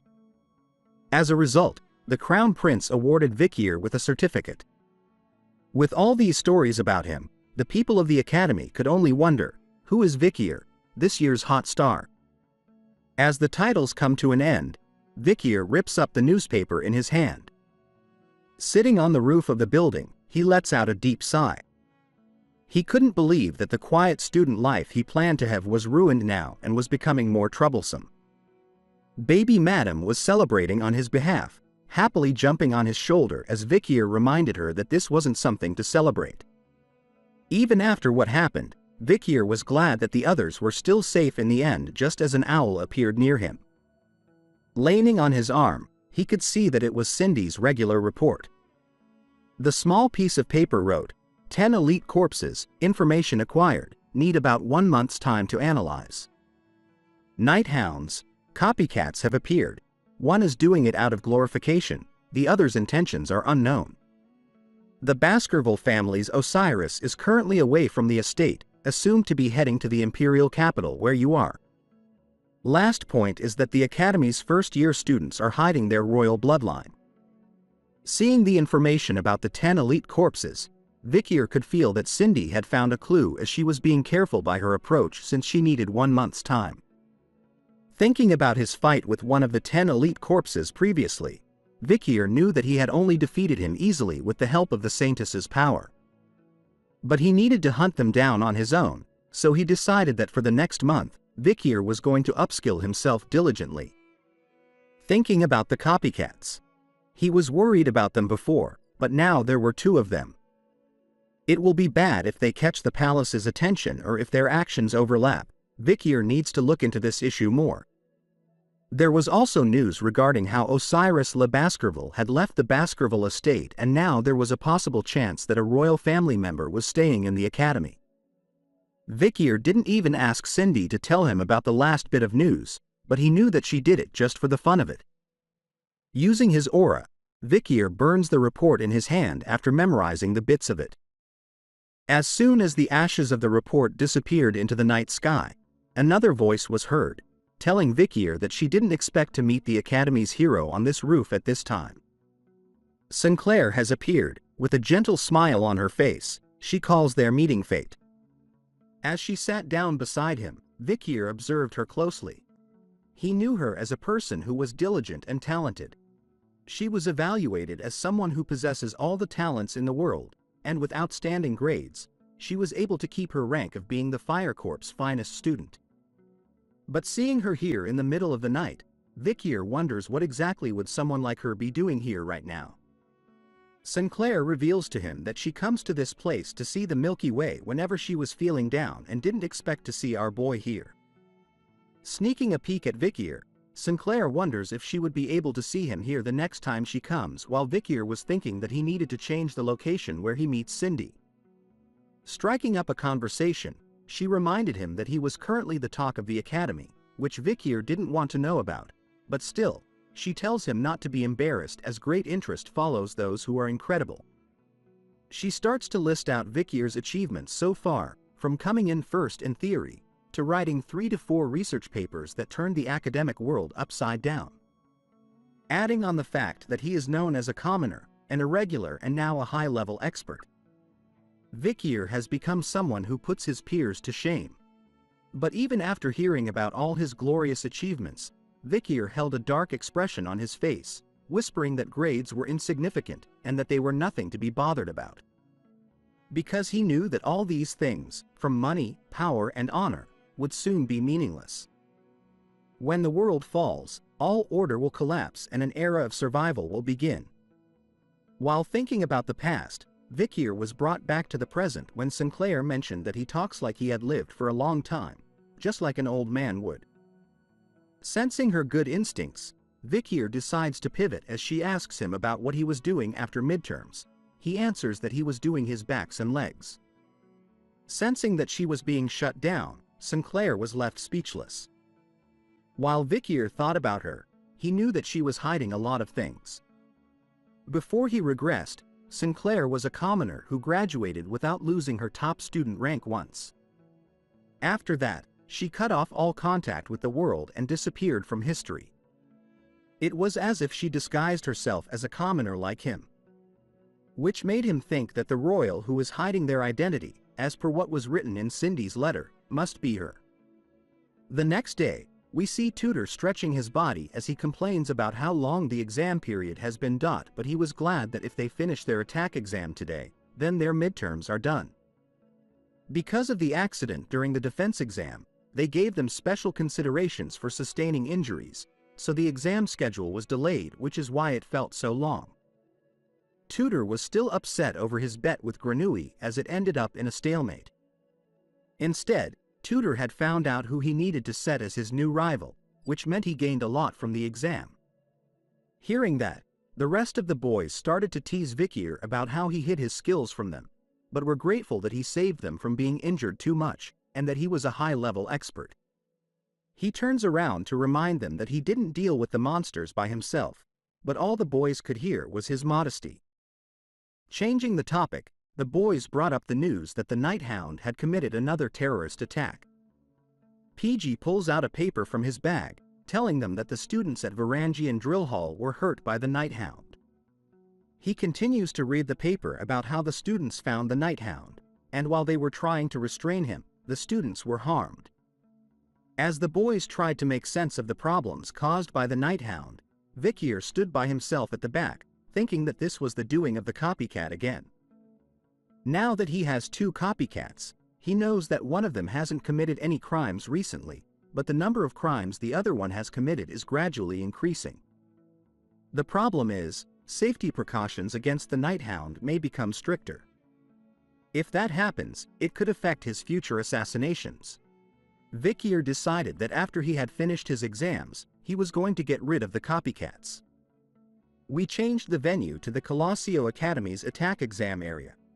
Unlike the defense exam, which required the teamwork of a group of 4 students, the attack exam is an exam where individual ability is measured. It will proceed with a one-on-one match between a professor and a student, and points will be given whenever the student lands fatal blows and evades the attacks of the golem controlled by the professors. The motive behind this exam is for the students to go up against golems emulating the professor's movements and gain practical experience from fighting stronger people. However, this exam's critical flaw is that one professor can only take care of 50 students at a time. In other words, the standards of the students' exam evaluations will differ depending on the professor's specific fighting styles.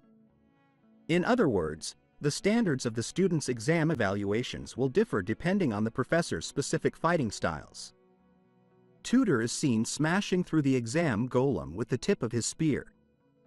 After defeating it once, he felt that the exam was doable. It turns out that the professor testing him was Snape, who remains unimpressed by his actions as he knew that the exam wasn't over as Tutor was soon surrounded by vines emerging from the grounds. But the vines were simply a distraction as the golem he destroyed soon returned, in a bigger and stronger form. Seeing the incoming punch, Tutor braces himself with his spear to take it on. But it turns out to be a fake as the golem kicks him in the ribs instead. One kick was enough to turn his pupils white as Tutor laid on the ground, gripping his stomach in pain. As the golem shrinks back to its original size, Snape gives him a lesson, reminding Tutor that mages can also use their feet and not only their fists. As he uses the golem to help the young warrior get back on his feet, he tells him that since his goal when it comes to fighting is to win, then no matter if he was a mage or not, he needed to use his hands, feet and even teeth to win.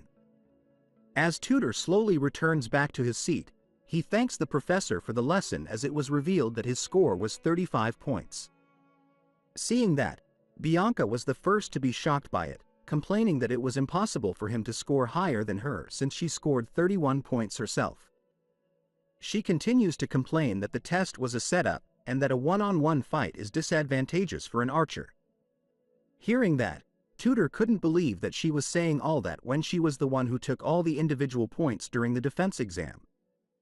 In the midst of their talk, a familiar laugh catches their attention. Granui appears, sitting above them, declaring to Tutor that he was the superior one between them. Tutor reminds him that they both have 35 points when it comes to defense and attack exams. But Granui points out his single flaw, that was because his theory grade was higher than his. Dealing a deadly blow to the young warrior.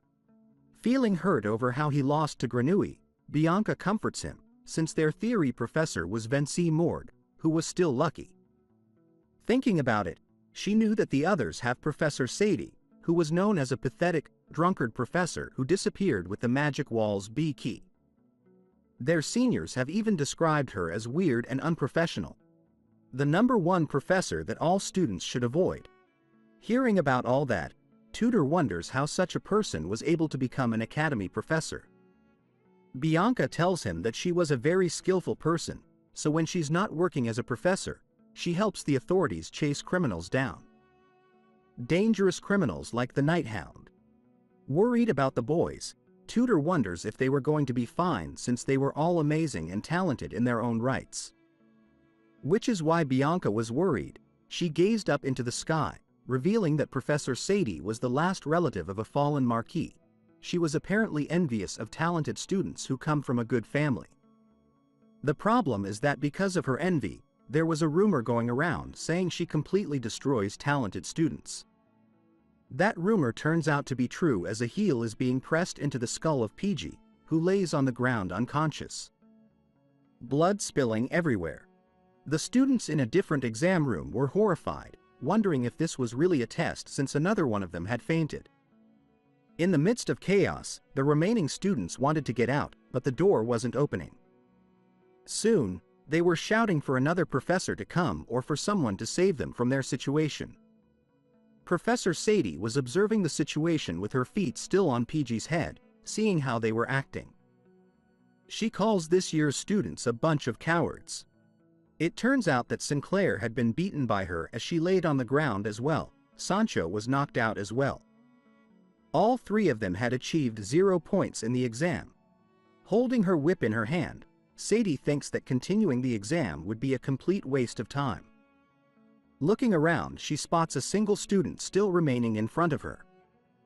Vikier was looking straight at her, his eyes underneath the thick glasses revealing his bloodhound aura.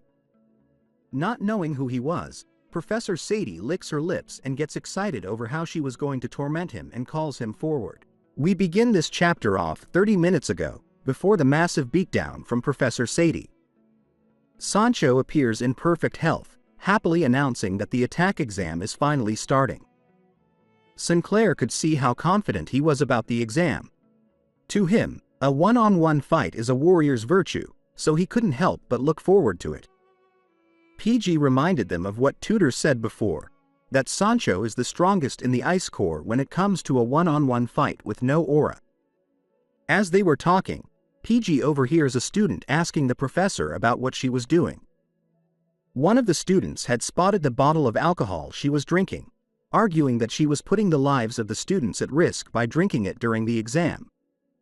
But Sadie denies his claim, saying that the bottle wasn't alcohol. But the students could smell it clearly.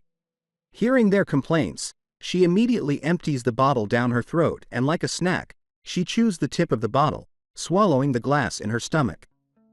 Sounds of glass being chewed could be heard as she lips the last drops of alcohol all over her mouth.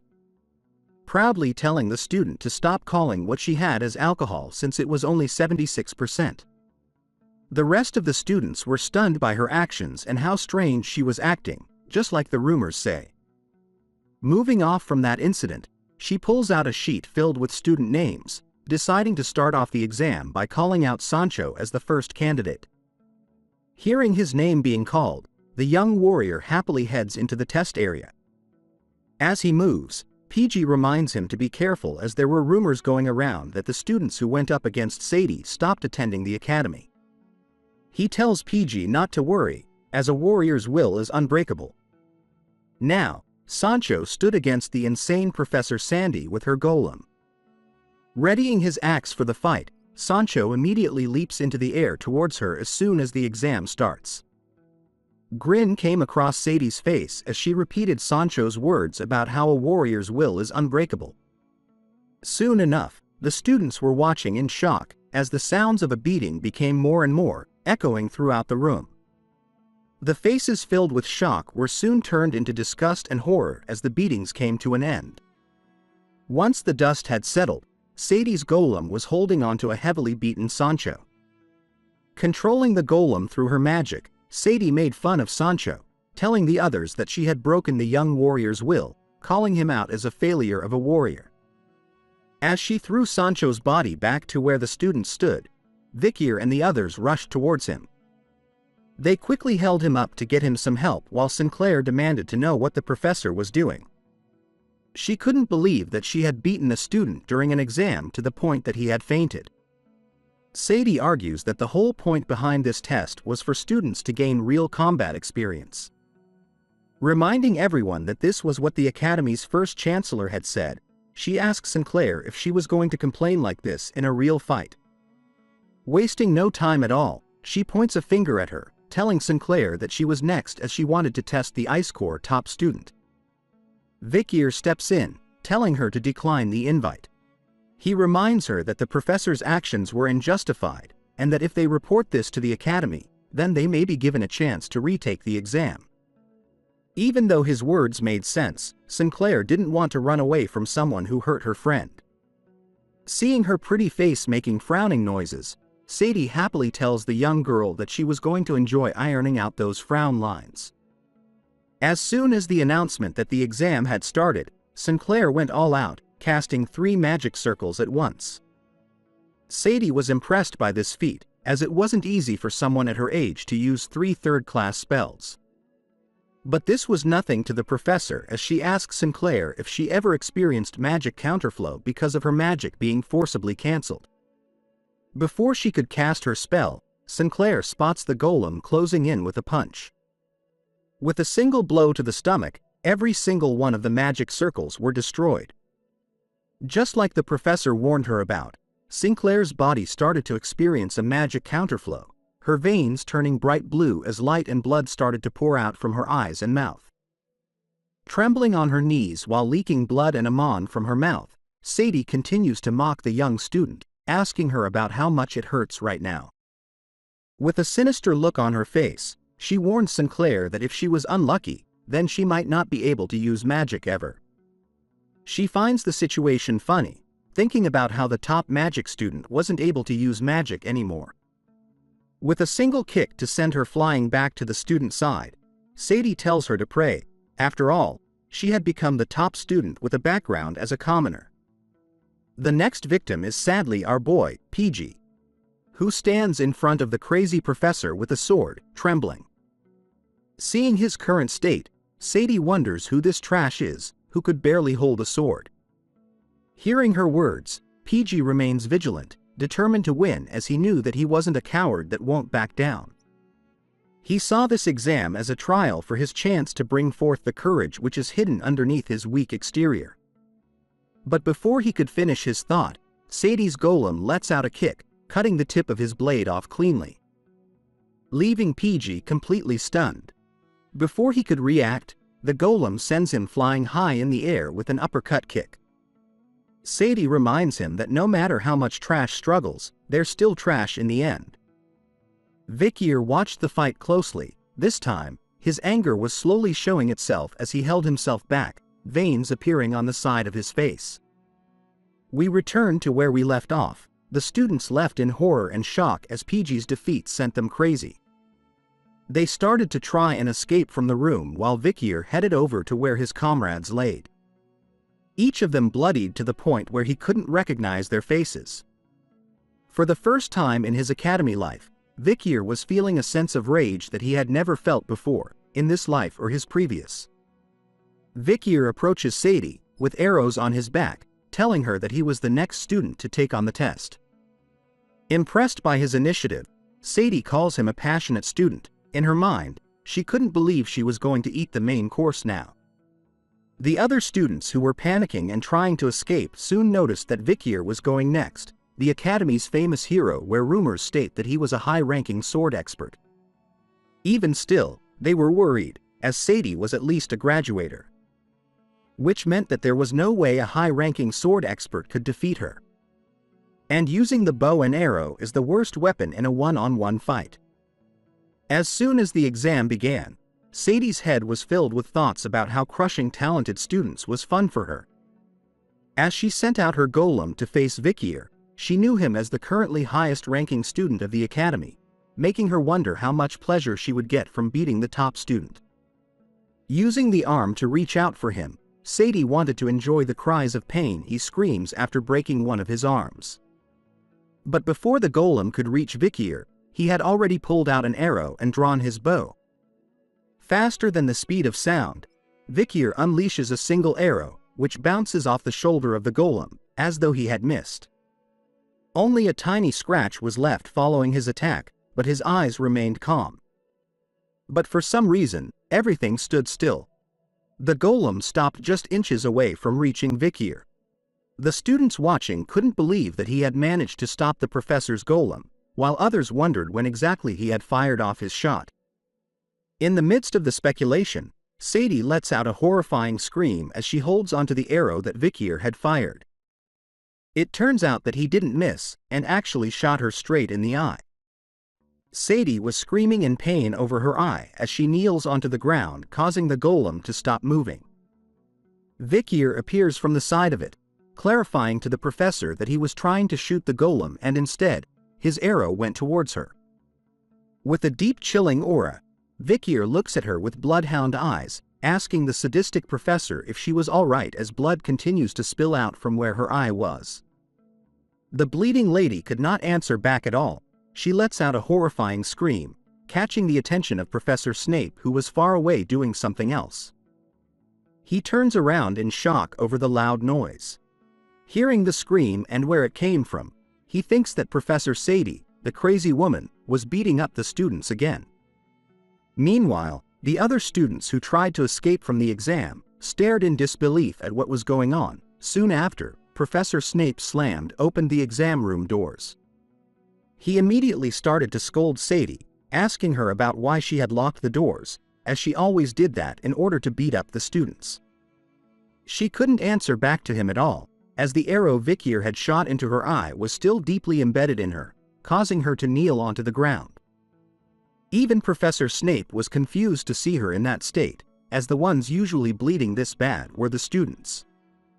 As he was distracted by her, the blonde hero spotted something else going on. He immediately rushes over to the students who had already been badly hurt by her. They continue to lay on the ground, blood leaking from the wounds they received from Professor Sadie. As Vikir walks by, Snape turns to ask him about what was going on. He explains to the professor that during his exam, he was surprised by the charging golem that Professor Sadie had summoned, so in response, he shot an arrow, and that same arrow just happened to bounce off the golem, hitting her in the eye instead. After hearing that, Snape was still confused. He had seen Professor Sadie hurt many students, but this is the first time he had seen a professor getting injured instead. And it just so happens that the professor who does the injuries became injured herself, as though it was some sort of karma.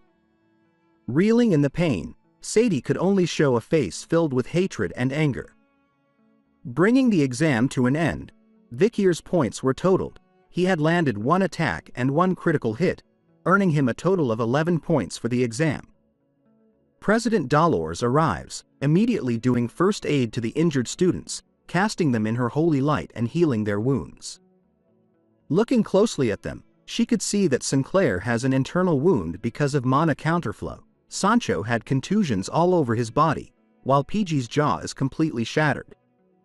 Seeing how wounded and injured they were, she realizes that these injuries were not from students taking an exam, but injuries that were meant to kill them. Seeing the magic spell end, Tutor questions Dolores on how his friends were.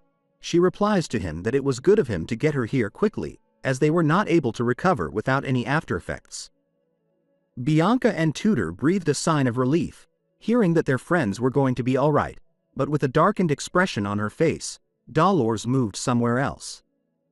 She approaches Professor Sadie, who was chilling at the stands, offering her a hand. Dolores wanted her to show the injury she had sustained to her eye. She even tells the professor that once her injury has been healed, she was going to request a disciplinary meeting with the student account for her conduct of abusing the students. But all the professor said was whether Dolores was the saintess from the great Quo Vadis family. Ignoring that question, Dolores attempts to reach out to her, asking the professor to once again show her injury. The sound of blood being spilled could be heard before Dolores could help. She could only watch as blood was spilled once more. Sadie, with an insane look in her eyes, had pulled out the arrow from her eye socket, placing it in her mouth and licking the mouth, telling the saintess that she doesn't need her help at all. The students nearby were disgusted by the sight, while Snape was watching the scene unfold with a disturbed look on his face. Sadie stood up and made her way to the exit, telling Dolores that if she happens to be disciplined for this incident, then she would gladly accept the punishment, but warned her to look out for the day when her punishment was over. She even mentions the Night Bloodhound, the person responsible for causing chaos at night in the Imperial capital, saying that with all these people, things were becoming more fun recently. Walking past our boy, she turns to look at him once more, remembering his name as Vikier. She left him with the words, "I'll remember your name, I'll see you again," before leaving the exam room. With that, the midterms, which took forever, finally came to an end. The students gathered before a large board to check on their exam results. Ranked first was Sinclair, second Granui, third Tudor, fourth High, fifth Bianca, sixth Middle, seventh Sancho, eighth Low, 21st Vikier, 199th was PG. The students who were assigned to Professor Sadie for the attack exam and lost a large amount of points were able to retake the test thanks to the faculty, and Sinclair, whose points were restored, came first among the first years. But the attention of the students that was supposed to be focused on her was redirected to someone we know very well. A familiar figure is seen walking by as a pair of students took notice, pointing in his direction and asking each other if he was the one. All the students, lined along the corridor, could only stare at our boy, discussing the rumors that he was the only one in history to land a critical hit on Professor Sadie. Some even mentioned that it wasn't a critical hit, but that he had destroyed her eye instead. The students believed that Sadie had gotten what she had deserved after all the trauma she had given to the students. The students began to wonder if they should call Vikier a hero for what he did to her, and even the nickname Eye Slaughterer Vikier started to spread around the campus. Hero Vikier whispered to the students as they believed that the nickname had a nice ring to it. Hearing the whispers all around, Vikier started to wonder if they were what he was getting since he acted emotionally. Vikier's life during the day was needed so that he could work during the night, so Vikier didn't want to gain a lot of attention, but he moved during the exam without thinking after he saw his group of friends getting attacked by a sadistic bastard. As he continued to walk, Vikier was approached by a female student who wanted to hand him a letter, shyly confessing that since a long time ago, she had liked him. But before her words or letter could reach Vikier, one of the triplets appeared, like a blood-crazed hound. His eyes were lighted as he bit the letter in her hand with his mouth. All three of the triplets surround the poor girl, asking her about who she was to block their path as one of them rips the love confession letter to shreds. The triplets started to act like bodyguards for Vikier, leading the way and pushing aside anyone that blocked his path. They started to trash talk the other students, threatening them and shouting at them to get lost. Using their hairs, the triplets happily signaled to Vikier that they had gotten rid of the students blocking his path. Seeing the job get done, Vikier praises the boys for their good work. Finally arriving at the newspaper club, Vikier enters the room, thinking that he needs to be more careful so as to not let his day life affect his night life too much. Upon entering the room, he spots something. President Dolores was focused, reading a newspaper in her hand closely. Sitting beside her, Vikier asks about what she was reading that was causing her to frown so much. Dolores was caught off guard by his sudden appearance, asking him about when he had entered the room as she couldn't even feel his presence when he entered. Seeing the way she acted after reading the newspaper, Vikier asked if there was any new article on the Nighthound. Setting it down, Dolores reveals that the paper had written that the destruction of the landmark of the Imperial capital, the central clock tower, and even damaging the royal memorial was all the doing of the Nighthound. The paper didn't even have any physical evidence, but they stated that all of those cases were committed by the Nighthound. Their current perception of him was strange to her. Vikier takes notes of this, thinking about the fact that there was someone like her who believed in him, which was more comforting than he thought.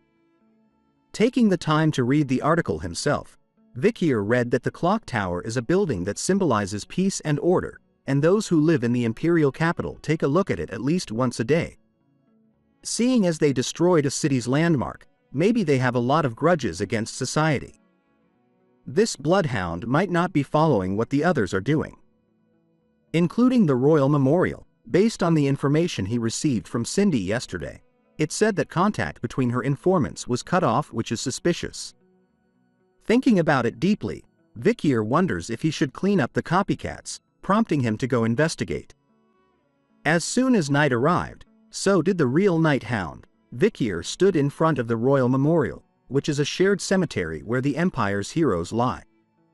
Thinking about it, he realized that the 9th demon corpse, Dantalion, was hiding near the Indulgentia orphanage, so in order to confirm whether that was a coincidence or not, Vikier decided to check it. Sneaking around the memorial, Vikier hid behind a tombstone, deciding that he could find out right away about why Cindy's informants had disappeared. Zombies roamed the area, groaning slowly as they walked around aimlessly. Zombies had a risk rating of C. They are common corpses who can be seen in places such as graves, battlefields, abandoned houses, sewage systems, etc. Looking at their faces, Vikier was not sure what these people did when they were alive for them to become zombies, but he knew that some of them were Cindy's informants.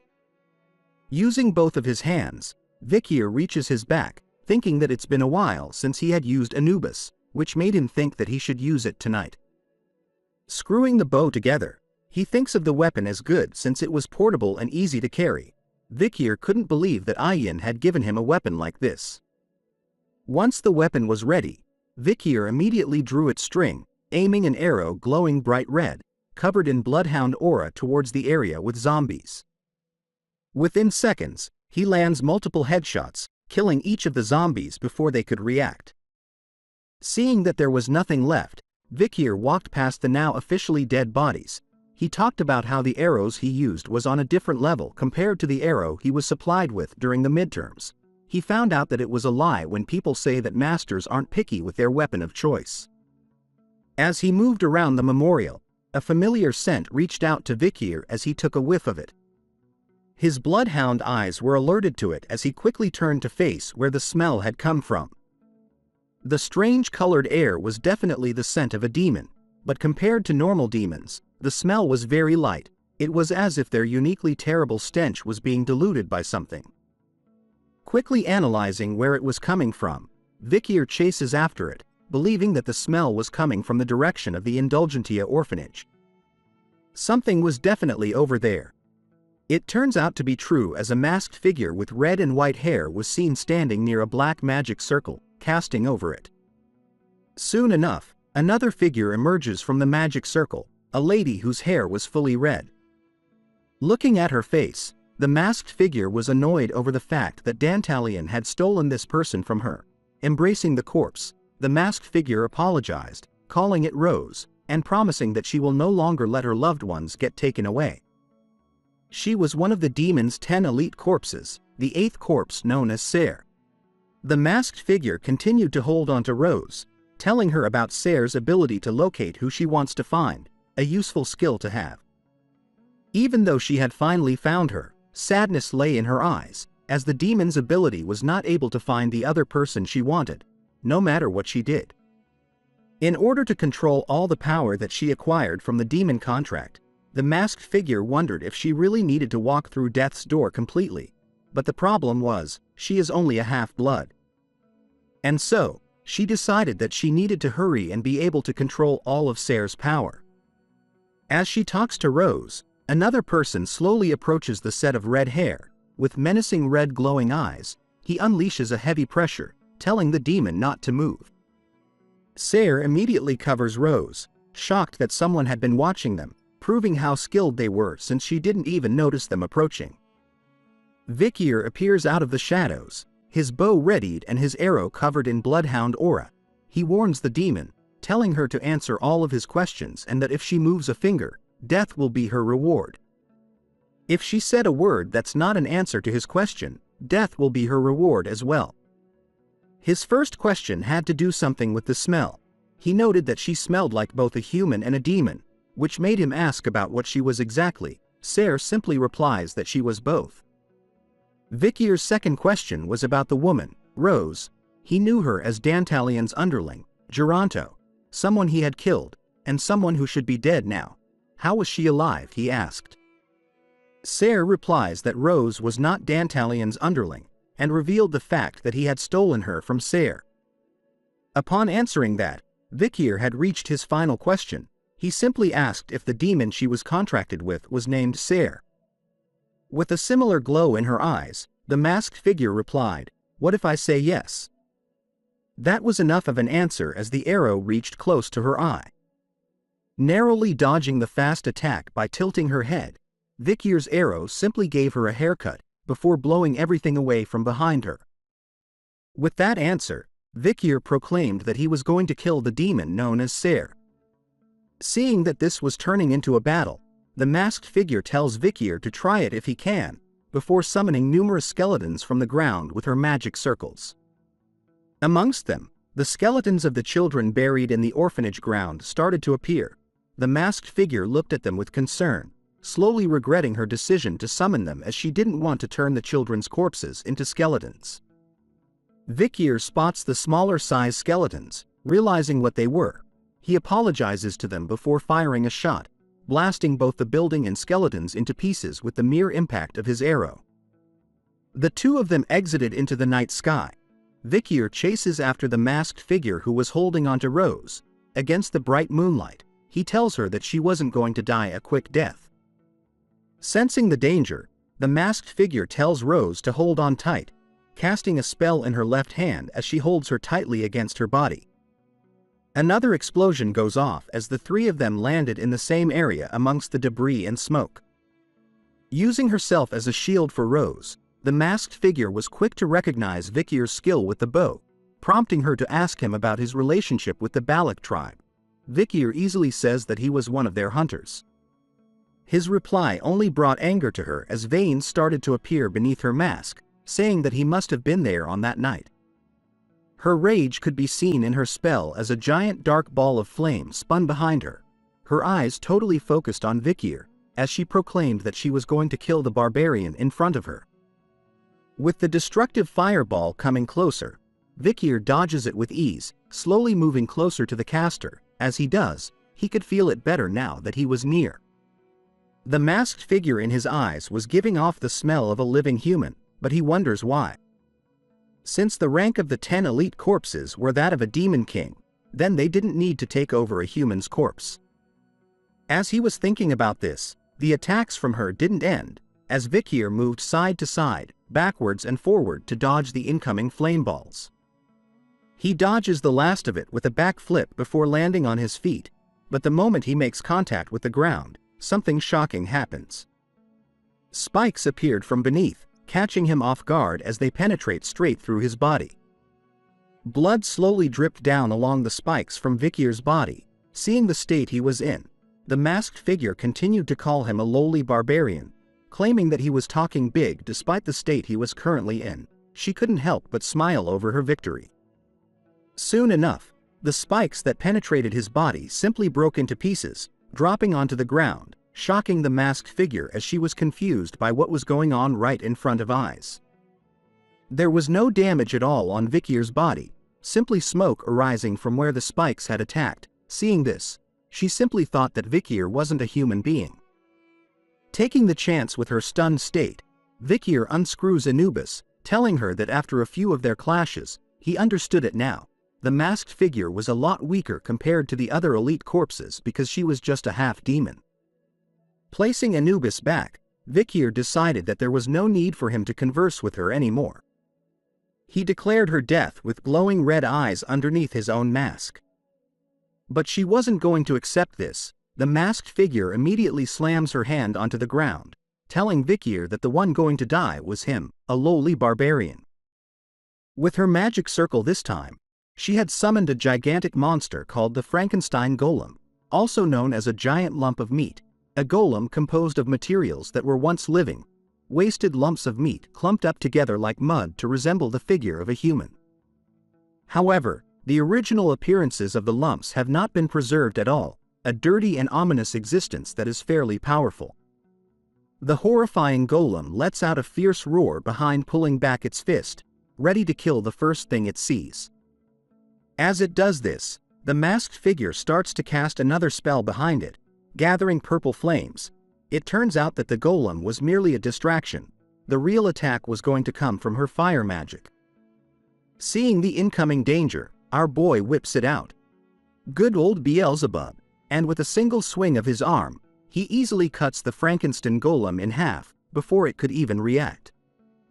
Even the masked figure was too stunned to speak upon witnessing this scene, but what caught her attention the most was the red aura, which she knew belonged to the Baskerville family. After seeing this, she quickly shouts at Vikier to wait, but our boy ignores her cries, preparing to strike once again, but this time with the Baskerville 7th technique. The two forces clashed with one another, red versus purple, as the two attackers locked eyes with one another.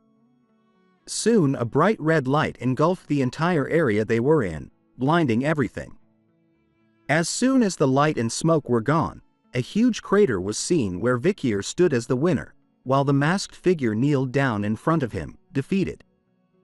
Pieces of Vikier's clothes were destroyed, along with a piece of his mask, but other than that, there was no other injury.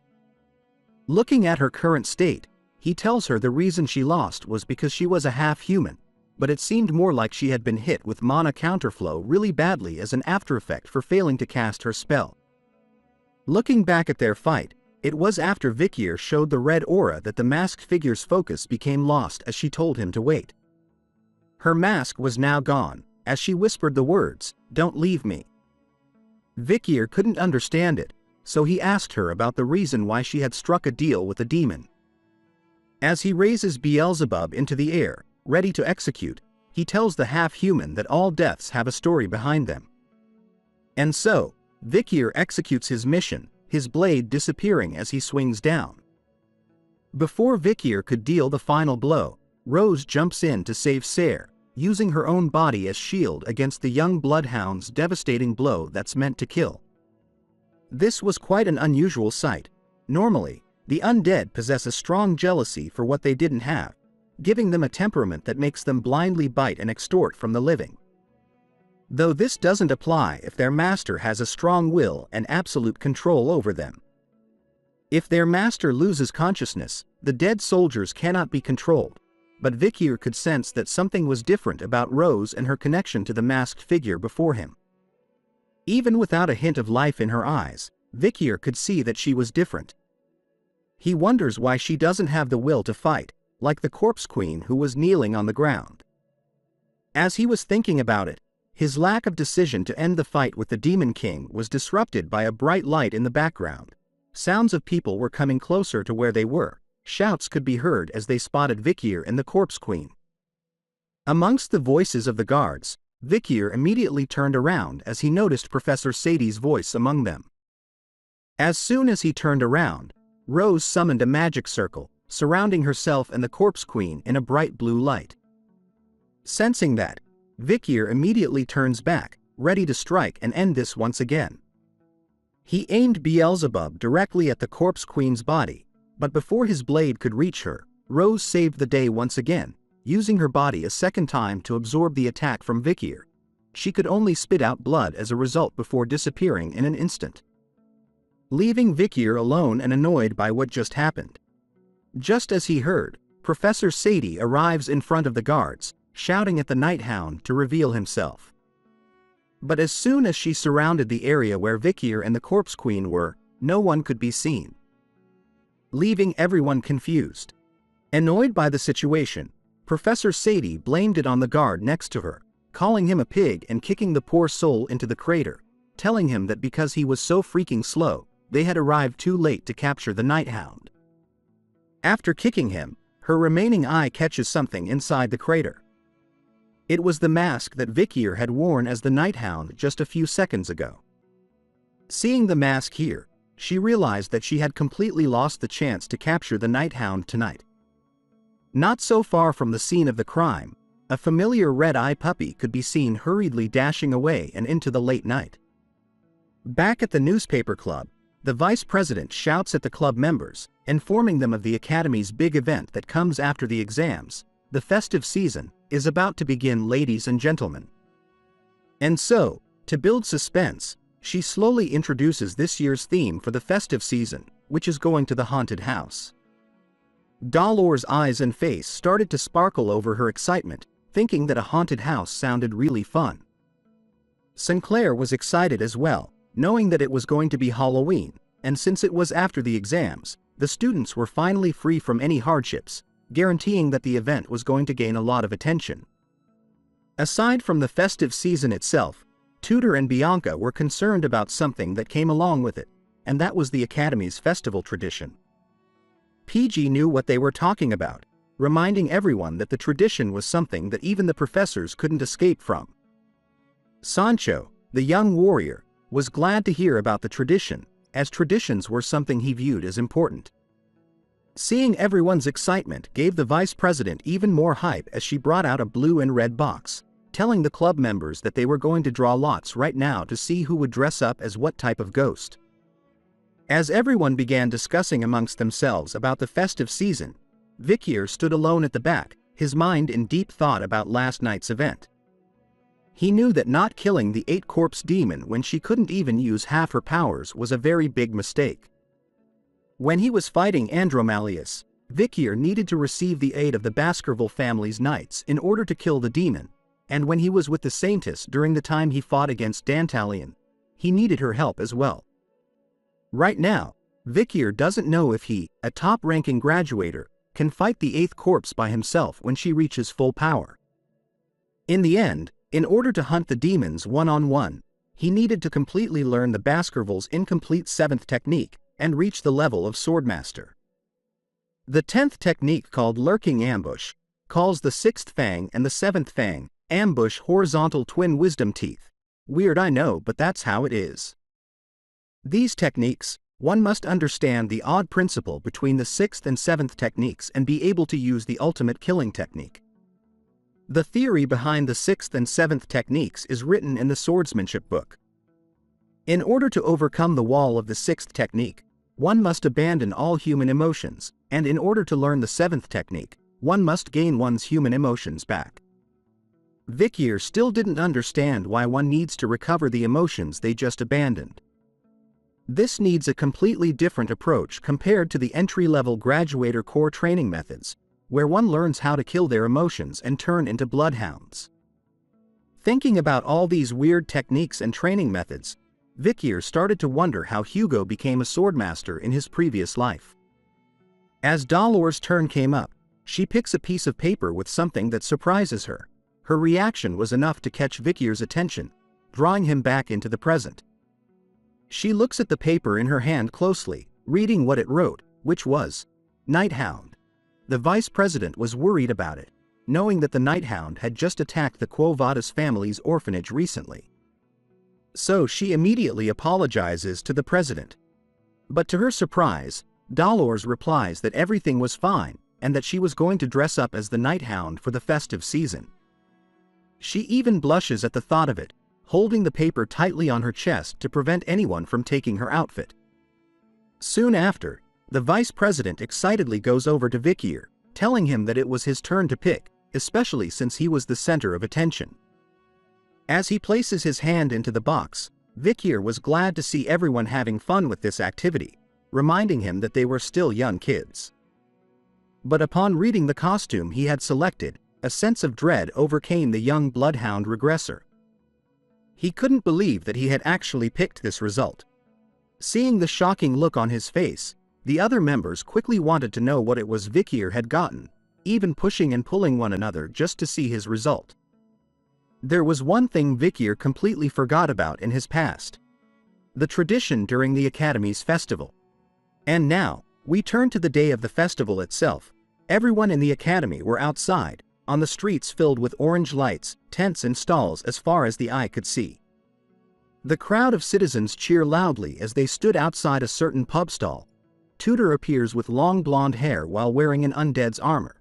He happily swipes his long hair, flexing his hard abs while holding a rose in his mouth, asking a beautiful lady on whether she wanted to share poems and alcohol with him at Lucion's bar. Sancho appears with a hearty laugh dressed as a samurai. Holding a plate of food, he excitedly tells everyone to come to Lucion's bar. If they do, they would get one free serving of hot blood stew, a stew that can make a warrior's blood boil. Sinclair appears as a noble vampire, her sharp fangs visible as she compliments the crowd, telling them that they brighten up the bar, hoping for them to come as she'll be waiting for them. PG was dressed as a fairy, with an embarrassed look on his face. He nervously handed over a flyer, telling them to please take it. The students he was giving the flyer to were amazed. They couldn't believe that there was such a cute girl at their academy. Without realizing it, they wanted to get to know PG's name. But Bianca appears, dressed as Frankenstein's monster, and grabs a hold of both of them, reminding the students that they couldn't hit on their members, which prompts them to give an apology right away. As she held onto them, someone in a red dress walked by, catching her attention. That figure slowly approached the bar where a blonde character was serving dishes inside to the customers. It turns out to be President Dolores dressed as the Night Hound. Turning around to see who was calling her, the president's eyes seemed disappointed as she nervously looked down. It turns out that Professor Snape had arrived in their pub, dressed in a sexy red Chinese outfit. He remained unbothered by his current appearance, only asking Dolores about what she was wearing. He reminded her that even though it was a festival right now, she wondered how her costume would impact society, as he couldn't believe that she would actually impersonate the uncontrollable heinous criminal known as the Night Hound. But Dolores remains confident in her choice, telling the professor directly that she likes her costumes. Seeing no hesitation in her choice of words, Professor Snape lets it go, reminding her that she would have to bear the consequences of her actions before heading into the pub himself.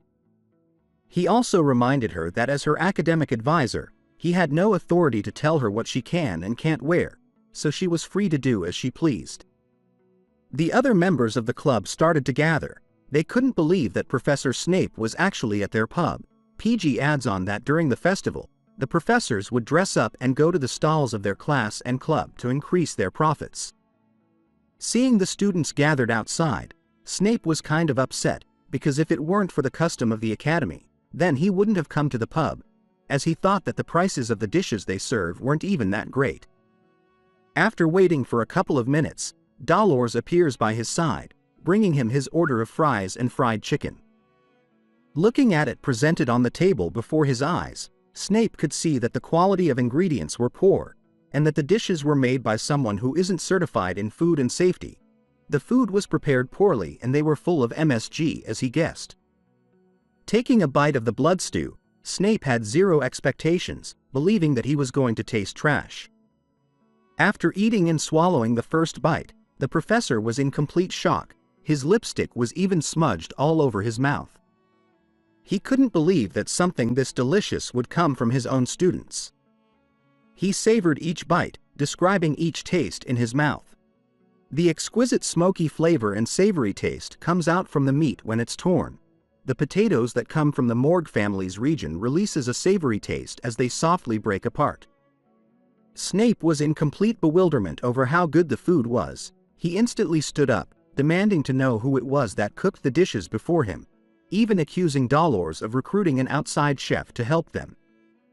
Despite his hard allegations and attitude, the president assures the professor that no outside help was present and that it was one of their members who was doing all the cooking. That person was someone Snape knew very well. As she pointed in a certain direction, we were brought to see somebody dressed like a witch, standing in front of a stove, cooking intensely with high heat. Wearing bright red lipstick, Vikier finally appears, dressed as a beautiful witch. He captures the heart and soul of everyone with his looks and cooking skills during the festive season. It was revealed in the previous chapter about the Academy's long-standing tradition, which was that men would wear women's clothing, and women would wear men's clothing as seen from the streets where the students proudly wore their costumes. In other words, the identity of the male student dressed in an alluring witch costume in the kitchen is Vikier van Baskerville, the main character of this story. PG appears in a panic, reading out loud the next order, 3 plates of Vikier's special fried chicken. The orders kept coming in. Next was 2 plates of sausages, as well as 6 portions of Vikier's special sausages and stir-fried vegetables and 5 portions of Vikier's special rice balls. Despite the large volume of orders, Vikier remained cool in the intensely warm kitchen, turning back to assure the others that he got this. Tudor appears with his face smashed between numerous biceps. He noted that ever since word had gotten out about their kitchen, male customers have been pouring in. Sinclair was in the same situation. Despite her noble appearance, her face was smashed between arms as well, informing the others that they had a huge influx of female guests too, and that they needed to get their orders. Despite all the shouting and noise, Vikier remained focused on cooking out the dishes. He thought about these memories. He couldn't believe that he would get the chance to make the dishes that he ate a lot when he was on the field. When the time of the fall dragged on, it was hard for the people of that time to find proper food. So, in order for the warriors on the front lines to survive, there was a need to make anything taste good. Processing inedible ingredients to make them edible, knowing which parts of a poisonous vegetable needed to be cut off, how to make spoiled meat fresh again, things like that were common during his time in the war. As a result of all his experiences and experiments, Vikier's teammates suffered the most, not from the demons, but from his cooking. Back in the present, Vikier chopped some potatoes, knowing that they were from the Morgue family, which had developed an awful taste while having a strong earthy smell to them. Their texture was also akin to chewing on sand, simply yuck. But through his past life, Vikier knew that if you cut the potatoes into thin pieces, season them with salt and vinegar, and stir-fry them in a wok on high heat with mandrake leaves and sabak tree seeds, then their earthy smell will completely disappear, bringing out their crispy texture and sweetness. He had turned a food that would send you to hell into a heavenly dish. As he presented the dish to them, both Dolores and the professor were smitten by his looks in the witch costume. Realizing what they were feeling, both of them quickly hid their faces to hide their feelings of seeing Vikier in costume. Bianca rushes into the kitchen, shouting at Vikier about why he was hiding in the kitchen. She scolds the poor fellow, telling our boy that he needed to get out and show his face to the world. But Tudor cuts in, informing Bianca that Vikier was needed more in the kitchen. Without him, the kitchen would be dead. The two started to argue. Tudor supported Vikier staying in the kitchen as so many people had been bewitched by his cooking, while Bianca argued that with his looks in the witch costume, going outside would help them double their profits. As the two argue once more, a familiar face is seen in costume. He smiles upon seeing something, and after realizing that he was right, he places the knife back onto the table, realizing a small amount of Baskerville aura, tracing it towards Vikier's direction, which he instantly felt. Looking past Tudor and Bianca, Vikier spotted where the red aura was leading to. It turns out to belong to Osiris Le Baskerville. Seeing him, Vikier questions why he was here. Taking a moment, the two Baskerville members met behind the pub. Osiris stated that it had been a while since he was here in the academy, dressed in the same costume that he had used when he was a student, but argued that he wasn't as pretty as Vikier. Noting that, Vikier was quick to answer why his brother was here in the academy. Hearing that Osiris corrects the young bloodhound, stating that it should be brother dearest. After all, it was the older brother's duty to save his younger brother in times of crisis. In addition to that, Osiris admits that he had missed his younger brother dearly, but the moment he did, something inside of his cape started to move rampantly, like a wild beast. From inside the cape came out a pinky bunny. Pomerian appears once again, hugging Vikier tightly while shouting uncle. She continues to hit Vikier, calling him auntie instead because of why he was dressed and questioning him on why he no come home after so long as she had missed him. Because she had missed her uncle so much, their father had given Osiris some time off to bring Pomerian to the academy. Vikier realized that the patriarch had actually used Osiris as an escort for Pomerian. That's when Osiris reveals the true power holder in their family actually belonged to Pomerian. She holds all authority within the house now. Last month, Pomeranian said she liked the blood bean chocolate, so father destroyed the monster region in the western front line and made a cacao farm there, just to suit her sweet cravings. And then, Pomeranian started protesting that she missed Vikier, whining and crying like a baby. At the end of her hunger strike, which lasted a long time of 2 meals, Hugo actually gave in to the young lady, allowing her to visit him while he was in the academy. Hearing that, Pomerian wore a smug look on her face as she faked everything according to plan. Osiris wanted Vikier to know that after he left, Pomerian had become depressed, and that it has been such a long time since they last saw a smile on their princess's face. What shocked Vikir was the fact that Osiris could smile the way he was smiling right now. He couldn't believe the face he had on. One stage of becoming a swordmaster is regaining one's emotions. Vikir thought to himself that Osiris may not know it himself, but these feelings were really good for him. Soon after talking, Pomerian was fast asleep on Osiris' shoulder, completely knocked out. He tells Vikir to spend time with her while they are at the academy. He also informs him that the trade he had set up was progressing well with their alliance with Mesamadonero's merchants. Vikir had already heard about it. The commissions of the past affairs investigation were created before he had entered the academy. Osiris Le Baskerville was exclusively taking charge of it, and has revealed the wrongdoings between the Baskerville and Mesamadonero families. Because of that, the Baskerville family officially apologized to the Mesamadonero family. Vikir had also heard that in the process, the old Baskerville members who participated in the wicked scheme were beheaded. Due to this event, Cindy also vented some of her anger and joined forces with the Baskerville family. Although only she herself will know if she has truly forgiven the Baskerville family or not. As they headed out, Osiris recalled something, taking out an item from within his cape, telling Vikir that their visit wasn't just for Pomerian. He hands over an envelope sealed with the Baskerville logo and a ring. Taking it, he questions his brother over what it was.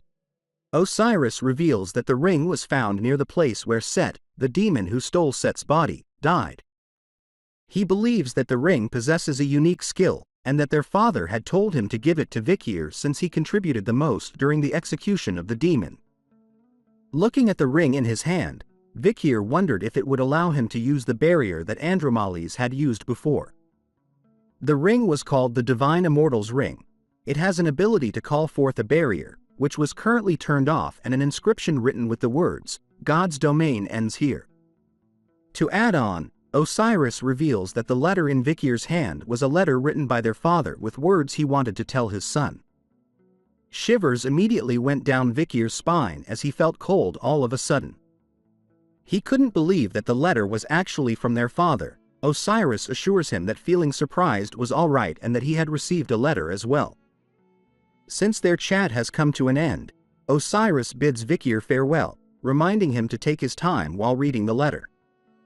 Vikir stood alone, waving his brother goodbye, while passers-by were immediately attracted to his looks as they couldn't stop staring at the witch. Opening the letter, Vikir wondered what it was that Hugo wanted to tell him. Standing in the midst of the festival, Vikir began to read the letter, to Hugo Le Baskerville's son. "Son, by the time you are reading this letter, you must be thinking about becoming a swordmaster like Osiris, my first." Those few sentences were enough to shock Vikir, but he continued to read on. Shocked that Hugo had actually realized that Vikir's level was that of a top-ranking graduator. Hugo letter continues on. "You must be stuck at the 7th Fang right now since you are still a top-ranking graduator. In order to execute the 7th technique perfectly, you need to reach the level of swordmaster, so I have written down the process I went through in my journey to reach that level." Vikir was shocked to learn that Hugo was actually telling him the secrets to becoming a swordmaster. As soon as he finished reading about the process needed to become a swordmaster, Vikir crushes the letter in his hand. His face filled with disgust and anger over the process that Hugo had revealed to him.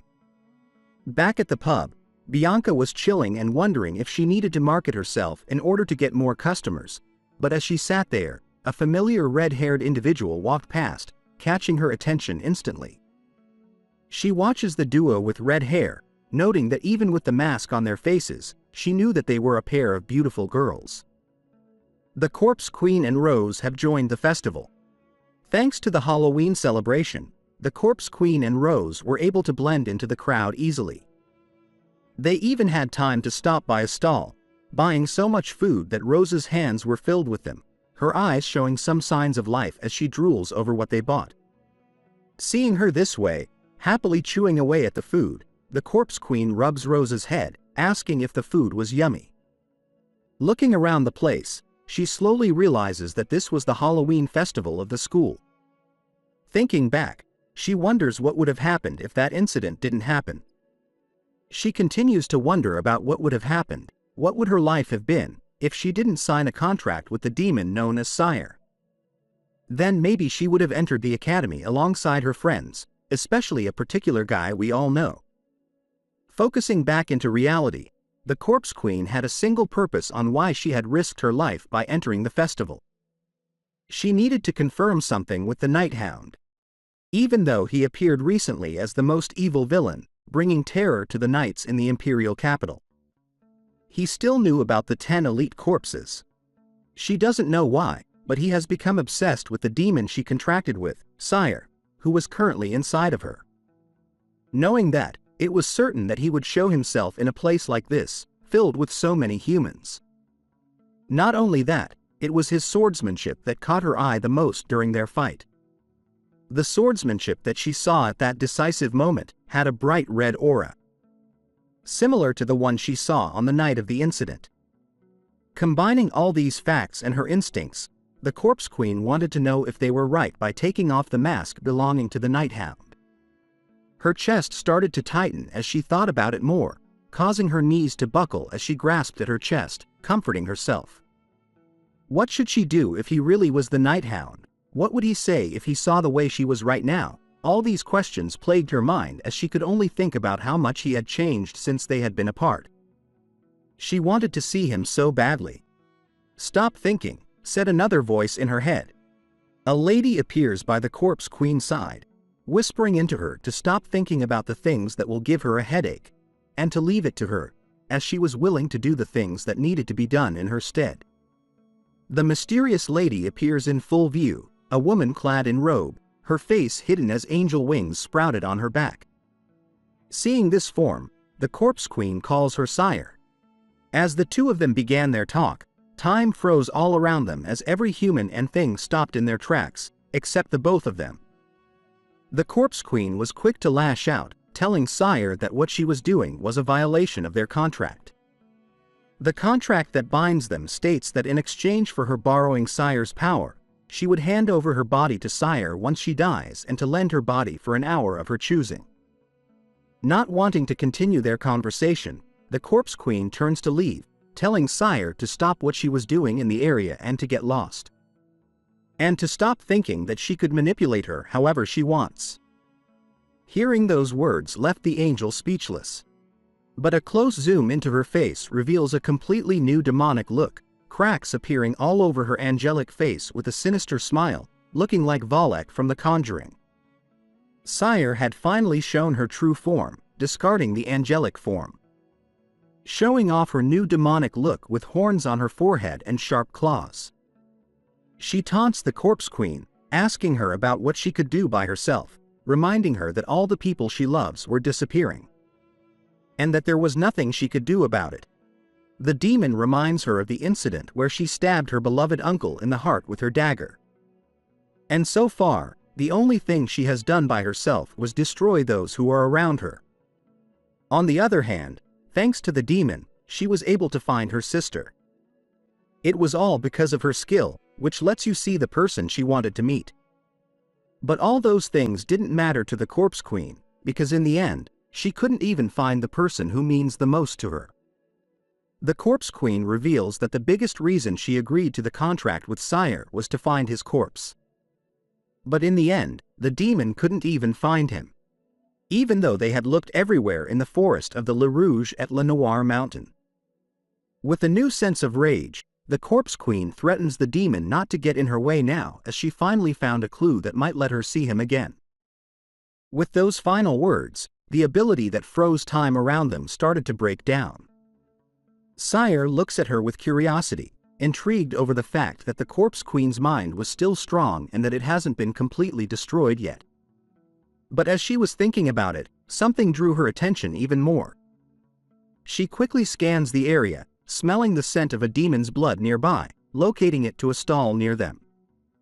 She warns the Corpse Queen to leave the area immediately as the place reeks of a disgusting aura which was unique to a demon hunter. Hearing those words, the Corpse Queen makes her decision, Instead of running away, she runs towards the area where the smell was coming from, hoping that the person she wants to find was there. Her decision angers Sire as she screams at her about where she was running off to. But she chose to ignore those words, hoping to find the night hound. As fireworks exploded in the air, she finally reached Lukian's stall and sees Dolores in the night hound costume, making her think that he was actually a woman. Dolores continues to remind a customer that if they couldn't follow the rules, then they will be kicked out, unaware that the corpse queen was looking at her. After realizing that the person in front of her was just somebody wearing a costume that resembles the night hound, she became annoyed and started casting her black flame magic once again. With a slam of her hand onto the ground, magic circles started to appear everywhere, surrounding the entire festive area.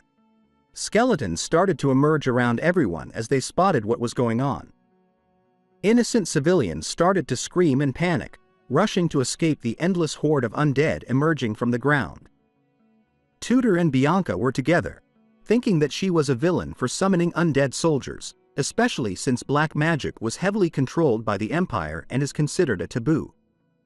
As the undead started to surround everyone, a bright holy light bathed them.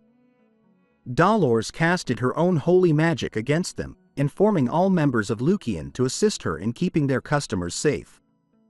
She tells Anna, who was hiding behind the signboard beside her, to go and get a professor from the academy. Worried about her, she asks Dolores about what she was going to do. Without any hesitation, Dolores clasps her hands together in a prayer stance, reminding the vice president that her specialty was fighting against the undead. Seeing the divine power radiating from the false night hound, the corpse queen tells Dolores to get lost as she needed to meet the real night hound. Hearing that, Dolores wanted to know why she wanted to meet him, Sir Night Hound. Noticing the way she talks about him, the corpse queen wanted to know about her relationship with the night hound. Dolores happily tells her that they were soulmates. The image of the man she wanted with another woman made her snap inside instantly.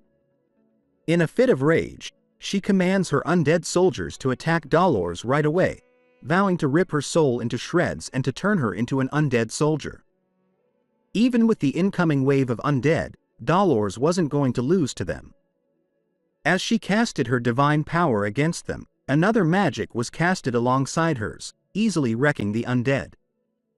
Dolores covers her face but spots a familiar friend. It was Sinclair who came to back her up with her staff.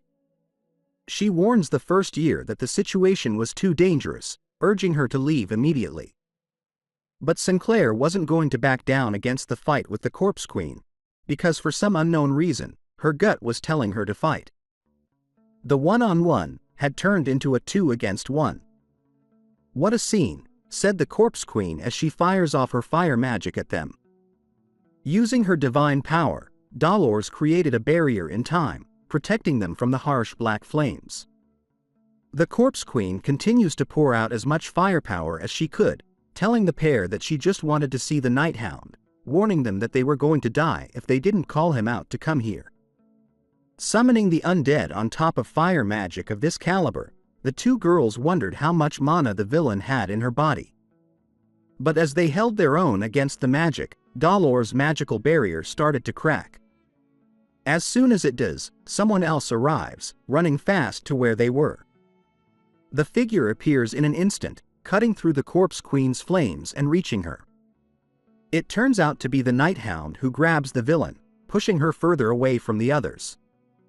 Seeing the night hound in front of her eyes, the corpse queen was instantly happy to see him. But before she could say anything to him, he grabs and smashes her right through an array of buildings, bringing their fight somewhere else. After arriving to fight the corpse queen, the night hound leaves behind a messy scene, as everyone nearby gathers to where they were. The townspeople were shocked to see how fast the night hound was, as Rose appears amongst them, casually eating the snacks she had bought.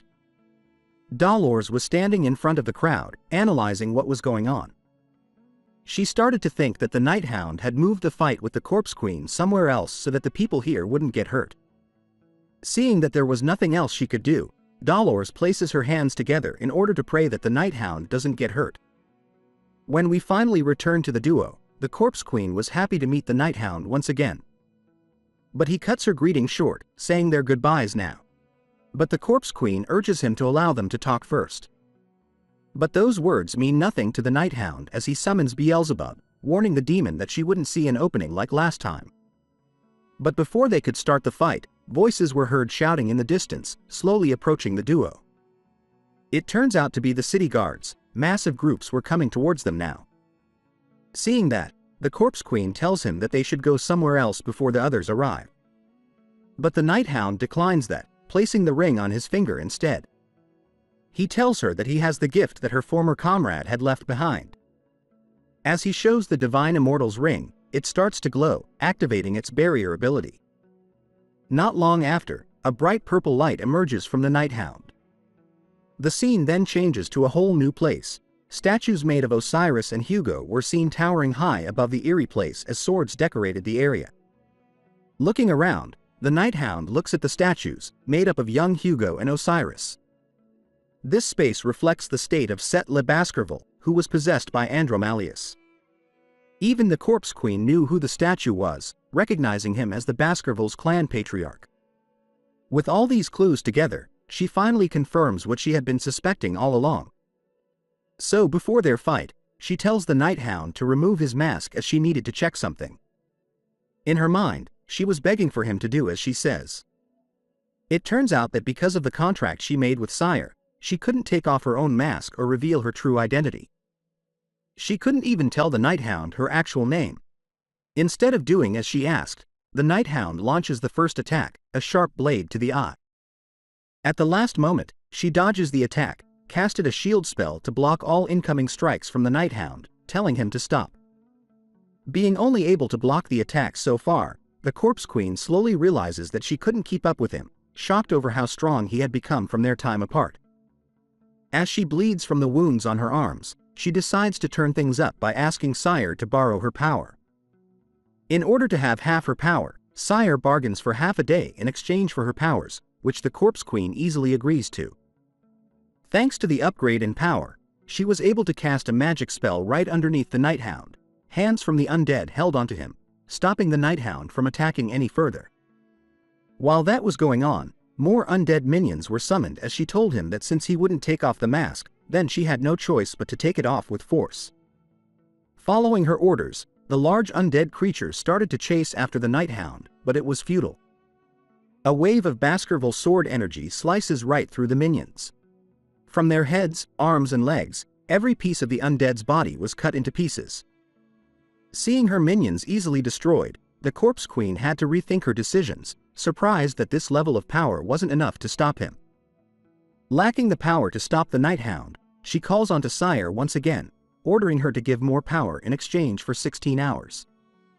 No longer caring about what she has to give up, the Corpse Queen accepts the new deal and gains more power from the demon, allowing her to summon an undead serpent. But even the might of an undead serpent was not enough to stop the Night Hound as he simply stops it by grabbing onto its fangs. Seeing that even this level of power wasn't enough, the Corpse Queen demands more power from the demon, exchanging it for 20 hours. It all seems pointless as the Night Hound easily cuts everything she summons into pieces. As he slays every undead, he starts to notice these careless attacks from her. It was as though she was trying to restrain him instead of attacking him directly. Which makes him wonder why. As the attacks kept coming, the Corpse Queen started to give up more of her body for possession in exchange for more power from the demon. Happy with the situation, Sire started to demand more time, pushing it up to 22 hours in exchange for her power. With that last exchange, she was able to summon a torrent of waves around the Night Hound, and with a tightened fist, she captured him. Out of breath, but she succeeds. The Corpse Queen had trapped the Night Hound in a spell, holding him high in the air, slowly asking him to take off the mask. In response, he simply destroys the spell that was trapping him. Seeing this, the Corpse Queen could only wonder why he was trying so hard to kill her even though he was covered in injuries.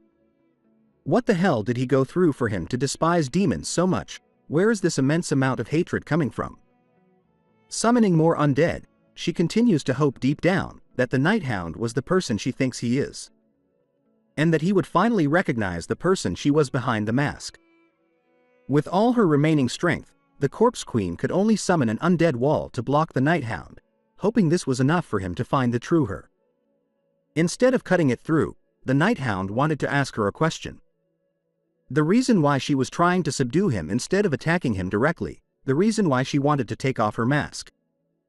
And the reason why her eyes, hidden behind the mask, was so sad, is because she wanted to tell him something but couldn't. Sensing that he was right, the Night Hound punches through the wall, and with a single flick of his finger, the mask on the Corpse Queen's face shattered into tiny pieces. This encounter seemed similar to a memory from their childhood. Through the hole in the wall, Vikir's face was seen as he happily greets the person before him. The Corpse Queen was Camus Morgue. Reacting their childhood memory, Vikir and Camus had finally found one another. We begin this chapter off with the sounds of someone crying behind a massive door. Her cries could be heard echoing throughout the house. This was 3 years ago, at the Morgue family's grand estate. The servants outside her door were talking amongst themselves. Realizing that Camus has been crying and refusing to eat for the past several days, as though blaming herself for what had happened. It made sense that she was. While trying to save her from the barbarians, a lot of people were killed and injured. The servants knew the biggest reason behind her sadness and grief was because of Vikir Baskerville's death, which we all know that he actually survived and lived amongst the barbarians with Ayin. The servants themselves started to cry, calling Camus pitiful and sad for what she went through. The hurt she must be feeling must be so painful because the person she loved passed away. As they were talking, someone else approached the room. In an instant, all the servants who were talking about Camus had their heads covered in water. They immediately felt suffocated, their bodies slowly being lifted into the air as the man scolds them for daring to gossip about the person they serve in the open like this. That man was none other than Adolphe, Camus' uncle. He reprimands the servant, reminding them that a servant's virtue is to be tight-lipped, but instead, they were too absorbed in gossiping about their master while using their concern for her as an excuse. Sensing that they could lose their lives, the servants tried to beg for forgiveness as their voices were drowned out by the water.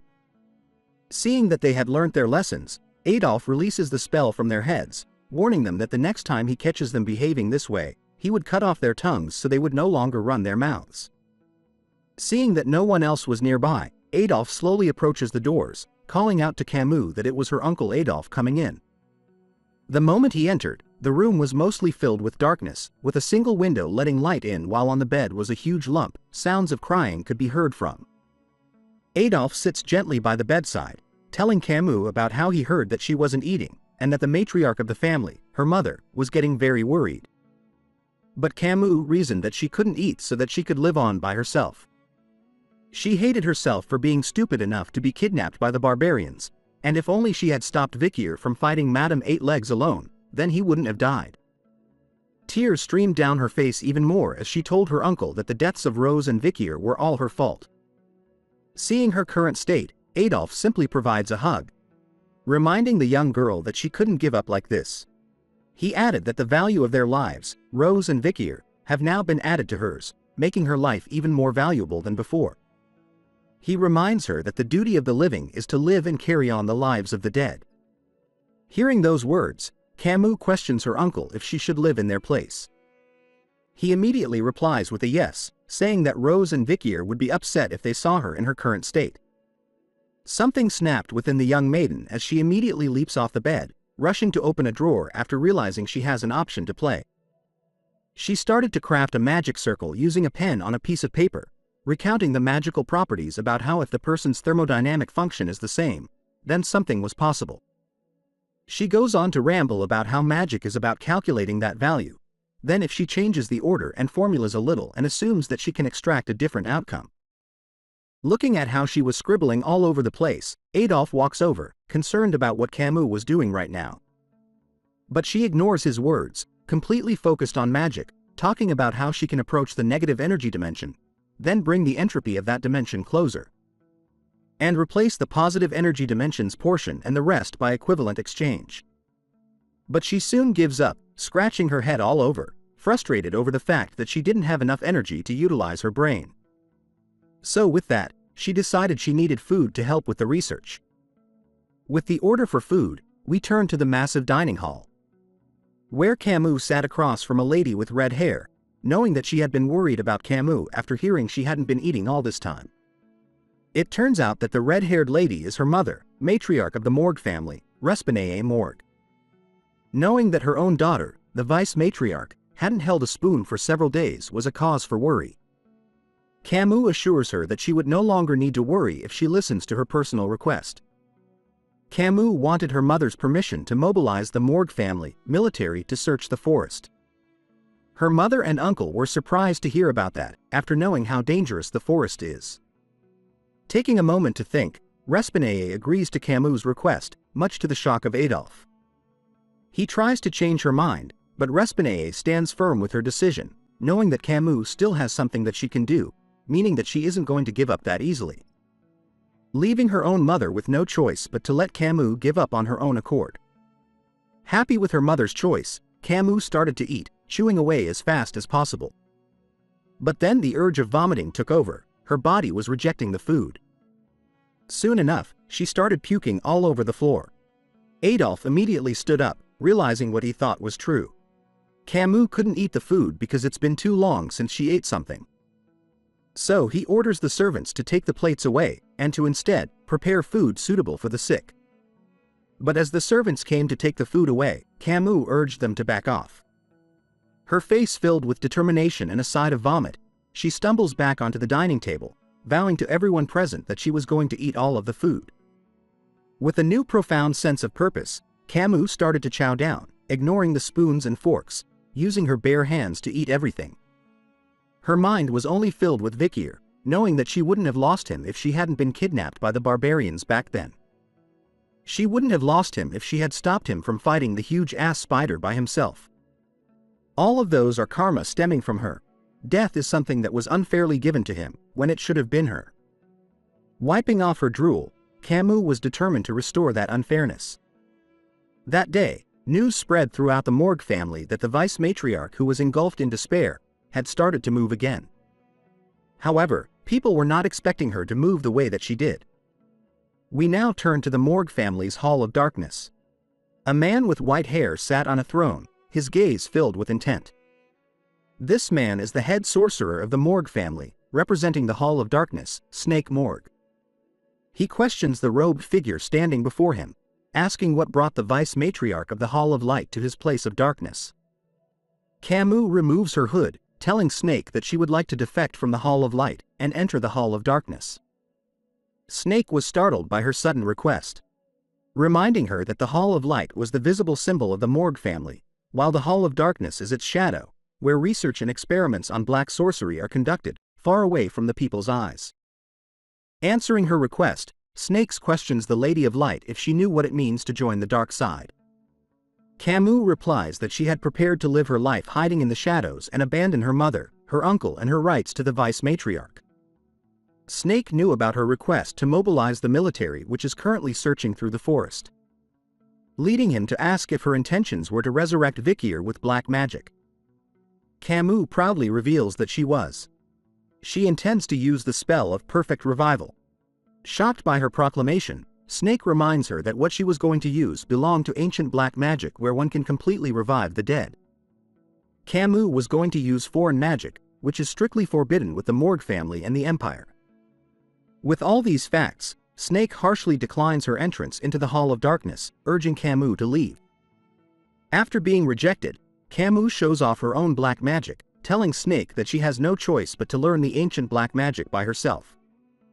Snake was instantly stunned by her magic, surprised to see that Camus was able to control the spirit in her hand.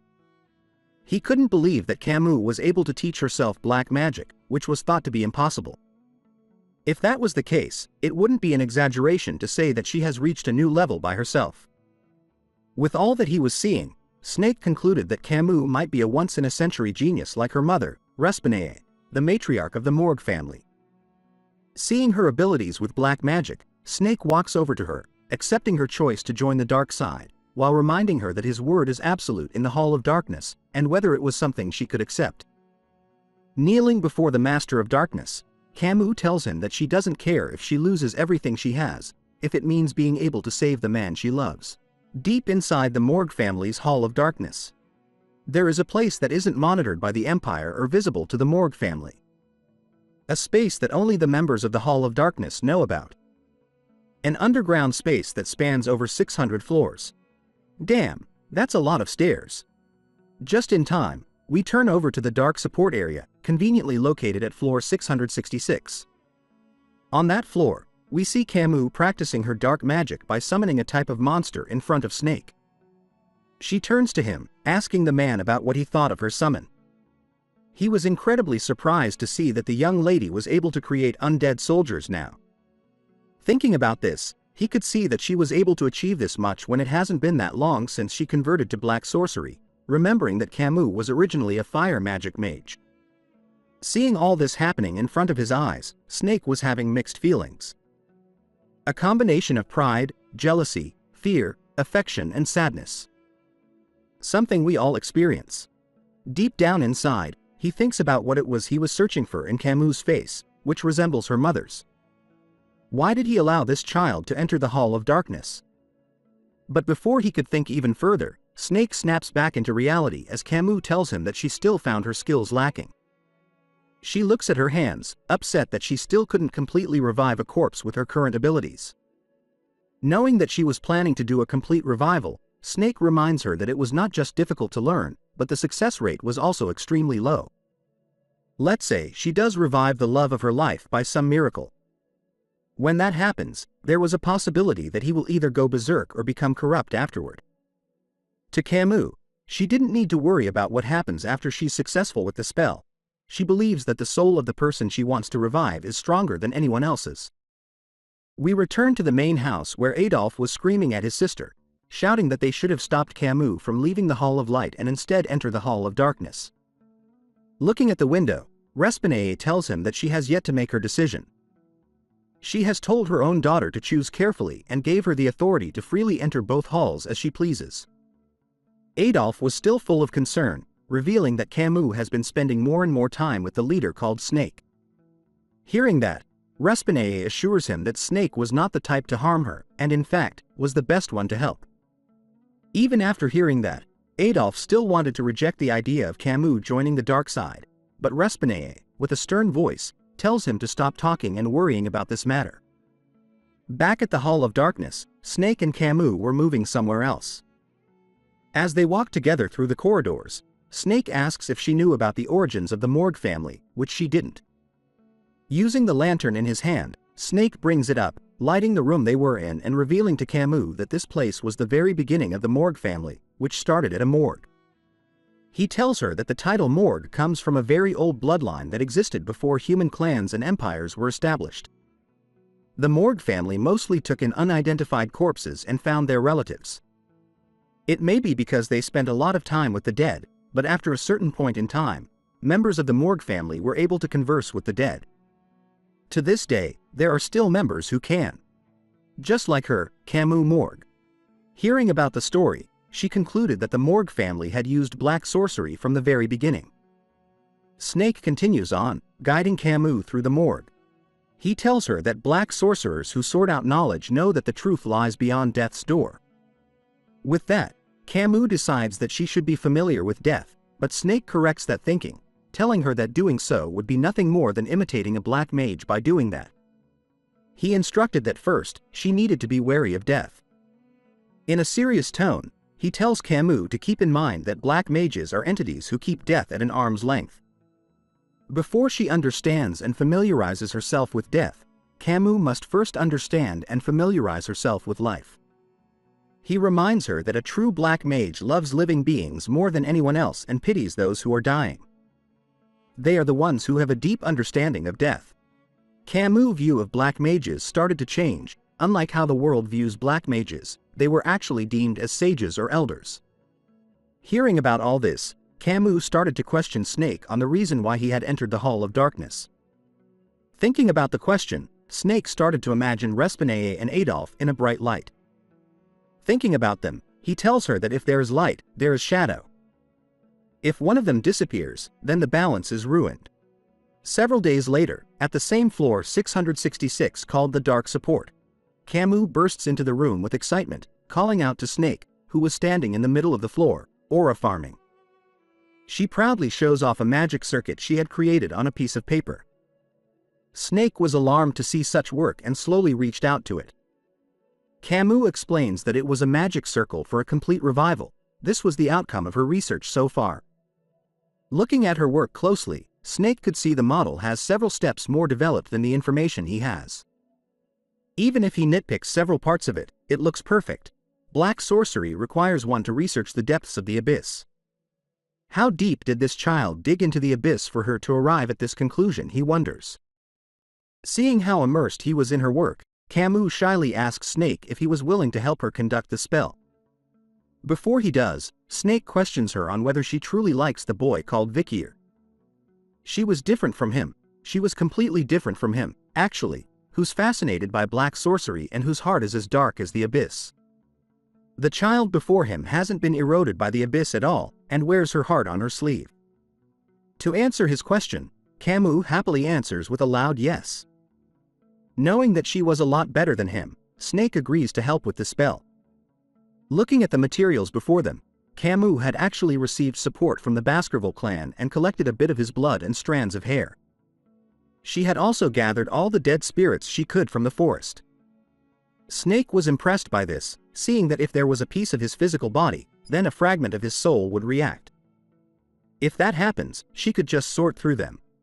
As they wrote the magic circle on the ground, Snake questions Camus about whether she knew of the ship of Theseus paradox. He was concerned that if it was really him, with just his body, memories and personality were back. To Camus, those things didn't matter right now. What's important for her was to succeed first. After some time, the two of them had completely drawn Camus' magic circle in the middle of the room with the materials at the center. Not wasting any time, Camus decided to start the spell right away, saying to Snake that she had waited too long. And so, with the help of her new master Snake, the two of them started to cast the complete revival spell in hopes of getting Vikier back into the land of the living. As they focused their powers, dark spirals of magic began to erupt from the magic circle, surrounding the room. Snake could see that the magic circle itself was flawless, believing that the world of black magic was finally having its first breakthrough. As time went by, a swirl of red aura started to gather at the center of the magic circle, forming the shape of a familiar figure we all know. Seeing the figure of the boy she loves, Camus loses her concentration, rushing towards the center of the magic circle to where he was. She reaches out to what she believes was Vikier. But as she approaches Vikier, the magic circle starts to go haywire, destroying the room they were in. As a result, Camus suffered from mana counterflow, causing her to spill blood from her mouth. Snake could only shout at her to grab Camus' attention. But all she heard was nothing but a blur. Suffering from a rebound caused by mana counterflow, Camus slowly watches everything she wanted fall apart, thinking that she had failed. As she opens her eyes, she sees a white door in front of her, alone in the new space. Camus starts to think that she had died too. All kinds of questions started to pop in her head. Why did the magic fail? She thought it was perfect.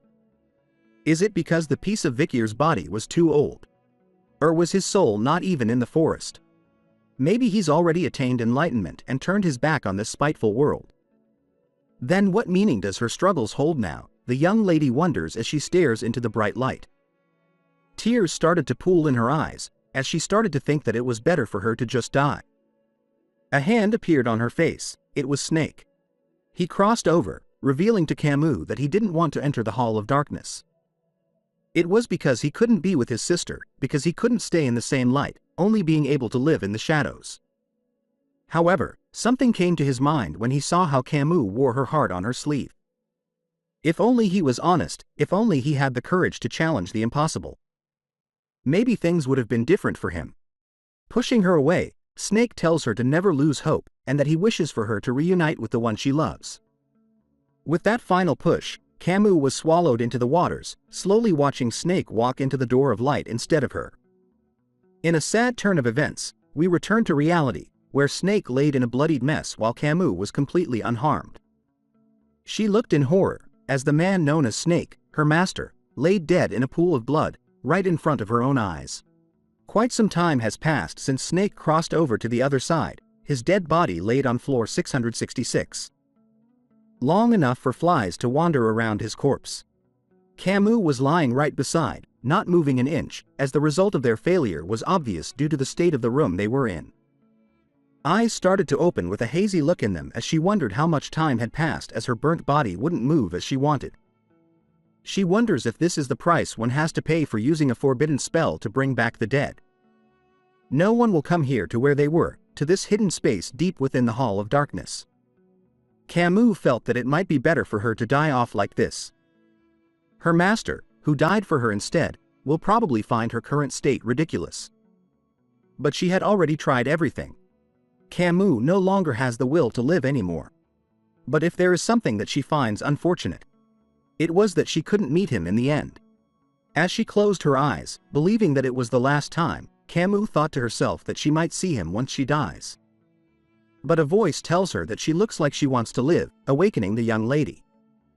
Camus started to wonder how she was hearing a voice here, thinking it was a hallucination. But the voice states clearly that it was real, that it had appeared because it had felt her intense feelings. Looking back at what she read in the books, Camus figures that the voice belongs to a demon. The voice admits that it was a demon. Seeing that she knew what it was, the voice decides to speed things up. In exchange for the demon saving her with its power, it suggests that they strike a deal together. But Camus responds that she doesn't want to live anymore, so instead, the demon asks her what she wants. Looking at the failed magic circle, the demon figured out that she wanted to resurrect someone. There was a dead person she wanted to see. Seeing the dead happens to be the demon's speciality.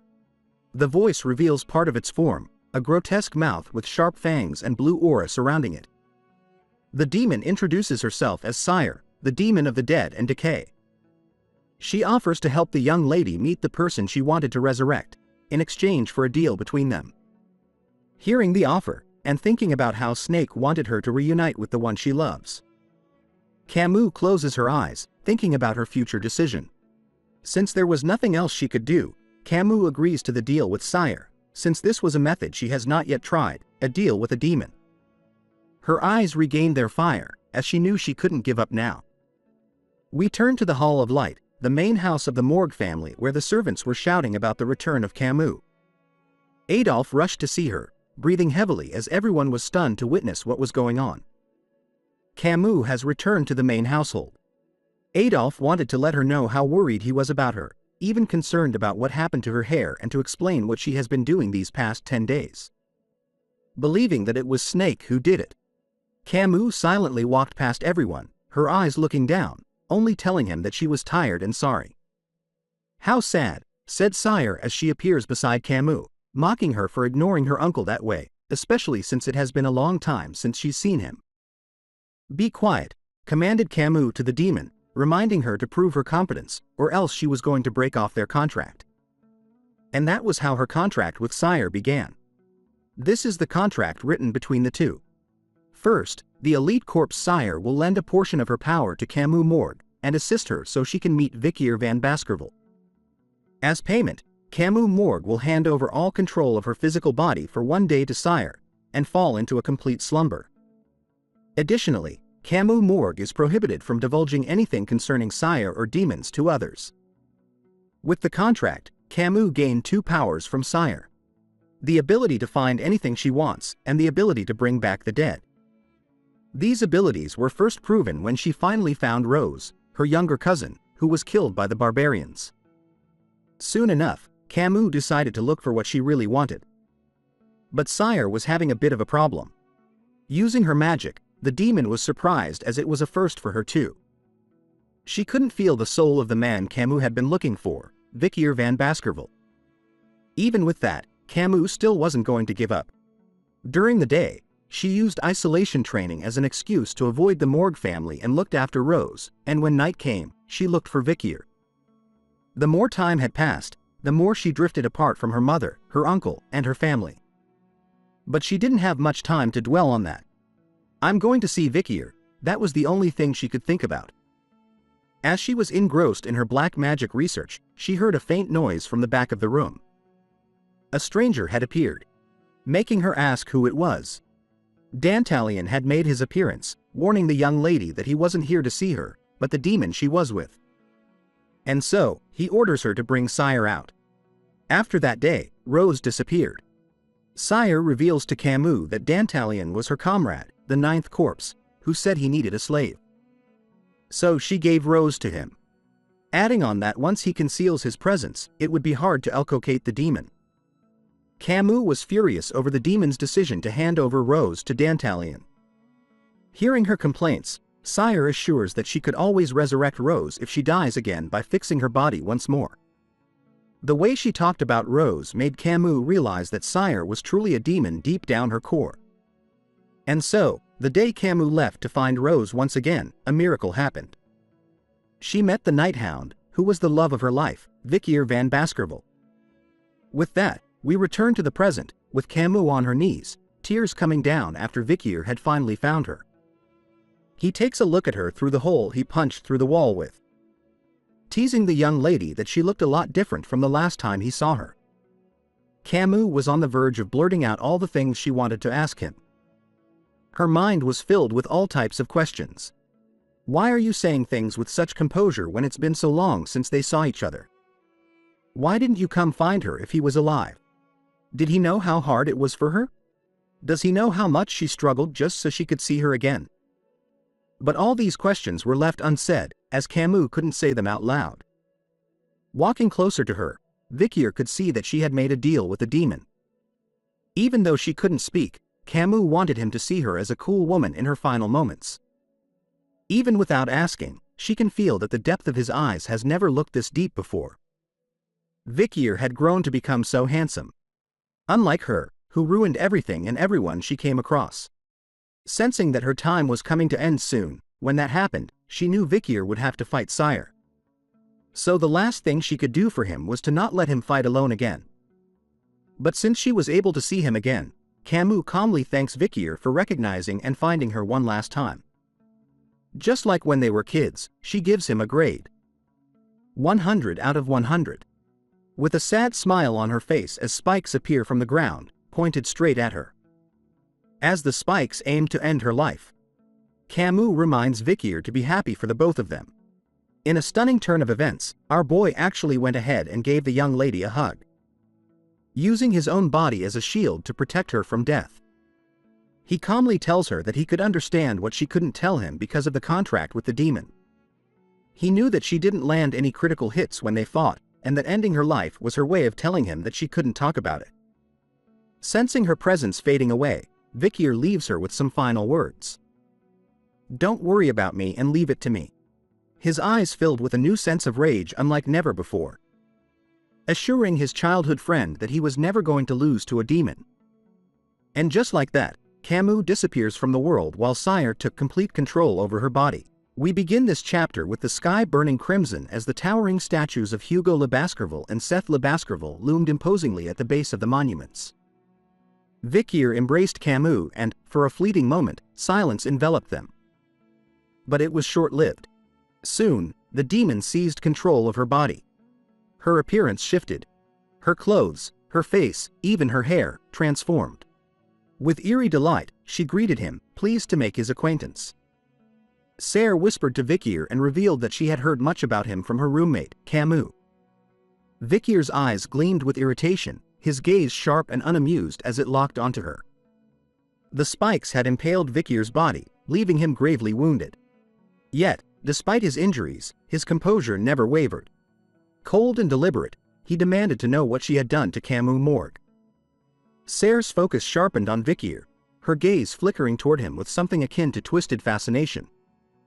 A smile curled on her lips as she taunted him, asking if he was truly concerned for Camus.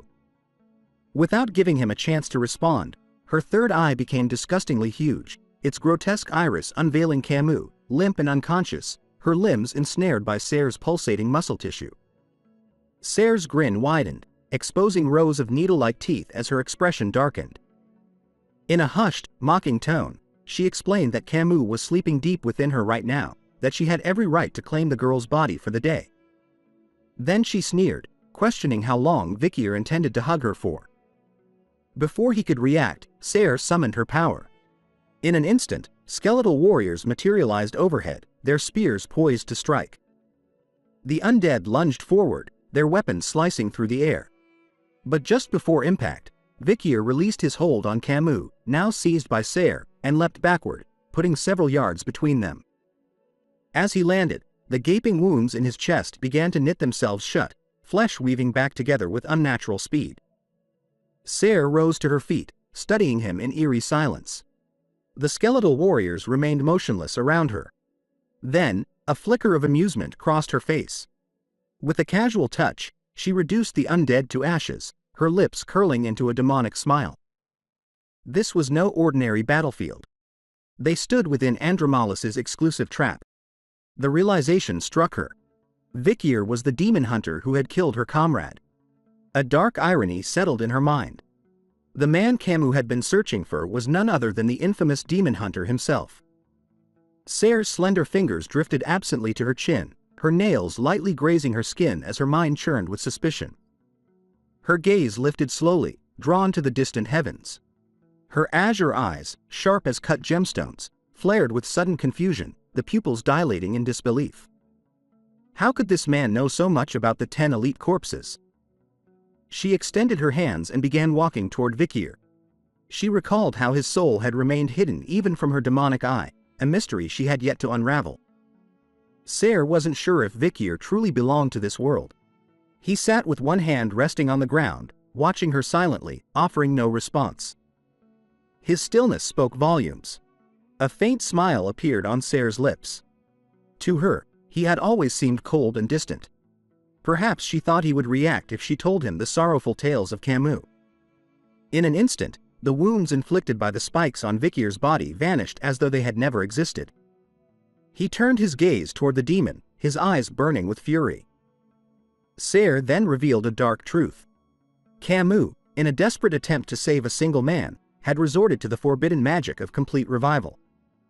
The spell had failed, leaving Camus paralyzed and unable to move. "She's a pitiful, naive girl," Serre said with disdain. In the destroyed room, she laid on the floor for several days. She already tried everything and didn't have the will to live anymore. With a chilling smirk, Serre asked Vikier if he wanted to hear something amusing. Her azure eyes gleamed with malevolence as she pointed to herself. Just before death could claim Camus, she had called out to a demon. And in that final, hopeless moment, she became Camus' last and only hope. Vikier's eyes widened, a flicker of confusion breaking through his usually stoic expression. Serre's words struck deeper than he expected, the story unraveling in front of him like a cruel revelation. Camus, what had she done? With a mocking tone, Serre twisted the knife further, recounting how, even after forming their contract, it had been heartbreaking to hear Camus whisper his name, longing for him, mourning him. The image of her returned to Vikier's mind, unbidden but vivid. Camus, swallowed by darkness, her small frame trembling as she shut her eyes and pressed her hands over her ears, trying to silence the world. She kept apologizing over and over, blaming herself for being taken by the barbarians, blaming herself for leaving him behind. She had relived that tragic day endlessly in her mind.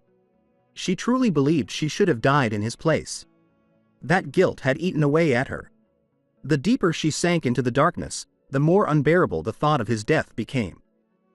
And yet, in some quiet corner of her shattered soul, a spark of hope lingered. What if he was still alive? As she lay helpless on the cold ground, her body barely clinging to life, a single thought haunted her. If Vikier is still alive, why hasn't he come for me? She hadn't wanted much, just not to be left behind, just not to be alone. With a mocking lilt, Serre mimicked Camus' voice, taunting Vikier with a faint, aching longing. "I miss you." Blazing with hatred, Vikier drew his sword and charged. His intent to strike and kill the demon was unmistakable. Serre raised her hands calmly, a smile curling on her lips. His eyes cold and unwavering, Vikier slashed at her with deadly force. Yet, just before the blade could land, he froze. Serre's gaze locked onto the sword, her azure eyes gleaming with smug delight. That arrogant smile deepened as she grasped the truth. Vikier understood the demon-forged contract that tied her life to Camus'. If Serre died, so would Camus. In a swift motion, she activated the magic circle etched beneath them.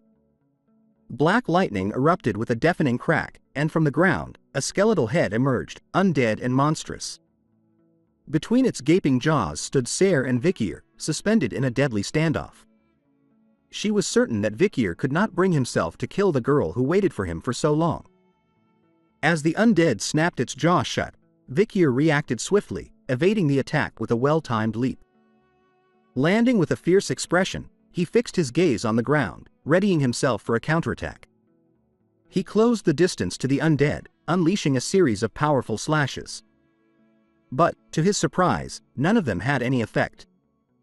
Confusion flickered across his face just as Ser's eyes lit up with excitement. With a confident smile, she watched him struggle. If Vikir had assumed she would rely solely on magic, something he could cut through like Camus, he had underestimated her. A simple graduator stood no chance against her true strength. Seizing the moment, the undead gained momentum and clamped down on Vikir with a crushing blow. The force of the strike left him immobilized. Without hesitation, the undead charged forward, using its full power to slam Vikir into the ground. Again and again, it battered his body before hurling him against the base of the sword statue. The impact was devastating. The statue cracked under the force, and blood began to spill once more from Vikir's wounds. Ser taunted him, jeering that, rather than saving anyone, he was the one on the verge of dying. Wounded and still, Vikir lowered his gaze to the ground, lost in thought. Memory surfaced. His battle with the big-ass spider, the presence of Madame, a creature of overwhelming power. Despite the pain, he reached for his sword, steeling himself to fight once more. He struggled to comprehend the truth, that Camus had formed a pact with a demon to save him. Hiding deep within the forest had not protected her. It had twisted her fate. Once destined to be a hero, she had become a contractor of darkness. A grim image took shape in his mind, the necessity of killing a man to sever the bond between demon and human. To destroy the demon, the contractor must die first. It was a truth he had always known. Vikir's eyes began to burn with fury, his gaze locked onto Ser. He didn't fully understand why he had claimed he wouldn't lose to a demon while still under the sun, but the words had been spoken from a place of conviction. As he remained frozen in thought, Ser's tail coiled around his foot. Without resistance, she lifted it slightly, observing him with cold amusement. He was thinking too much in the middle of a battle. Her eyes burned with rage and, without hesitation, she snapped her tail with violent force. Vikir's body was hurled through the air, colliding with one of the statues. The impact was so intense that deep cracks split across the stone. Despite his injuries, Vikir gritted his teeth and clenched his fists, his mind conjuring an image of a scale, Camus on one side, her family and the barbarians on the other. He understood the weight of his decision. If the 10 elite corpses were not destroyed, humanity would face a cataclysmic downfall. The choice was cruelly simple. Sacrifice Camus or allow the world to perish. For Vikir, the answer was clear. Yet, as sorrowful memories of Camus' life surged through his thoughts, a strange light returned to his eyes, one not of despair, but of hope. He began to breathe heavily, gripping that faint, fragile possibility. If even the slightest chance existed, he would not let it go. From a distance, Ser ascended using the outstretched palm of an undead and advanced toward him, still crumpled against the shattered statue. She stared in disbelief that a human, one not even considered particularly strong, had managed to defeat both the 9th and 10th elite corpses. It defied her expectations. Ser's eyes gleamed with malevolence. Raising her sharp claw, she poised to strike, taunting Vikir with the revelation that he was the reason the gate to the demonic realm remained unopened. Vikir, drained of strength, couldn't move, helpless in the face of the coming blow. With a savage cry, Ser drove her claw into his chest, shattering the statue behind him into fragments. Smoke rose from the impact, curling into the air as her claw sank deeper, twisting with brutal force. Vikir's mouth opened in a scream, his body convulsing from the sheer agony. Trembling, he struggled to lift his hand. Ser's rage only grew. Even now, he was still thinking of Camus, still clinging to hope for her, despite being nothing more than an insignificant graduator, incapable of defeating her. Her eyes burned with cruel delight as an arrogant smile spread across her face. To her, Vikier was a pathetic human, desperately waiting for a miracle that would never come. But the moment the word miracle echoed in his mind, something shifted. Vikier's expression hardened. Slowly, he extended his trembling hands and seized the demon's horns. Startled, Sayre's eyes widened in shock and confusion. She hadn't anticipated this. Through clenched teeth, Vikier muttered that he liked the sound of that, a miracle. Sayre's attention locked onto him, stunned. Before she could even draw another breath, Vikier surged forward and slammed his forehead into hers with a brutal headbutt. The impact rattled her. Sayre's body trembled, her arrogant composure cracking. Fear flickered in her eyes, and her jaw fell slack. Vikier drove his head into the demon once more, delivering a second brutal headbutt. Gritting his teeth, he called out, asking if Camus could hear him. Though Sayre's claw remained lodged in his chest, Vikier clung tightly to her horns, his grip unrelenting. He admitted, with strain in his voice, that it was nearly impossible to defeat this demon and save everyone alone. His voice, raw with emotion, echoed into the depths of the demon's being, reaching Camus, who lay dormant within. Vikier pleaded with her to resist the contract. He reminded her that the demonic pact binding her soul was not absolute. He believed in her strength, in her mastery of magic. Camus' body remained motionless, trapped. Yet Vikier's words carried weight. He confessed that the cost for defying the contract would be her own soul, that it would burn as payment. And yet, he vowed to destroy Sayre at that precise moment, no matter the price. Eyes ablaze with determination, Vikier shouted with all the strength he could muster, declaring that together they would forge a miracle. Sayre's gaze snapped toward him, her eyes wide with fury. Enraged, she ripped her claw from his chest and delivered a vicious kick that sent him flying while calling him a crazy mutt. Vikier's body skidded violently across the ground before crashing against another statue with bone-jarring force. Sayre descended to the ground, her expression cold and resolute. She vowed to turn Vikier into an undead soldier, one who would take the place of the 9th and 10th corpses and serve in her crusade to destroy mankind. Stretching out her hands, she advanced toward him with deliberate steps. Vikier, bloodied and battered, placed a hand against the earth and pushed himself upright. As he wiped the blood from his chest, his gaze burned with defiance. He swore, in a low and unwavering voice, that he would kill her. His eyes dropped once more to the ground, and a memory surfaced. The letter he had once received. At the time, he had doubted its contents, unsure whether it held any real truth. Now, standing on the edge of death, it had become his final hope. With his body torn and bruised, he drew his sword and took a step toward the demon. As he walked, his gaze fell upon the statue of Hugo. Never in his life had he imagined that Hugo Le Baskerville would be the one to guide or support him. And yet, in this moment, it felt as if some part of that legacy stood with him.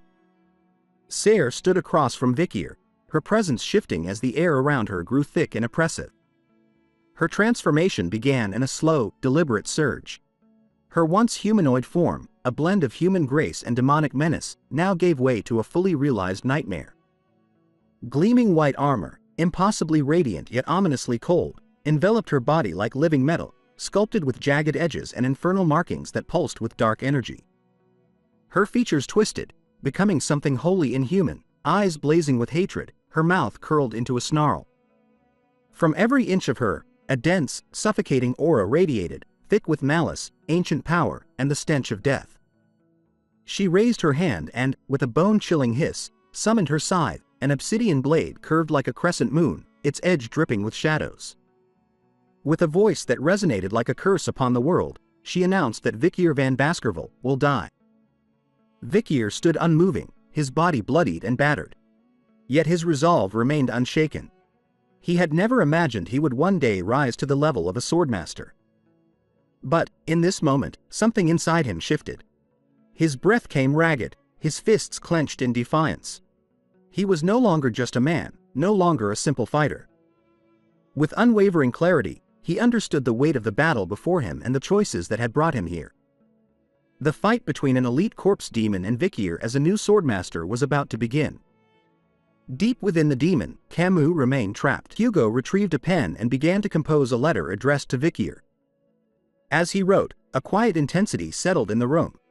He understood that Vikir, already a top-ranking graduator, had developed a formidable technique, Fang, a sloppy seventh form.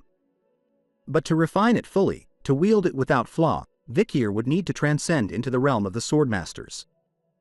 Seated at his desk, sunlight streaming through the window and casting warm lines across the parchment, Hugo continued to write.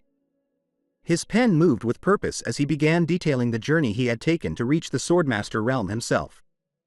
He recalled vividly the moment he first became a swordmaster not long after Vikir's birth. That memory brought with it the faces of Roxana and Penelope, their presence bittersweet. Their loss had plunged him into grief so deep that the sword became both refuge and obsession. Hugo spent entire days in the training wing, endlessly repeating the same motions. His journey began as a youth, and by the time he reached adulthood, his technique had grown sharper and more deliberate. Yet, even as a top-ranking graduator, the threshold to sword mastery had remained just beyond reach. To cross it, he had to commit everything. Every single day, he swung his sword without pause, each cut driven by emotion, memory, and an unrelenting pursuit of perfection. And then, on the day it finally happened, he gripped his sword so tightly his knuckles turned white. When the breakthrough came, it wasn't with a shout or a clash, but with a quiet realization. He opened his hand, and the sword fell to the ground. He had arrived. Hugo stared at his hands, eyes wide with a growing sense of desperation. Sweat gathered on his brow. His palms were hardened with calluses, crisscrossed with scars, testament to endless hours spent wielding the sword. Yet, despite the relentless training, the ceiling above him remained unbroken. He could not reach the realm of swordmaster regardless of how many times he swung his sword. In search of answers, he turned to the library of 10,000 epistles. It was there, buried within the countless tomes, that he discovered the words of a previous swordmaster, wisdom passed down to distant descendants. The book he found contained not just words, but a faintly glowing magic circle etched into its pages.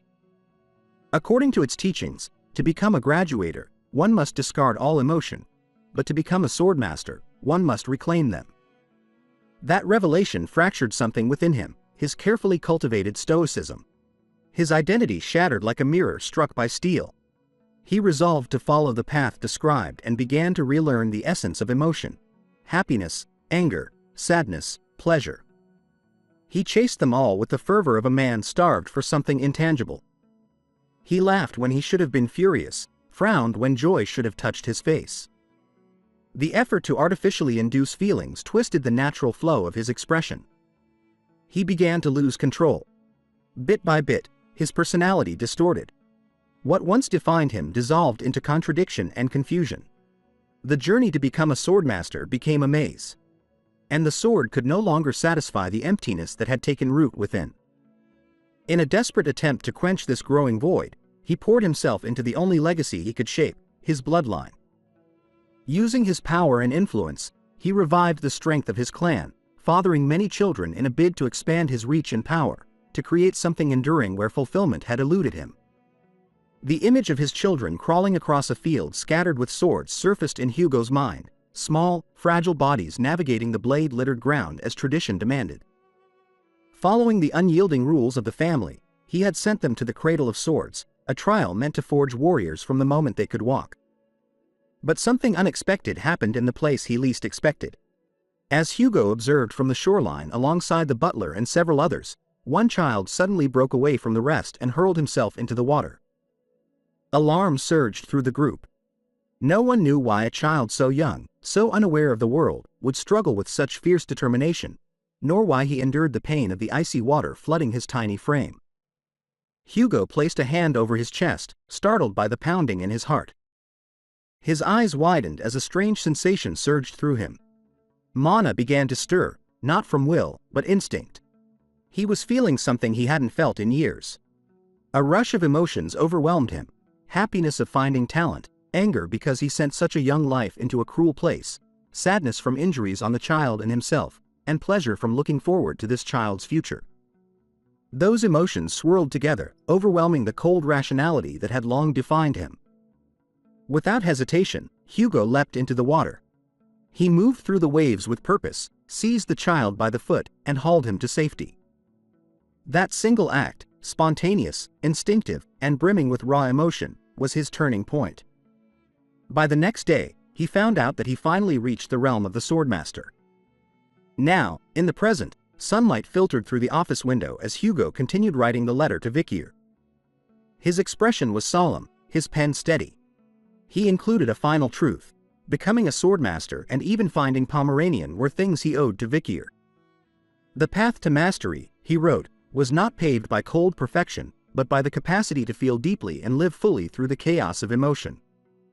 He trusted, without doubt, that Vikir too would find that path.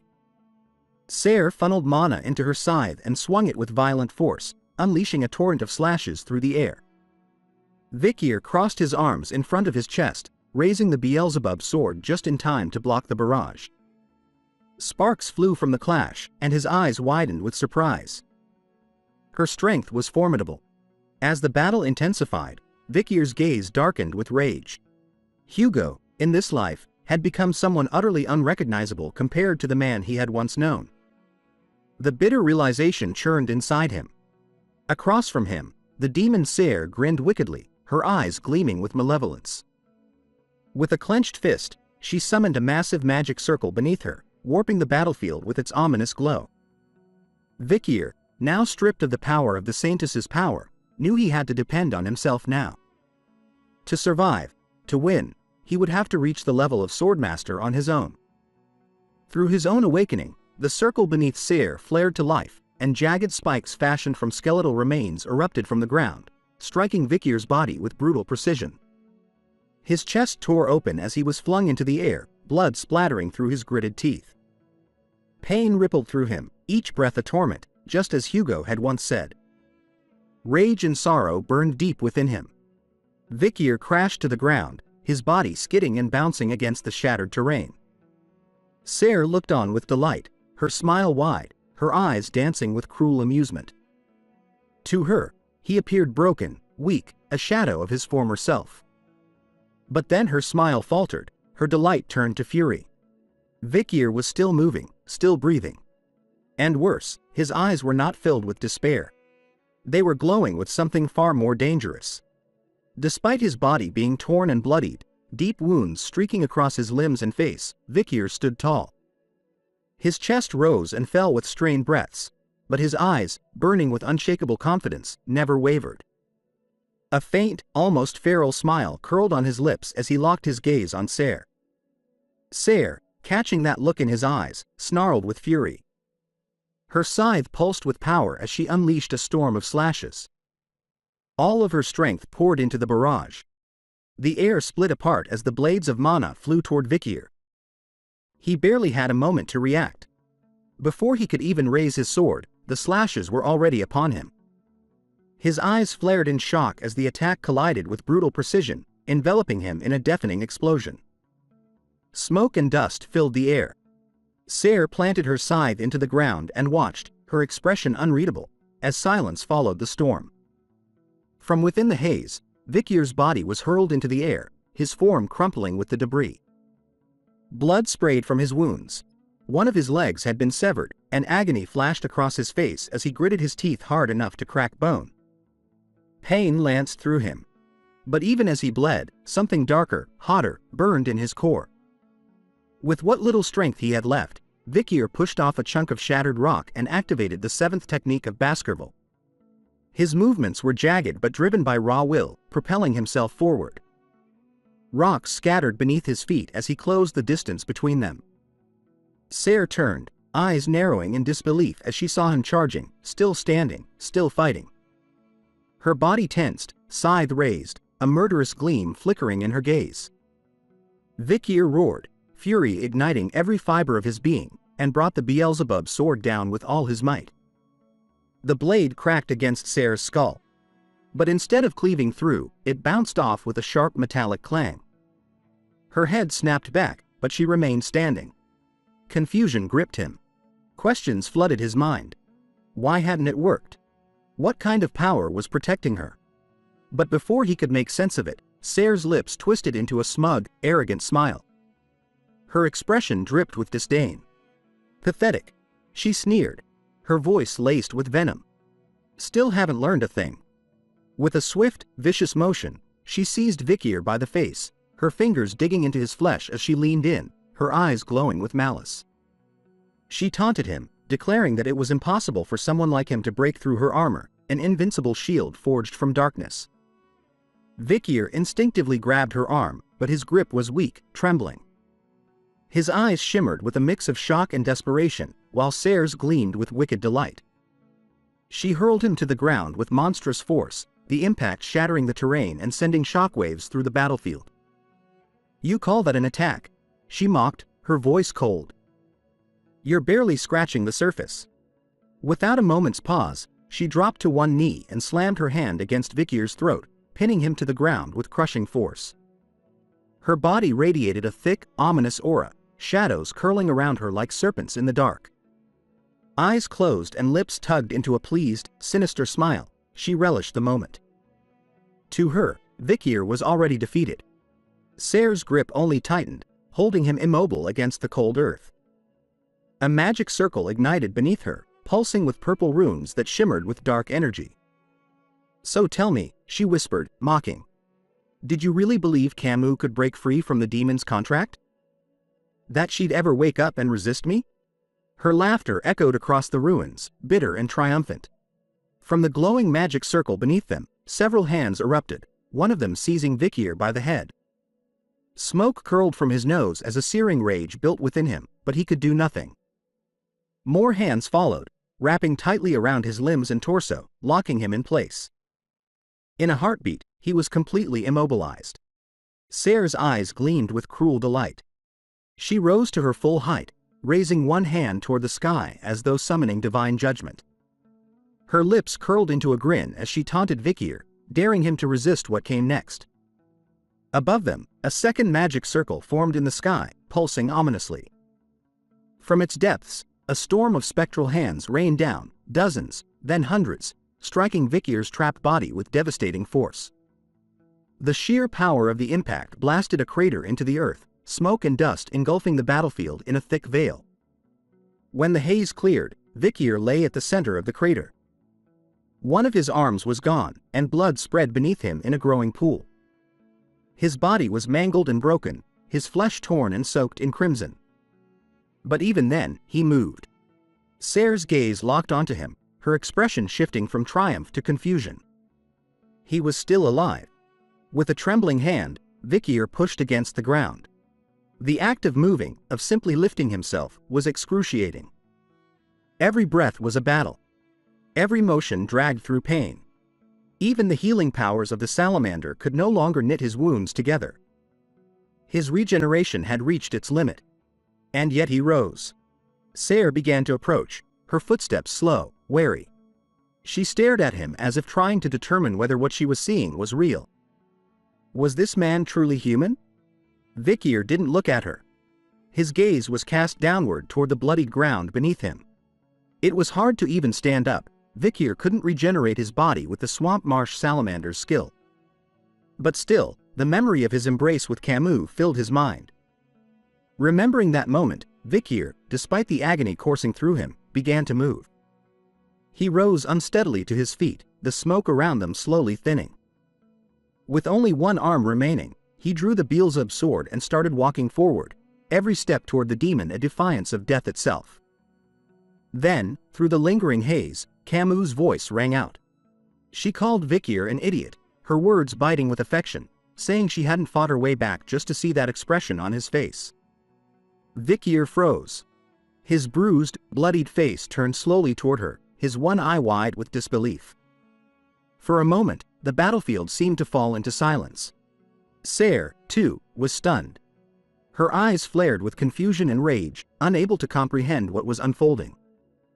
Camus reached up, her hands trembling, not with fear, but resolve, and began peeling away the demon's skin from her face. Her eyes glimmered with clarity and courage. With a soft, determined smile, she told Vikir she had done exactly what he asked. Panic overtook Sayre. She shouted, reminding Camus of the cost. If she resisted the demonic contract, her soul would be shattered beyond repair. But Camus didn't flinch. Using both hands, she tore away more of the demon's corrupted guise from her face and neck. Her voice rang with steel as she told Ser the truth. She wouldn't last long, not like this. Then, with fire in her eyes, she turned to Vikir and told him to cut Ser into pieces. She added, almost playfully, that if he failed, her neck would just have to become the sheath for his sword. Vikir's gaze dropped to the ground. A breath escaped his lips, a low, tired sigh, but a smile tugged at the corner of his mouth. Even now, at the edge of death, she still joked like that. She wasn't just surviving. She was fighting with everything she had. At that moment, Vikir understood. She was truly born to be a heroine. And for that, he decided she deserved a perfect score, 100 out of 100. Camus tore the last of the demon's skin from her neck and stood tall, smiling, the fire of resistance blazing behind her eyes. Vikir's breath was ragged, blood still trickling from the corner of his mouth when Camus, her voice soft but steady, asked if he finally understood. Her hand reached out to him, trembling but determined, her gaze filled with quiet fire. "Show me the man I fell in love with." A flicker of terror crossed Ser's face. The demon sensed it. This moment wasn't going her way. Panic twisted her features, and, in a desperate move, she forcefully reclaimed control of Camus' body. Behind her, a massive magic circle unfurled like an ominous halo, casting an eerie red glow across the battlefield. "They're insane," Ser hissed through gritted teeth, her voice dripping with fury and disbelief. She extended both hands, snarling. "Did you really think this would be enough to break my armor?" Without waiting for an answer, skeletal tentacles erupted from the magic circle, writhing through the air like cursed serpents, each one aiming straight for Vikir. But Vikir didn't flinch. He unsheathed his blade, its steel glinting with an intense, pulsing mana. The sword began to hum with energy, resonating with his heartbeat. He stepped forward, unwavering, and, in a single breath, he moved. His swings were fluid, deadly, precise. The tentacles were cleaved midair, shredded into harmless fragments before they could reach him. Ser's eyes widened in disbelief. Her confident smirk crumbled into a stunned silence as she watched Vikir walk through the chaos like a storm given form. Then it happened. Vikir's chest began to glow faintly, a warm, radiant light emanating from his heart. Mana surged outward, not wild or violent, but alive. It was no longer just power. It was emotion, raw and untamed. Rage, sorrow, joy, love. It all pulsed through him at once. He understood now what Hugo had meant. The heart wasn't just muscle. It was memory, meaning, and every feeling they had tried to bury. Inside the demon's third eye, Camus hung in suspension, her arms bound, her vision dark, but she felt him. She knew he hadn't forgotten her. With tears glimmering in her lashes, she lifted her head. A faint stream of light began to pierce through the shadows. Her lips parted in awe as she whispered his name. The demon's third eye was sliced open in a single stroke, and Vikir, bloodied and smiling, knelt before her. His sword rested across his lap as he looked up at Camus with the gaze of someone who had found something long lost. Camus' breath caught. Her jaw dropped as the moment washed over her. Vikir wasn't just angry because she'd been hurt. He wasn't only sad because she had to fight alone. He was alive in that moment, because she was there, because this reunion, impossibly, had come to pass. All of those emotions surged into his body like a flood, and his hand gripped his sword tighter as the mana intensified. His eyes burned with elation and, with a cry of determination, he moved. In the blink of an eye, Vikir blurred past Ser, his blade flashing like a falling star. He landed behind her, the battlefield still. Ser gasped. She didn't understand. She couldn't understand. She turned her head, confusion etched across her face as the pain began to ripple through her. Vikir didn't say a word. He simply walked away, his back to her, as his mana erupted inside her like wildfire. And, for the first time, the demon screamed, a raw, guttural sound that echoed across the battlefield as mana burst violently from her body, erupting in chaotic streams in every direction like cracks splitting through a dam. That was the perfected form of the Baskervilles clan 7th technique, performed by a swordmaster. Thanks for watching the latest part from the voice of Manhwa. Subscribe for more content and don't forget to comment below what you want to see in the future. Like and share for more.